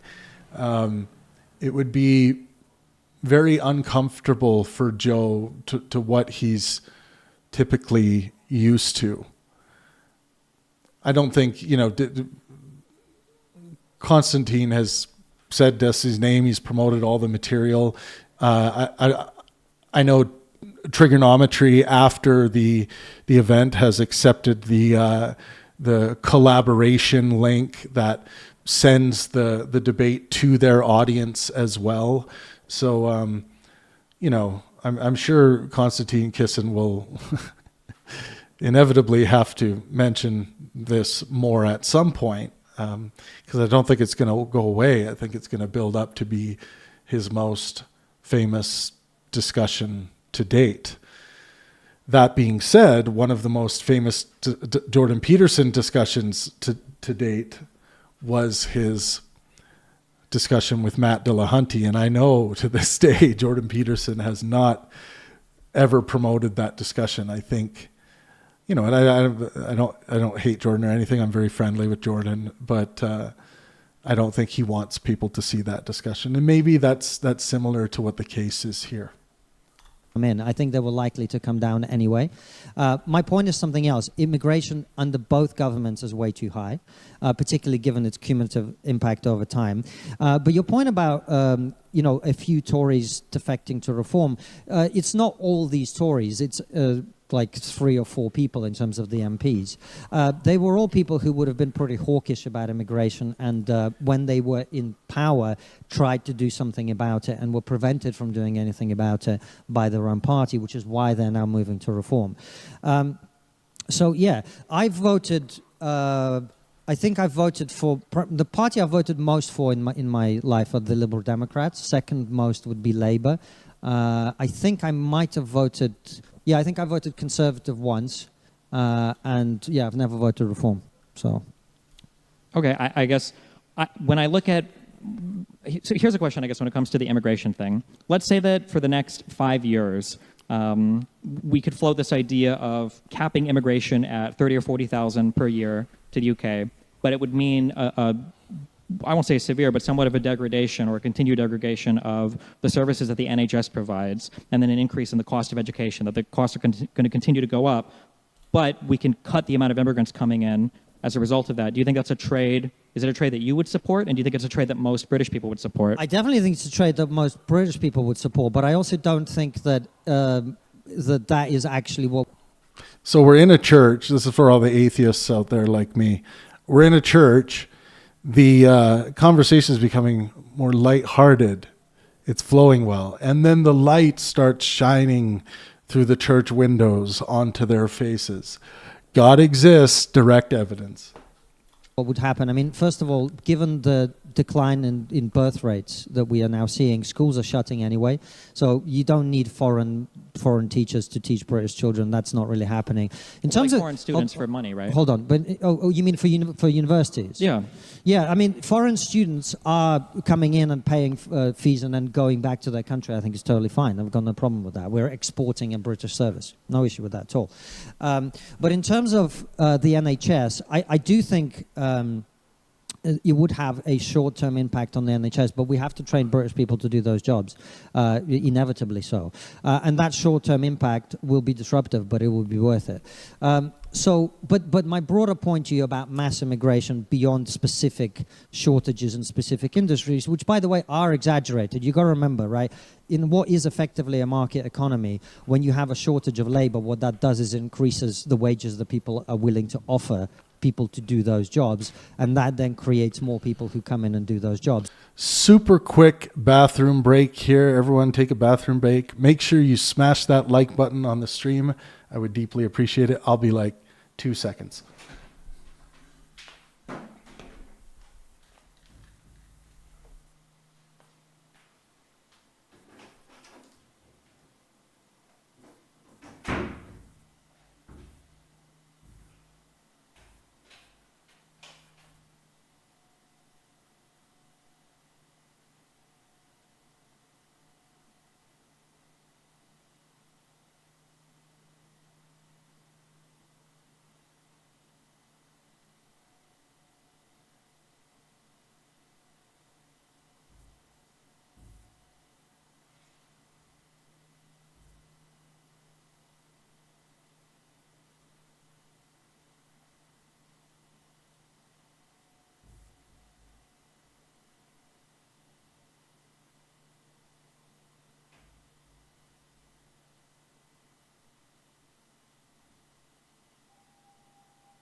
All righty, I am back. Well, thanks for staying with me, folks.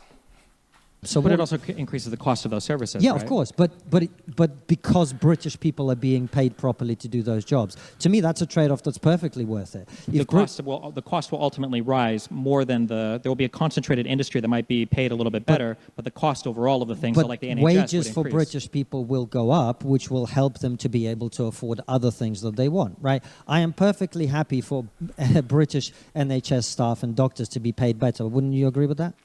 Well, I think the question would be, is it worth the trade-off of a degradation of NHS services, which is what would happen? I don't know that it would lead to long-term. I think short-term, of course, it would be disruptive. I don't think long-term it would lead to a degradation of NHS services at all. You would have a highly paid workforce of British people who are trained in this country to be doctors and nurses. I think that would be incredible, and that's what we should be aiming for. But the broader point I'm making to you is take the NHS and other shortages that you might create in this way out of it. The bulk of the people who've come over the last 30 years are not supporting themselves financially to the point where it's worth our time bringing them in. And that's the problem. Even the bulk of the legal immigrants, you don't think are worth it financially or economically? The bulk of the wave of low-skilled and no-skilled immigration and dependence that we have had is not economically beneficial to us. We should be welcoming people in who are economically beneficial. And as part of the wave that we've had over the last 30 years, some of those people have been economically beneficial. Great, let's bring those people in, but let's not bring in hundreds of thousands, if not millions of people who are net takers of tax revenue and also are more likely to be doing other things that we don't want. So, All right, a bit of fact checking here. Kisin says mass unskilled or very low skilled immigration plus lots of dependents are net consumers of tax revenue. The verdict partly supported in aggregate logic, overstated as a universal. The recent MAC work finds that fiscal effects vary sharply by root and skill level. Skilled workers are estimated to be strongly fiscally positive over their lifetimes, while some family and lower earning categories can be fiscally negative. Migration Observatory also notes the fiscal impact of immigration is mixed and highly root dependent, not uniformly positive or negative. So Kisin is on firmer ground when he says some low-skilled migration with dependents can be fiscally costly. He overreaches when he talks as though the, quote, bulk of the migration wave is not worth it, because that requires a decomposition by root, earnings, duration, dependence, and lifetime tax contributions that he does not supply. So again, he overreaches when he talks as though the bulk of the migration wave is not worth it, because that requires a decomposition by root, earnings, duration, dependence, and lifetime tax contributions that he does not supply.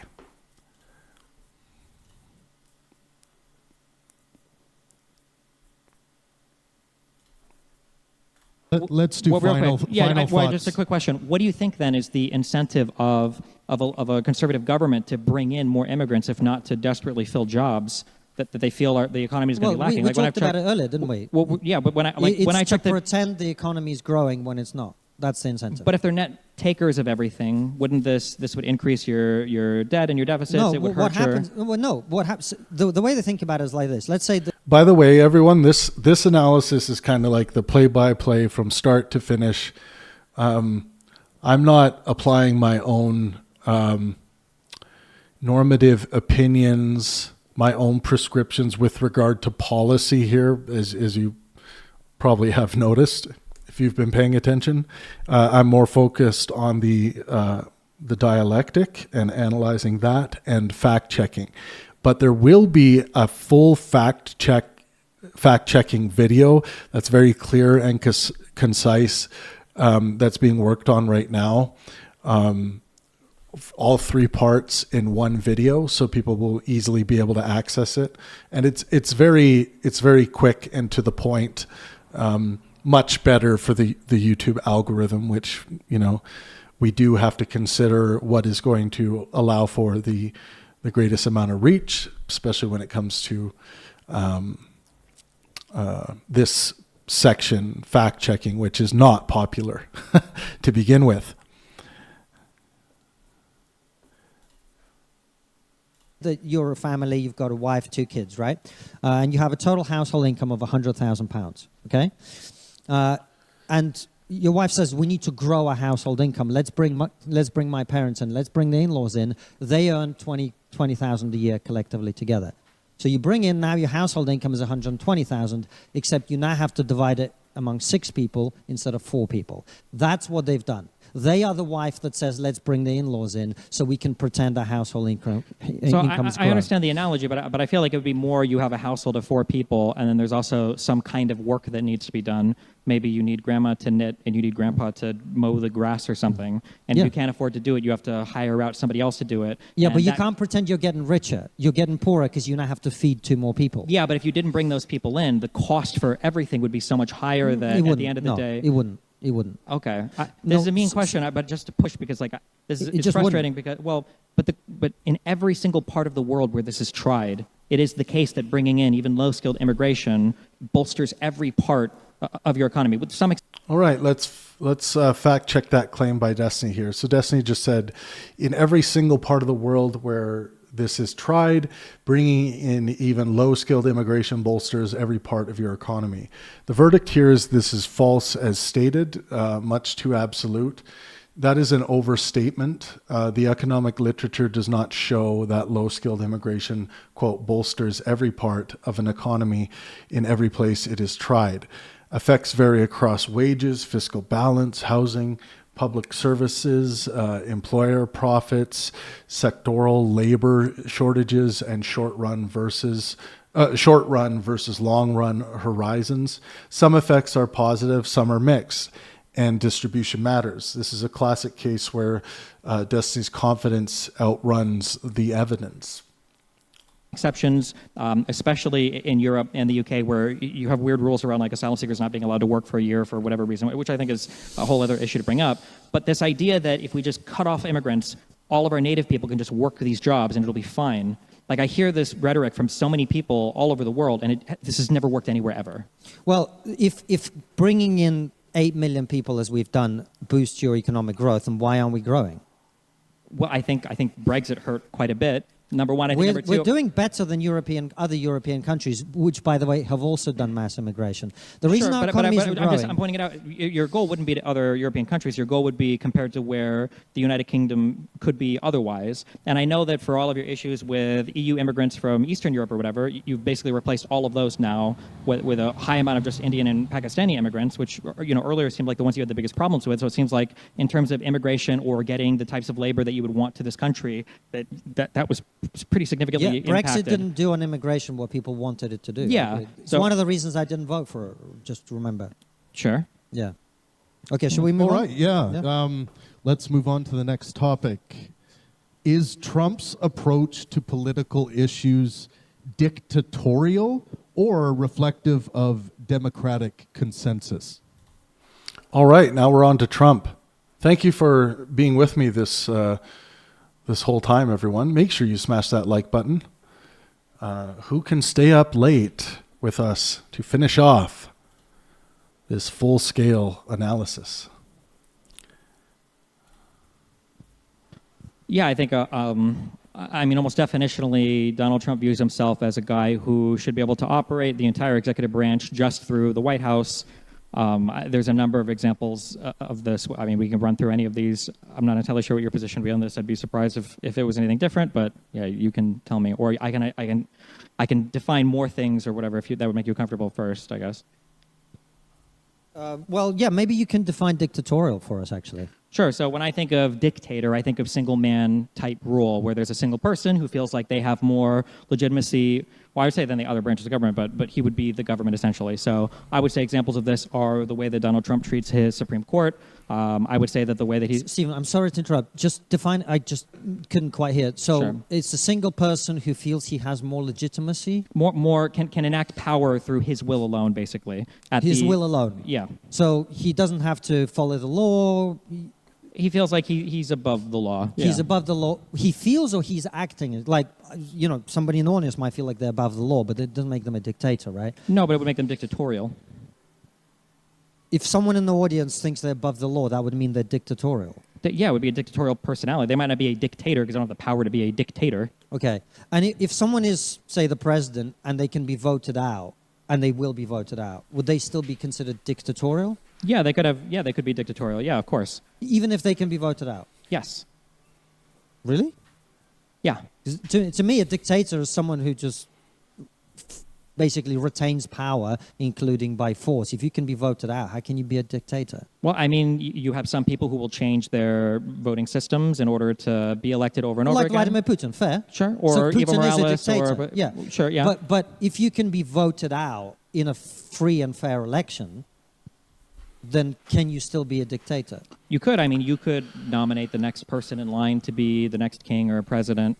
I think that Donald Trump, that's why I said free and fair election, right? Sure, which, I mean, they're also trying to actively impede right now. But do you think that if Donald Trump was 20 years... Just to read this definition, I'll read a couple definitions into the record. So dictator, a ruler with total power over a country, typically one who has obtained control by force.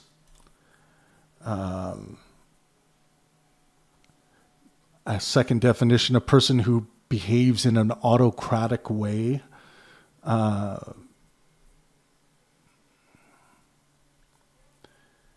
Yeah, things like that. What does Merriam-Webster have to say? A person granted absolute emergency power can be a dictator.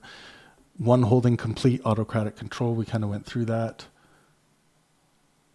Yeah. Just for the record, but I think these guys are doing fine on this. He's younger. He keeps making these references to running for a third term. Do you think he would try to run for a third term? Yeah, I think the fact that he keeps referencing a third term is a disaster, and I think he should definitely stop doing that. Yeah, I think it's dictatorial. Okay, yeah, of course, Trump does keep referencing a third term. Kisin thinks that this referencing of a third term is a disaster. They're pretty fully locked here. Now they're going to get into whether or not this is dictatorial or what a dictator might do.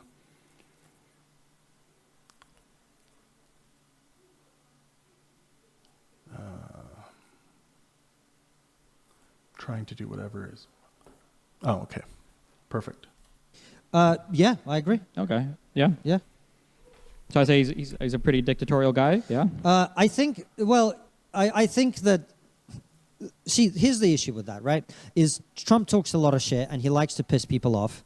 And so he says these things and you kind of go, well, it's 99.999% that he's trolling. Wait, is it though? Hold on. Just let me lay out my argument. We've established that we're actually able to have a conversation, so let's have one. So 99.999%, this is my assessment anyway, he's trolling. 0.0001%, shit, he's talking about a third term. Not good. And I regard, particularly given what happened on January... Kisin has fallen into a much more lighthearted, relaxed, playful posture here, which is allowing, I think, is the primary reason why the dialectic is being allowed to flow in the way that it's flowing right now. For whatever primary reasons this was, it's good that he was able to find this place. There was something I was just going to mention. The 6th, the fact that he keeps referencing... Oh, yeah. I just have to point out one epistemic crazy thing here.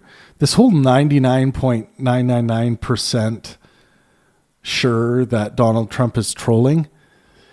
I mean, to take it at face value, to take Konstantin Kisin's words at face value here, that is an insane claim.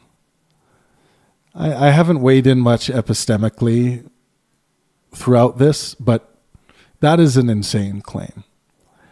I am 99.99999% sure, because I'm a fallibilist, I will never, or at least I will almost certainly never adopt a dogmatism with regards to anything. So that means I can only be 99.9% sure that gravity exists.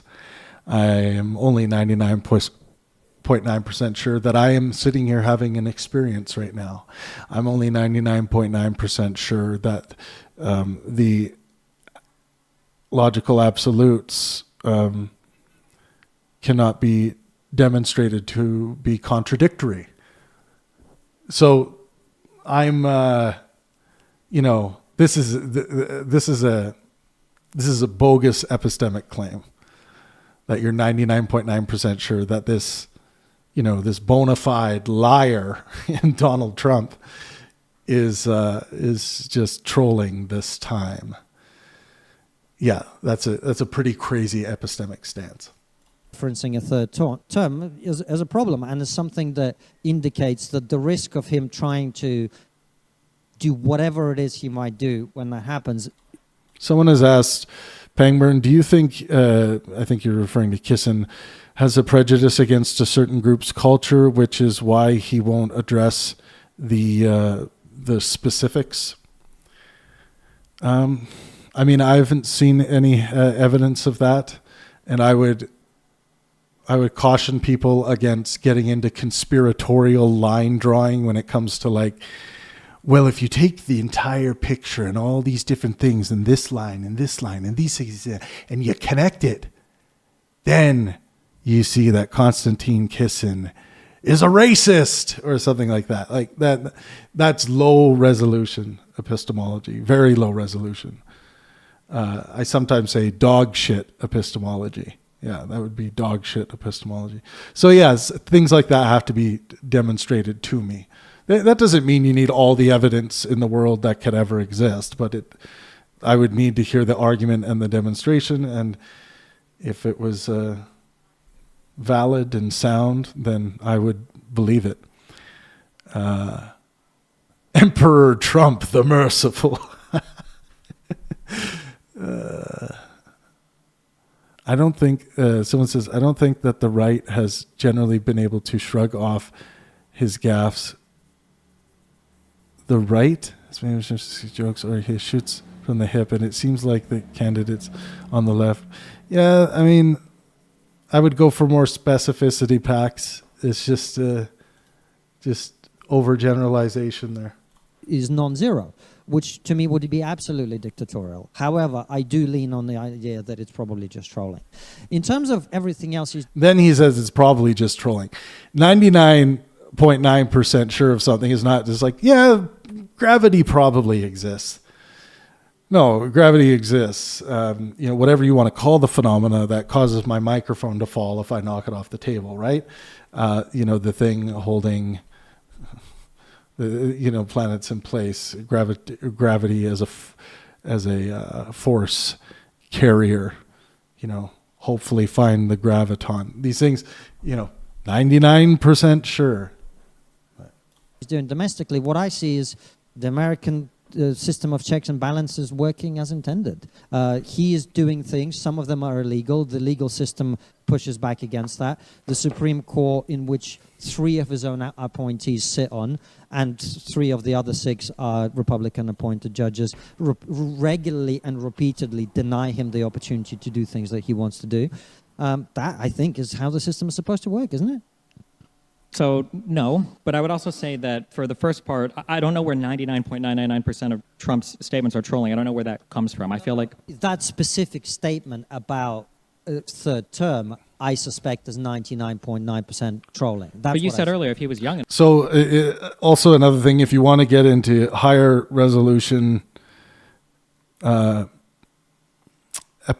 clarification and articulation and belief, you'll want to do away with applying percentages and numbers to epistemic commitments.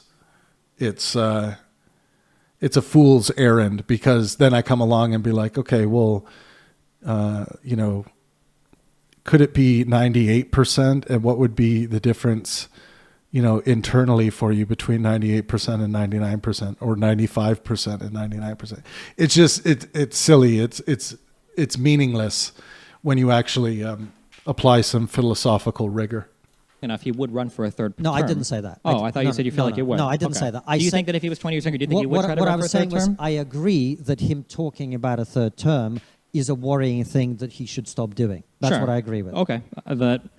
That might be that on that issue, but then there are a load of other issues where it seems like he feels like he alone is entitled to make these decisions that nobody else ought to have any oversight over.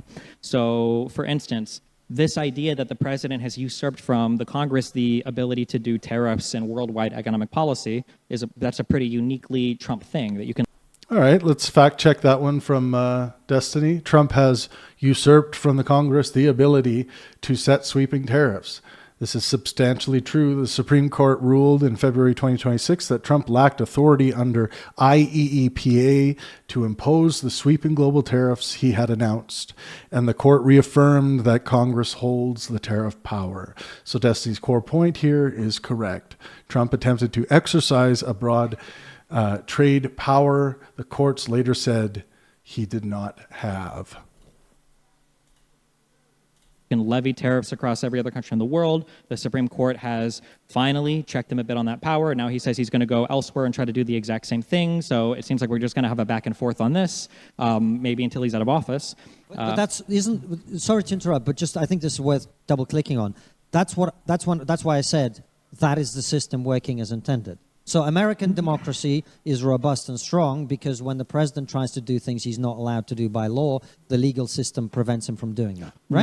No. So No? I think that the American system is strongest when everybody is trying to act in good faith within the bounds of the system. I don't think continuously When was the last time that happened? Joe Biden.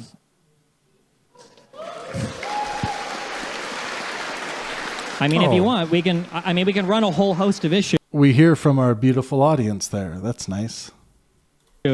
So I would look at like the weaponization of the Department of Justice by Donald Trump. I think is a historically crazy thing by a U.S. president. If you want to give me any examples that you feel would stack up to that between Biden, Obama, and the Clintons over the past 30, 40 years. I didn't say that Donald Trump is not doing things that shouldn't be challenged legally. What I said is I think it's the part. I missed if Destiny said this yet, but I'm going to read it into the record anyways. So Destiny has said or will eventually say here that Trump has already benefited financially massively from tariffs. The tax department collected huge revenue. So this is true in substance, sloppy in phrasing. Customs and Border Protection said the U.S. collected about $166 billion under the IEEPA duties before the Supreme Court invalidated them. So the federal government did collect huge sums under the unlawful tariff regime.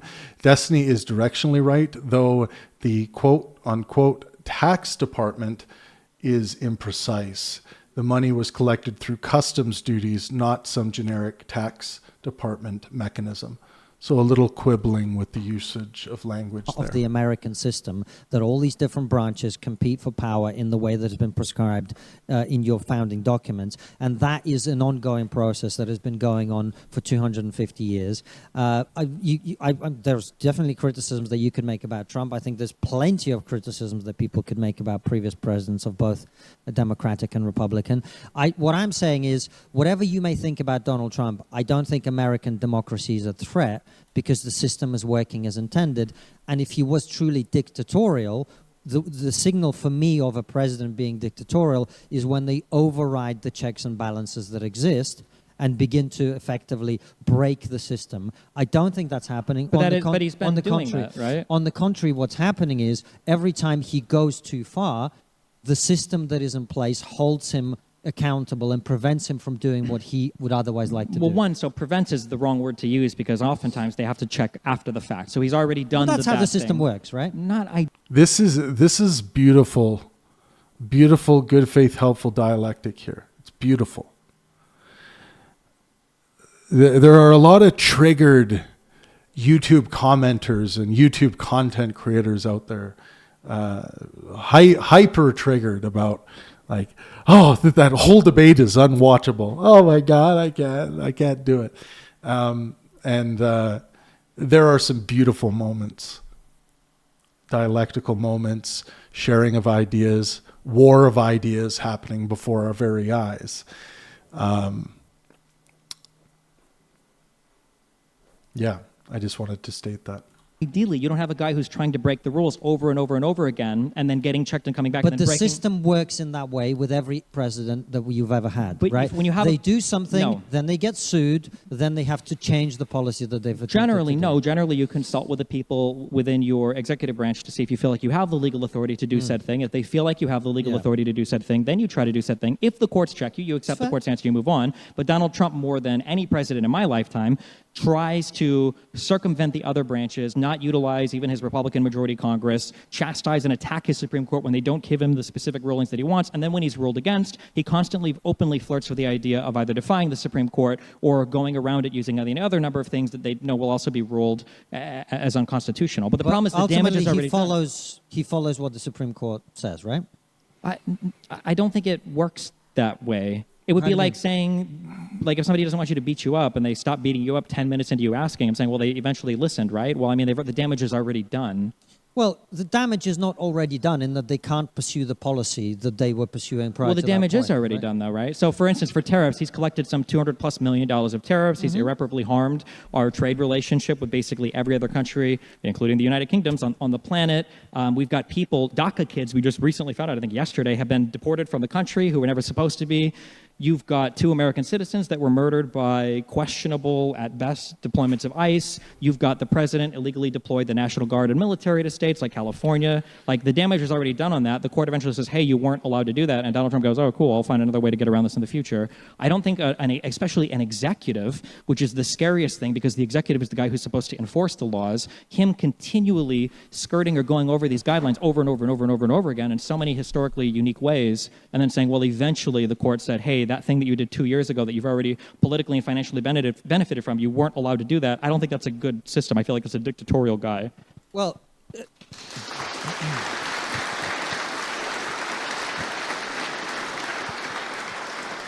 look, it's not for me to comment on whether the American system of division of power is good or bad. It is what it is, and what I'm saying is that system seems to me to be standing up pretty well on balance. Doesn't mean that there aren't individual things that you might not agree with. For example, if I don't want to speak about America because it's not my country, and it's not from. I don't vote in America. I don't live there. I visit a lot, and I. Why wouldn't he want to speak about America? Okay, I'm starting to ask more, poking at this in a normative sense, but I'm saving that for other videos. But yeah, I will bite my tongue on that one. I'd like it, but it doesn't mean that I get to sort of say, but if Britain was deporting people to a third country without due process, I would be against that, right?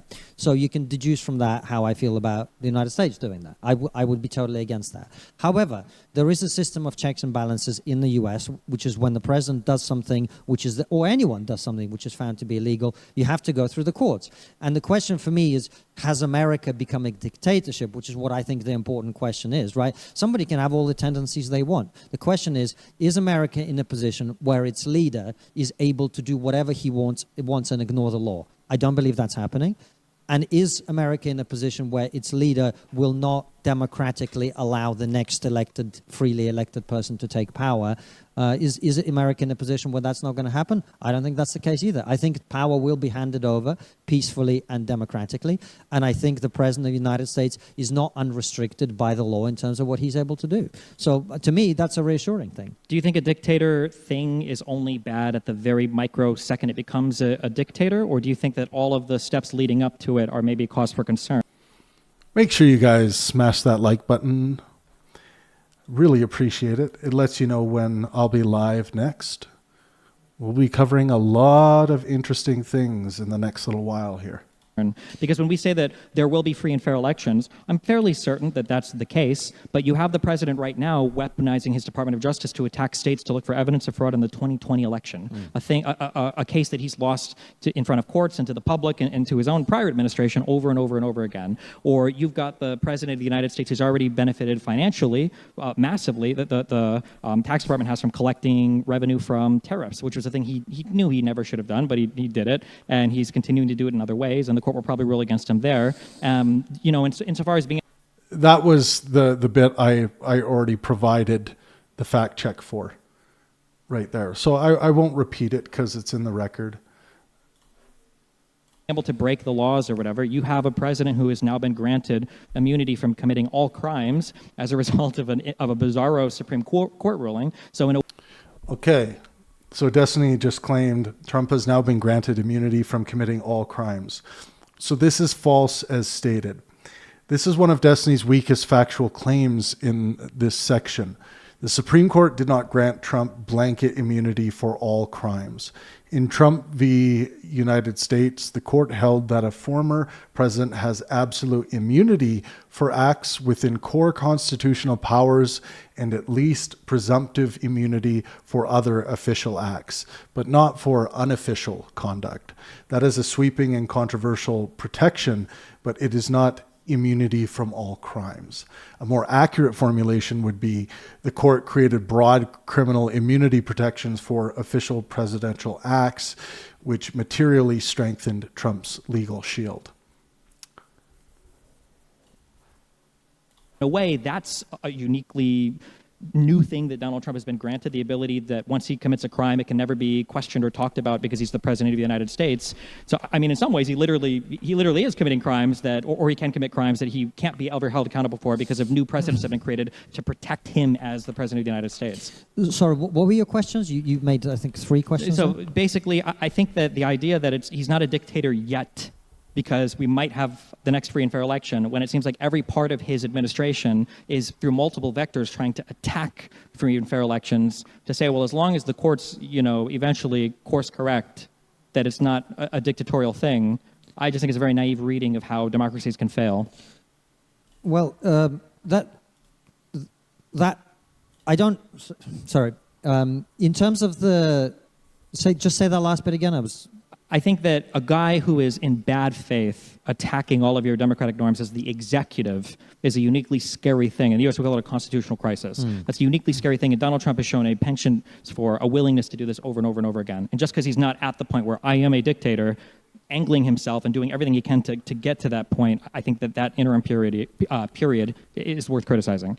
I'm not against criticizing any president or prime minister or leader of any country. I think, it was somewhat humorous to some people, but I genuinely believe that there are good and bad sides to every person and every decision and so on. So there's plenty to criticize every leader of every country for. President Trump is no exception to that. There's lots of things I don't agree with him on. There's lots of things I agree with him on, as with every other person.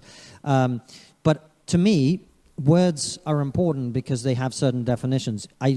You don't say that someone is pregnant until they've actually become pregnant. In the same way, I wouldn't call someone a dictator until they are a dictator. That does not mean that you can't say, well, deporting people to a prison in a country to which they've never been.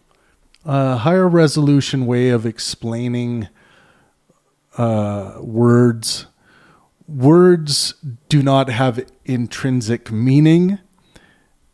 They have usages, and usages, of course, can change. Words do not have intrinsic meaning. They have usages, and usages can change. Is not something I want the leader of my country to do. That is not something I want the leader of my country to do.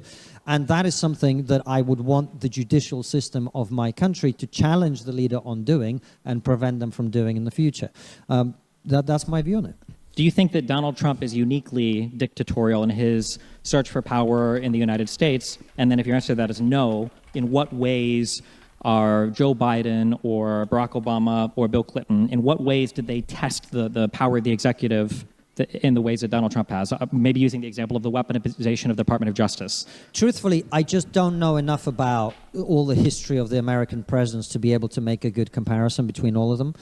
So I just can't say. So are you neutral on that, or do you think it's not that I'm neutral, I'm uninformed about it. Okay. I try not if I were to tell you that Donald Trump has told his Department of Justice to go after individuals using a prosecutor that he said that he truthed out, that this is a thing that no U.S. president in my lifetime has ever done, would you agree that that's like a uniquely bad way for him to weaponize his Department of Justice? If that is all true, I just don't have enough detail to be able to comment on it properly. I think if you had a Republican here, they'd probably start talking about. Yeah, Corbin, that's a very good point. Thanks for the super chat. Hitler wasn't a dictator till he came to power. So structurally within government, sure, but of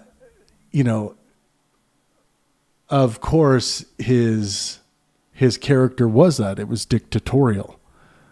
Of course, and I think that's what Destiny's kind of arguing for here.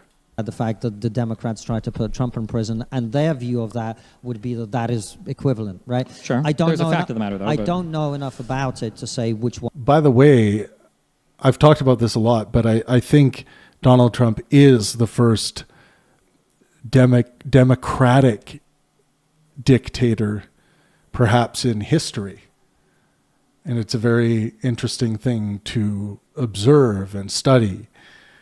The way and also an expansionist, which is, he's got expansionist tendencies. He's looking for land grabs.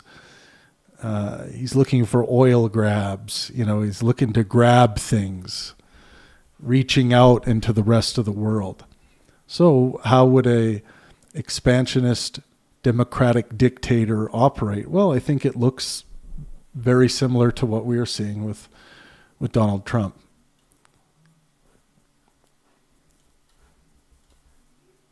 One of those cases is true. I try not to comment on things I don't know enough about. Okay. But I don't see. I think the conversation we're having here is Donald Trump dictatorial.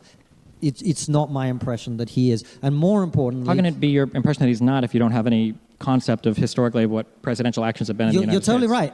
It's my impression, which is why I said it's my impression. It's not my hard-held opinion based on the facts. What would be a line in the sand for you, or a thing that if you saw Donald Trump do it, you'd be like, ooh, that's a pretty scary... If he used force to prevent the legal system of the United States from enacting its will, or if he prevented a free and fair election from taking place, or the freely and fairly elected candidate of whoever's next from taking power. So when Donald Trump, I think he wrote an executive order, when he's talking about utilizing ICE to help the states manage their polling stations, would that be an example of that? Because these are things he's already said he wants to do. In the United States, our individual states all run their own elections. It's a very big deal for all of them. The federal government doesn't intervene in that traditionally. Yeah. But Donald Trump has been on record now saying multiple times that he would like to have more control over elections in the states. Well, it depends what those ICE people do. If they're stuffing ballots into voting booths, then yeah, that'd be a problem. If they're preventing people who are not citizens of the country from voting, I think that would actually help election integrity. So it depends what they're actually doing.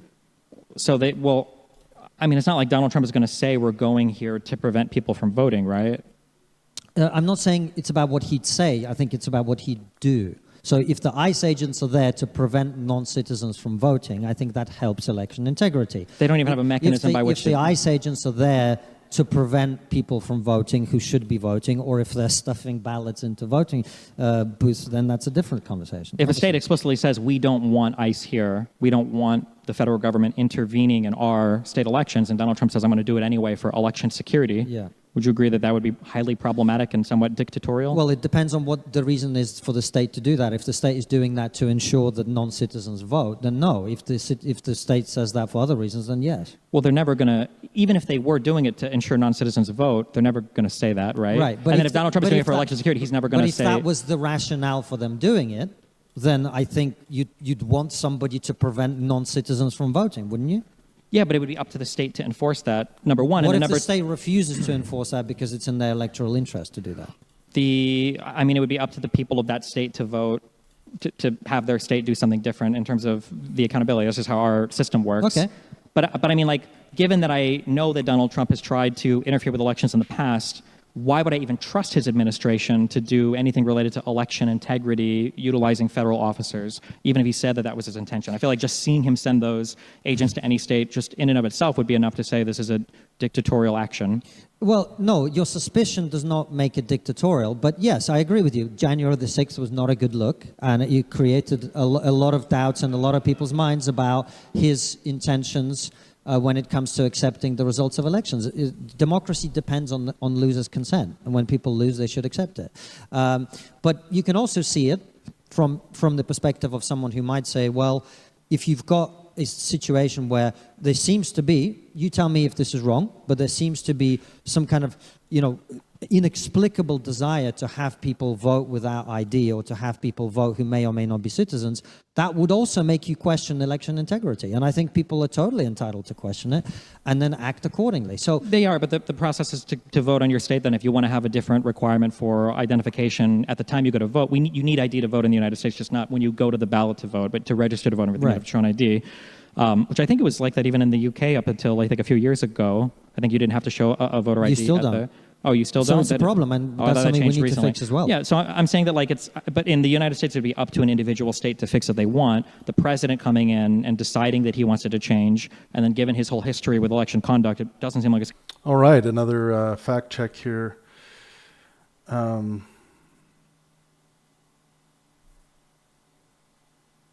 says you still don't need voter ID in the UK, so it's a problem, and that's something we need to fix as well. This is false for much of the UK election system. This is one of Kisin's clear factual misses. The Electoral Commission says voters in England do need to show photo ID at polling stations for UK parliamentary elections and other elections. And voter ID was introduced at the May 2023 local elections in England. So saying you still don't is inaccurate as a general statement. The rules differ across parts of the UK and by election type, but voter ID absolutely exists now in important UK elections.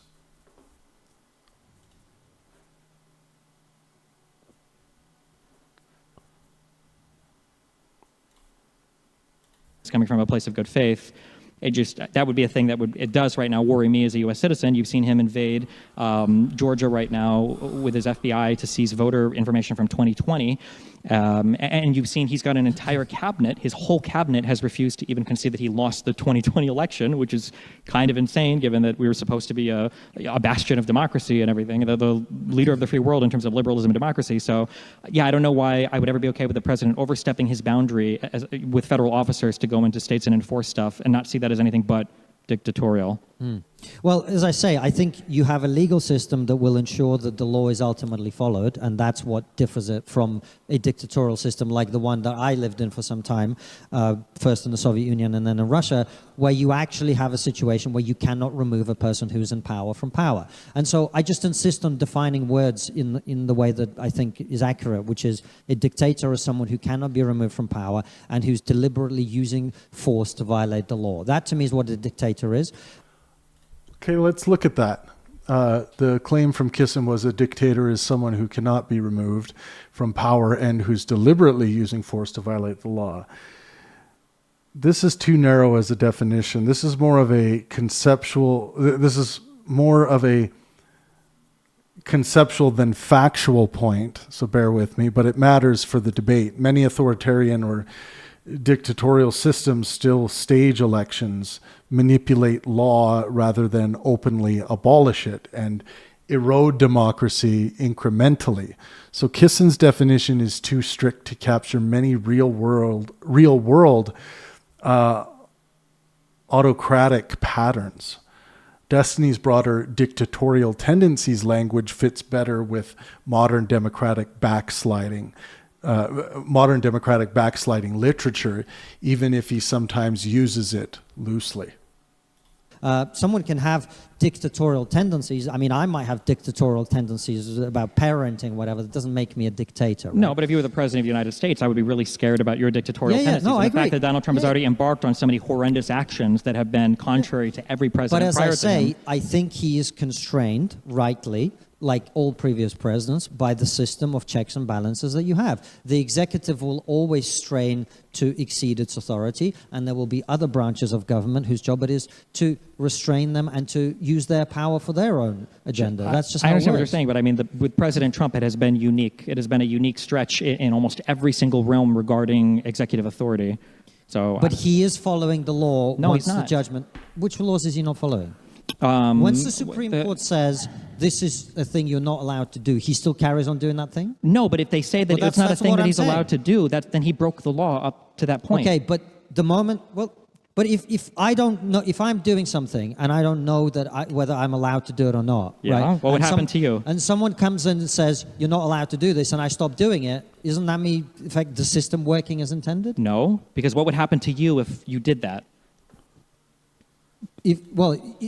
I Exactly. would There would be accountability. You'd go to jail probably, right? If you were doing Or something pay a illegal. fine or whatever, Yeah, right. exactly. There'd be a punishment. Right. For the executive, there is none. Well, of course, because the executive is not a person. You can't put the executive in prison, right? Well, because they're the people that put people in prison. No, because it's about policy. It's about policy implementation, not personal behavior, right? That's the difference. I mean, for Donald Trump, it is personal behavior, but I'm just saying that the idea that when you say the law is working as intended, if I were out setting buildings on fire and then a police officer came up to me and said, sir, we evaluated the last 20 arsons you did and we've decided they were all illegal, and I say, oh, okay, I'm going to stop setting buildings on fire, Yeah. you would never describe me as somebody who is following the law because once I was told I wasn't allowed to do a Yeah, thing. that's fair. But this Yeah. is where the analogy between the person and the executive breaks down, right? Because the president is testing where the law is and finding out what he is and isn't allowed to do.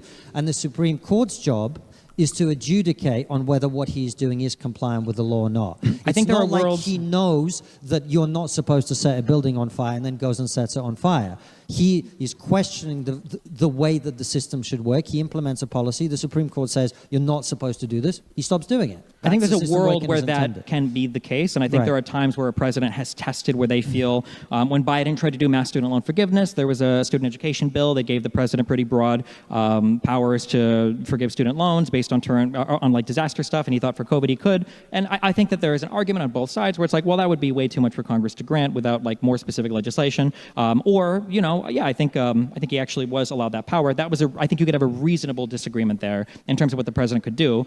For Donald Trump, the idea that I could tariff the entire planet without congressional approval ever, or that I can go to war with whatever country I want to without approving anything with the Senate, or that I could tell my Department of Justice to target individuals with what we all know are essentially fabricated indictments about mortgage fraud because they're all political adversaries of his, with issue after that I can invoke the Alien Enemies Act so that I can more quickly deport Venezuelans because I'm trying to claim that Venezuela is actively invading the United States of America because they have gangs there. I don't think that these are good faith tests of the law. There's just a guy breaking the law and then giving some pretextual basis for why they were allowed to do the thing that they did. We have 15 minutes left, gentlemen, wherever you guys want to go. Fine. I think we just disagree fundamentally. To me, the question is America becoming a dictatorship? From what I observe, I don't see that. Okay. Why do you think, do you agree that if you could push a button right now to vote for Trump or Kamala Harris a year ago, my guess is you would probably favor Trump? Well, I don't know what Kamala Harris would have done with this year, but probably, yeah. What do you think Donald Trump did over the past year and a half, or what policies does he have versus Kamala that you think made Trump a superior candidate or do better than Kamala would have? I think, look, again, I come back to this thing about the fact that I'm not an American citizen. So my judgment of President Trump is not the same as an American citizen. An American citizen will care about the cost of living in America, about immigration into the United States. These are things that don't affect me, that I don't care about, right? Because I don't live in America. So for me, I can't judge him on that. I can judge him on the things that affect people in the rest of the world. I think the number one thing that I would absolutely say is incredibly important that he's done is he's made Europe and Britain realize that their military and foreign policy has been a gigantic disaster combine that with energy and industry and economic policy, and that they have not been funding their defense in anything like the level that we need. We've made ourselves reliant, not Britain so much, but Europeans made themselves incredibly reliant on Russian hydrocarbons, Russian energy, Russian gas, Russian oil. And that meant that when the war in Ukraine broke out, Europe was completely toothless in responding to that invasion, to the point where the Germans' first offer to the Ukrainians was 5,000 helmets. That's what they offered the Ukrainians in support. So what President Trump has done is he's come in and he said, look, we are happy to be allies with you, but you guys are going to have to carry your own weight. You're going to have to fund your own defense. He's been saying this, by the way, for a very long time, when the Germans openly laughed in his face when he told them all of these things. He has forced Europe to take seriously its own defense. I think that's an incredibly good thing, and I think it's an incredibly important thing, because we live in a world now in which you're going to see more conflict. We're going to have to get better at defending ourselves and also projecting our power abroad. So just on this, and that means necessarily we have to have certain changes in terms of our domestic policy when it comes to things like energy, when it comes to things like growing the economy, when it comes to mass immigration. All of these things he has forced Europe to reckon with on a realistic basis, instead of living in cloud cuckoo land where we've been living for a very long time. So to me, that is a huge achievement of his administration, for which I am very grateful. Okay, so I don't understand how it feels like we're reframing a whole bunch of issues or problems that Trump has caused and then trying to claim that these are somehow beneficial to the continent of Europe. So the idea that Europe has to take its own defense seriously, why? Because the United States has decided to abdicate its military role across the planet. I don't understand how this is to be seen as a positive. I think that Europe, broadly speaking, has enjoyed a pretty good century of peace, prior or post World War II compared to the centuries beforehand. I think a lot of this is because of NATO, the expansion of NATO, because of U.S. protection of basically everybody around the world. Number one for Europe. from the US side is very annoying to me because we've spent so much money on our military with the understanding that there are benefits that we get from being friends with every single country around the planet, being able to ensure free shipping everywhere, being able to share intelligence and do military operations if we need to. And now it feels like our entire military investment was for naught. And now Europe is being told, well, you guys have to figure your own stuff out, even though Europe had largely entered this agreement with the United States saying that, like, you're going to be our nuclear umbrella, you're going to cover a lot of the military projects, and then we're all going to kind of grow economically in the meantime. I don't know how Trump basically, pulling the rug out from Europe on that and saying, well, you guys need to figure it out for yourself. Whatever Europe figures out for itself, it's going to be a worse arrangement than what existed before. It's not like Europe as a continent was struggling with their military defense as the United States stood by and watched all of it be destroyed. I think Europe enjoyed the ability to grow economically and to prosper more than it would have if every single country, or if a European Union, which has its own set of problems, were investing in their own military might. Number one, for the military thing. For the trade thing, I mean, the United States has undercut now its trading relationship with the European Union, and I think sadly even with the United Kingdom, regardless of what people think at the time. I think we can safely say that MAGA and the Brexit movement kind of like grew up together and shared a lot of similar rhetoric. It's kind of crazy to me that the United Kingdom, which was one of the only exporter economies, or that we exported more than we imported from, somehow still got punished with tariffs, that the United States didn't honor that trade surplus that we had with them, or honor any of the prior commitments or history, and now the United Kingdom has gotten screwed by the U.S. tariff regime, along with the rest of Europe. And the idea of saying, well, Europe is going to have to figure out its own stuff because the United States has abandoned Europe is a good thing. I don't understand that. I feel like if my position was I wanted to create a weaker Europe, when we talk about Russia, I want to create a weaker Europe in any way possible. I don't know what I would say differently than what Donald Trump has essentially already done. Like, if I'm Putin or if I'm Russia and I'm looking at the US and Europe, my ideal circumstance is, the United States just told Europe to deal with their own shit. That's awesome for me. I feel like the US being the umbrella for Europe is very much not awesome for me if I'm speaking from the Russian perspective. Okay, so on the tariffs, I didn't say anything about tariffs because it's not a policy truthfully, I'm not entirely sure whether it's a policy that actually is going to work or not in the way that he claims. So I don't know. It's not instinctively something I'm a massive fan of, but it doesn't mean that it might not work. I don't know. But in terms of your other point about security, the Americans, I don't know if did you catch Marco Rubio's speech that he gave? Yep. Yeah. So he was explicitly saying the exact opposite of what you just said.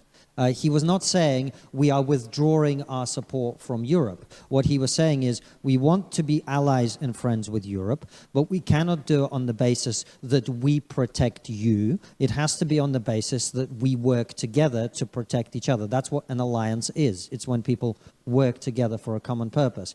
A lot of countries in Europe have been doing what we in Britain call taking the piss for a long time, which is they've not even been funding their NATO obligations to the level that they were supposed to because they've been taking advantage of America.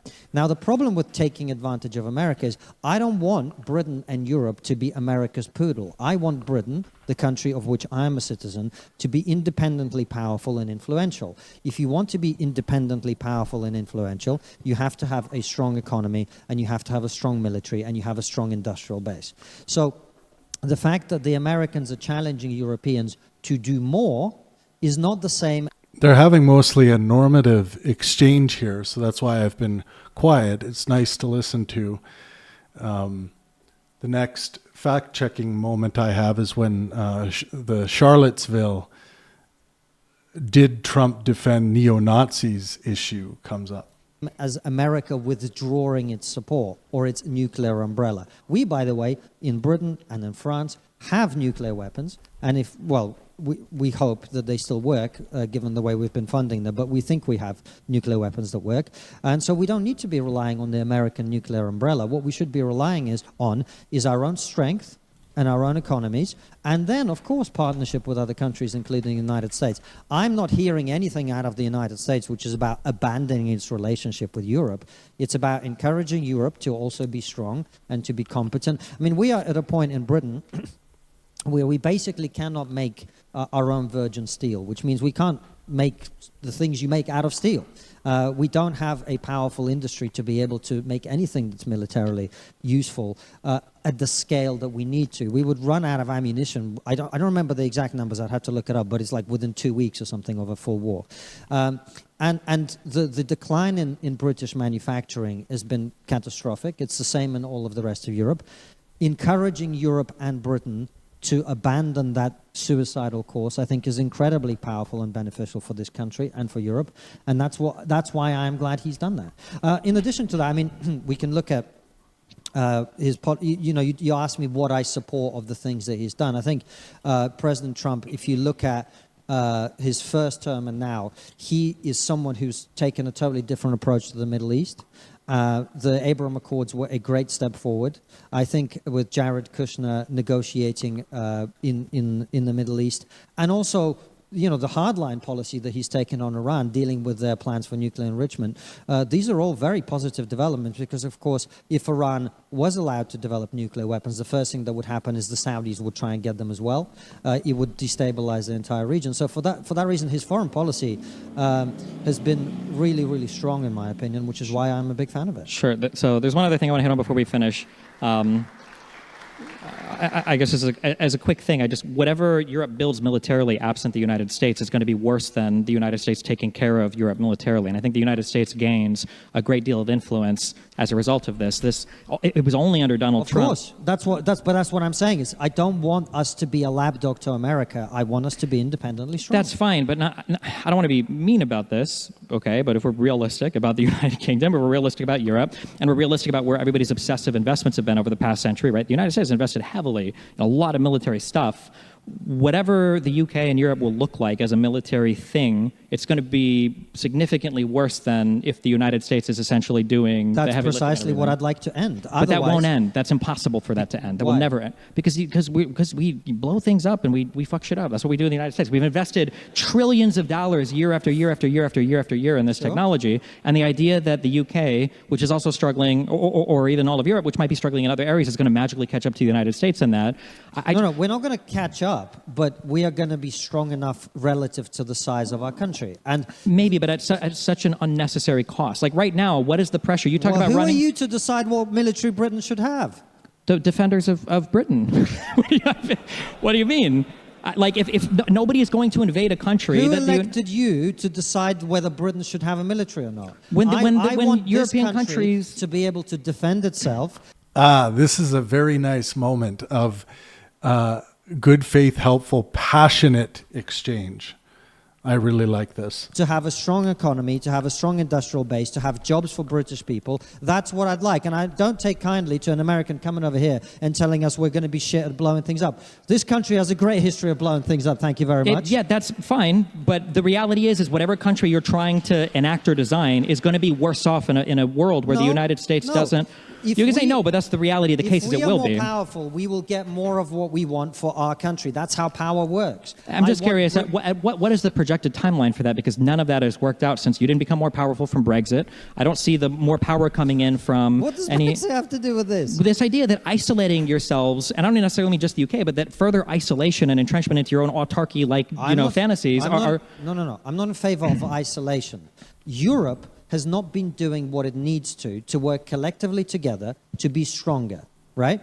Because it hasn't needed to, right? What I want is for Britain and other European countries and America to be stronger together given the challenges we face from Putin's Russia, China, Iran, and other threats. That's what I want. The cloud cuckoo world of holding hands and singing Kumbaya is over. The geopolitical moment now is going to be more violent, more disruptive, and we need to be ready for that in this country, in Europe, and in America. And we should. When you listen to European leaders talking, in order for that to happen, European countries, Britain, and America all have to be stronger. And what Trump is saying and what Marco Rubio was saying to Europeans is, let's be stronger together by you taking ownership and responsibility. Sure. That's what I want. And I'll just say that spending the better part of the last year threatening to invade Greenland, I don't think has done much to foster positive resentment in Europe towards the United States, but I guess we'll see where that'll play out.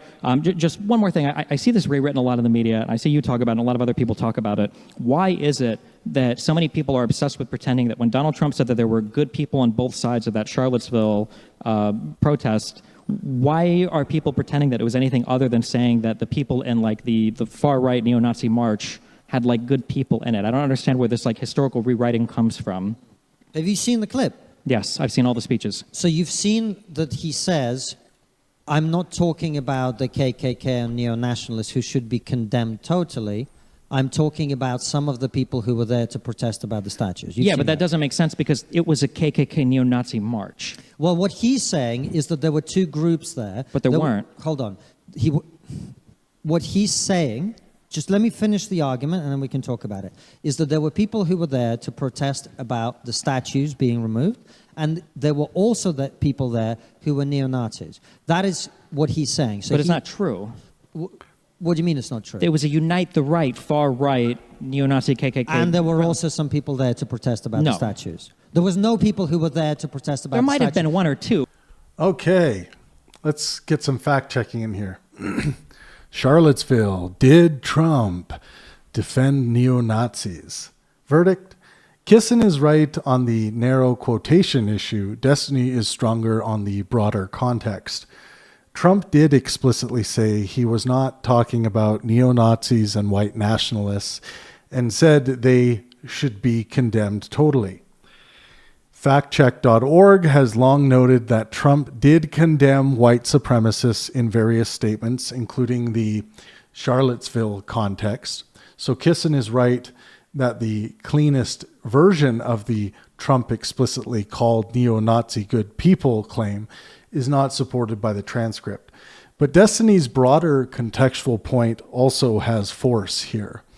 The event was the Unite the Right rally organized by the far right, and Trump's, quote, very fine people on both sides framing was widely condemned precisely because it blurred the moral character of the pro-statue side in that context. So the narrow syntax point favors Kisin, while the broader political judgment favors Destiny. And then the claim there were people there to protest the statue from Kisin. This is partly true, but highly misleading in context. It is plausible that not every person present was an ideological neo-Nazi, but the rally was indeed a Unite the Right event driven by white nationalists and far-right organizers. So Kisin's narrow claim that there were other people is possible in the abstract, but Destiny is right that this risks softening the actual character of the event. Again, Kisin wins the narrow wording point, Destiny wins the context point. All right. We're getting there, folks. But like, Hold on. There were no people there who were there to protest about the statues who are not neo-Nazis. I don't think there were people in the Tiki Torch March that were just innocent wonder Nor do buyers. I. Nor do I. But there were also people there protesting about the statues. I mean, That's not how you would characterize. If there was a neo-Nazi march and there were a few people who just happened to be there that weren't necessarily neo-Nazis, you would still characterize it as a neo-Nazi march. No, if that's what had happened, yes. But my understanding is there were people protesting about statues, and there was the this thing that you're talking about, the neo-Nazi march, which was a neo-Nazi march, which was abhorrent, right? And these two things happened at the same time in the same place, right? They didn't. That's the point I'm trying to bring. Is there what the only march there was the Unite the Right march, which all of their advertising memorabilia and all of the people who organized it were all well-known white supremacists, white identitarians, neo-Nazis. There was no other group of people. So there weren't marching. any normal people there just protesting about the statues? I'm sure there might have been a couple normal people in the crowd, but it was a neo-Nazi organized march. So it was no more than two people? Is this the... Hold on, wait, just to be... I just want to understand real quickly. You would agree with this statement. There was not a single BLM whole riot anywhere in the United States, because in any riot, there were not every single person rioting. So you would never characterize it as a riot. No, I'd characterize it as a riot, but if someone said there were also some decent people who just care about social justice, I'd say of course there were. If there was when we saw the videos of people setting car dealerships on fire and everything, and somebody was like, "What do you think about like the riots last night that set fire to the car dealerships?" And you're like, "Well, I think there were some good people there." Wouldn't that be like a really inappropriate thing to say? You say, "I condemn the violence. I think it's a horrible thing." Of course, but that isn't what he said. He said, "I condemn the people who did the rioting, but we also have to recognize that there were also some people there who were not violent, and that's exactly the." But it wasn't about not being violent. It was about being a neo-Nazi. Who were not neo-Nazis, right? It was a neo-Nazi organized march. I'm not arguing with you about that point. What I'm saying is what he was saying was that there were some other people. You gave me the BLM example, right? If you said to me there was a BLM riot which burned down a police precinct, but also next to it there was some people standing with placards saying Black Lives Matter who are just decent people, I'd be like, that's fair enough, but the riot is what matters. Yeah, but I wouldn't talk about the people with the placards because I'd probably be asked for a clear comment on how do I feel about the rioting. Well, what he said is there were people there who I condemn, who were the neo-Nazis, and there was the other people. So your argument is, did he defend the KKK and neo-Nazis? I don't think he did that. Every single person that was there that was a neo-Nazi felt like they had been defended by Donald Trump. Their subjective feeling is not the issue here. It's literally definition, the only thing that matters, because they're the ones organizing the marches. And if Richard Spencer and these other guys are saying, yeah, I think Donald Trump made a nothing burger statement. The Unite the Right rally was reprehensible. And what happened there was atrocious. I don't defend it. I don't support it. I'm actively against it. I think it was horrific. And these people are terrible. I hate all of them. I criticize them all the time. You mentioned, by the way, earlier that I never criticize them. I'm literally the person who, not the person, I don't want to take all the credit, who came up with the concept of the woke right, for which I'm constantly attacked by all these retards like Tucker Carlson and Candace Owens and whatever, right? I believe in criticizing both the right and the left when they're going wrong. The point I was making is that Donald Trump did not defend the KKK and the neo-Nazis. He made a distinction between those people and the others. And he condemned the KKK and the neo-Nazis, which he did. Sure, I understand your perspective on this, but the people there felt like they were being supported. This exact same thing played out with the Proud Boys before, where he said, stand back and stand by, and you can see the leaders of the Proud Boys and the Oath Keepers on Parler and Gab saying, like, oh, we heard you loud and clear, President Trump, and then they showed up on January 6th. You can see the organizers of the march, Jason Kessler, I don't remember the guy's first name, him, you can see Richard Spencer, you can see Enoch, all tweeted out or were given press interviews where they said, yeah, we feel like, Trump was supporting us. It was a neo-Nazi organized march. It's just a very weird thing. And Donald Trump has a history of this inability to criticize people that he thinks supports them for being violent. This happened a lot in the wake of These are all perfectly valid points on their own right, but they're separate from the only thing I've ever said about that, which is the people who claim that Donald Trump came out and said there are good people on both sides, and by good people he meant the KKK and the neo-Nazis.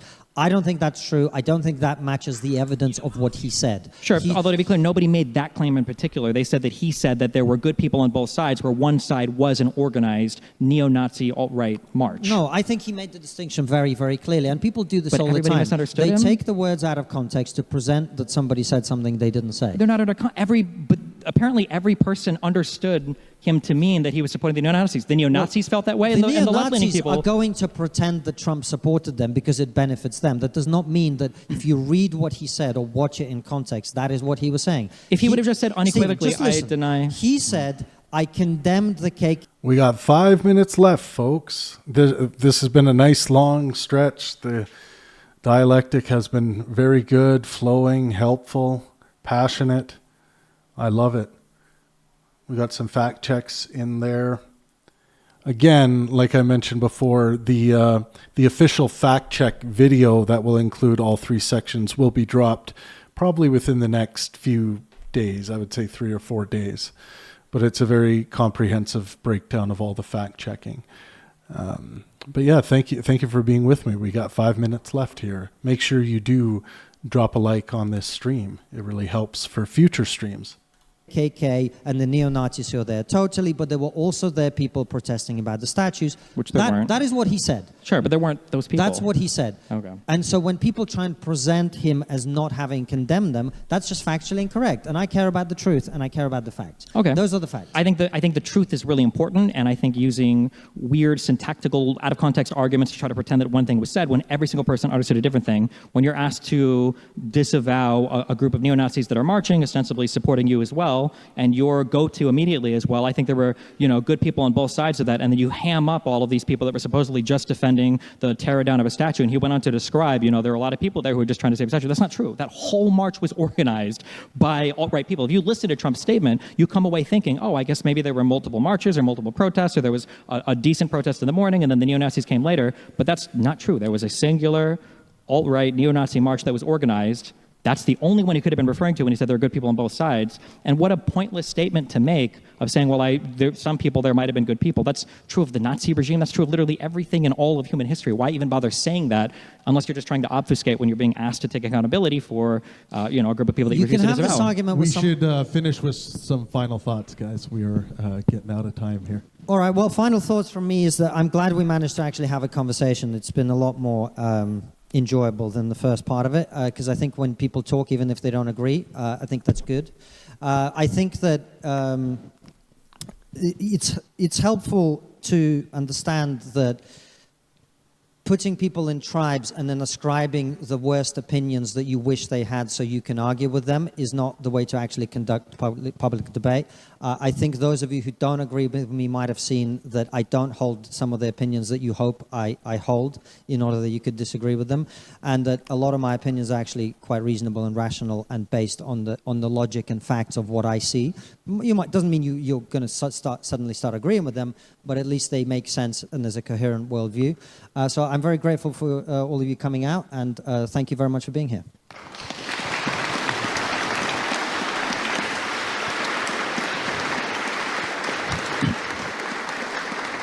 Thanks for saying so, unknown typer. I hope to see you in the future at these live streams. I feel like one of the kind of worst tricks that have been played on freedom of speech or debate or conversations over the past 10, 20 years is this concept that as long as two people are chattering at each other or in the direction of an audience, there's some kind of actual dialogue or actual conversation happening. I think that you can look at people who play this game of just asking questions, who don't stake out any real positions in anything. You can find them always leaning in a certain direction, always instigating a certain type of behavior. You're leading to things like the Southport riots, when somebody like Farage just comes out and lies and says that local British authorities are hiding evidence about Islamic extremism from a Muslim jihadist immigrant, and none of these things that are being true. People develop feelings about them, and then the same situation happens over and over and over and over again. And every single time when the people involved in spreading said misinformation are asked to take some accountability or asked how they feel about the things they've made, it's always the same broad allusion to freedom of speech and good conversations. I think that the arguments that have existed online today relating to the political cultures on both sides, especially the right, mainly the right, are just so unbelievably boring and played out. To hear the exact same talking points over and over again about how we need better immigrants, or we need to curb all of this, or wokeism and transgender people are destroying society. And then meanwhile, like the governments that are forming from these people, you guys are starting to have your own MAGA thing in the UK with Reform and Restore, is just a bunch of empty, hollow promises that just end up destroying the countries, ironically, even more than the perceived threats that they had before. I was promised in the United States that Hispanic people and Muslims were going to destroy my society, and I've got Donald Trump, who I don't even know how many more bombs have dropped in Iran or how many more attacks have gone on, the president of No New Wars, who's basically broken every single promise he's made. But the reason why he's been able to do this and get away with it is because the entire foundation that people drove towards voting for him was created on complete and total lies. And I don't know, I hope at some point in the future over the next year or two, I know you guys still have some real journalists in this country. We've lost basically all of them in the United States. I hope that people force the epic centrists to kind of like take stronger positions on things, to not get upset and to put down their microphones when they're actually asked challenging questions about the positions they hold, rather than being allowed to endlessly demagogue about their positions over and over again without giving any specifics, and then to just repeat the same empty, hollow talking points they've had for the past decade that have basically achieved nothing. That's my feeling on it. Please put your hands together for Konstantin Kisin and Destiny. All right, well, we made it, folks. That was a lot of fun. 5.5 hours. Just like I had planned. Not really, but there we have it. No, thank you all so much for being with me through this. If you're seeing this after, thank you so much for watching.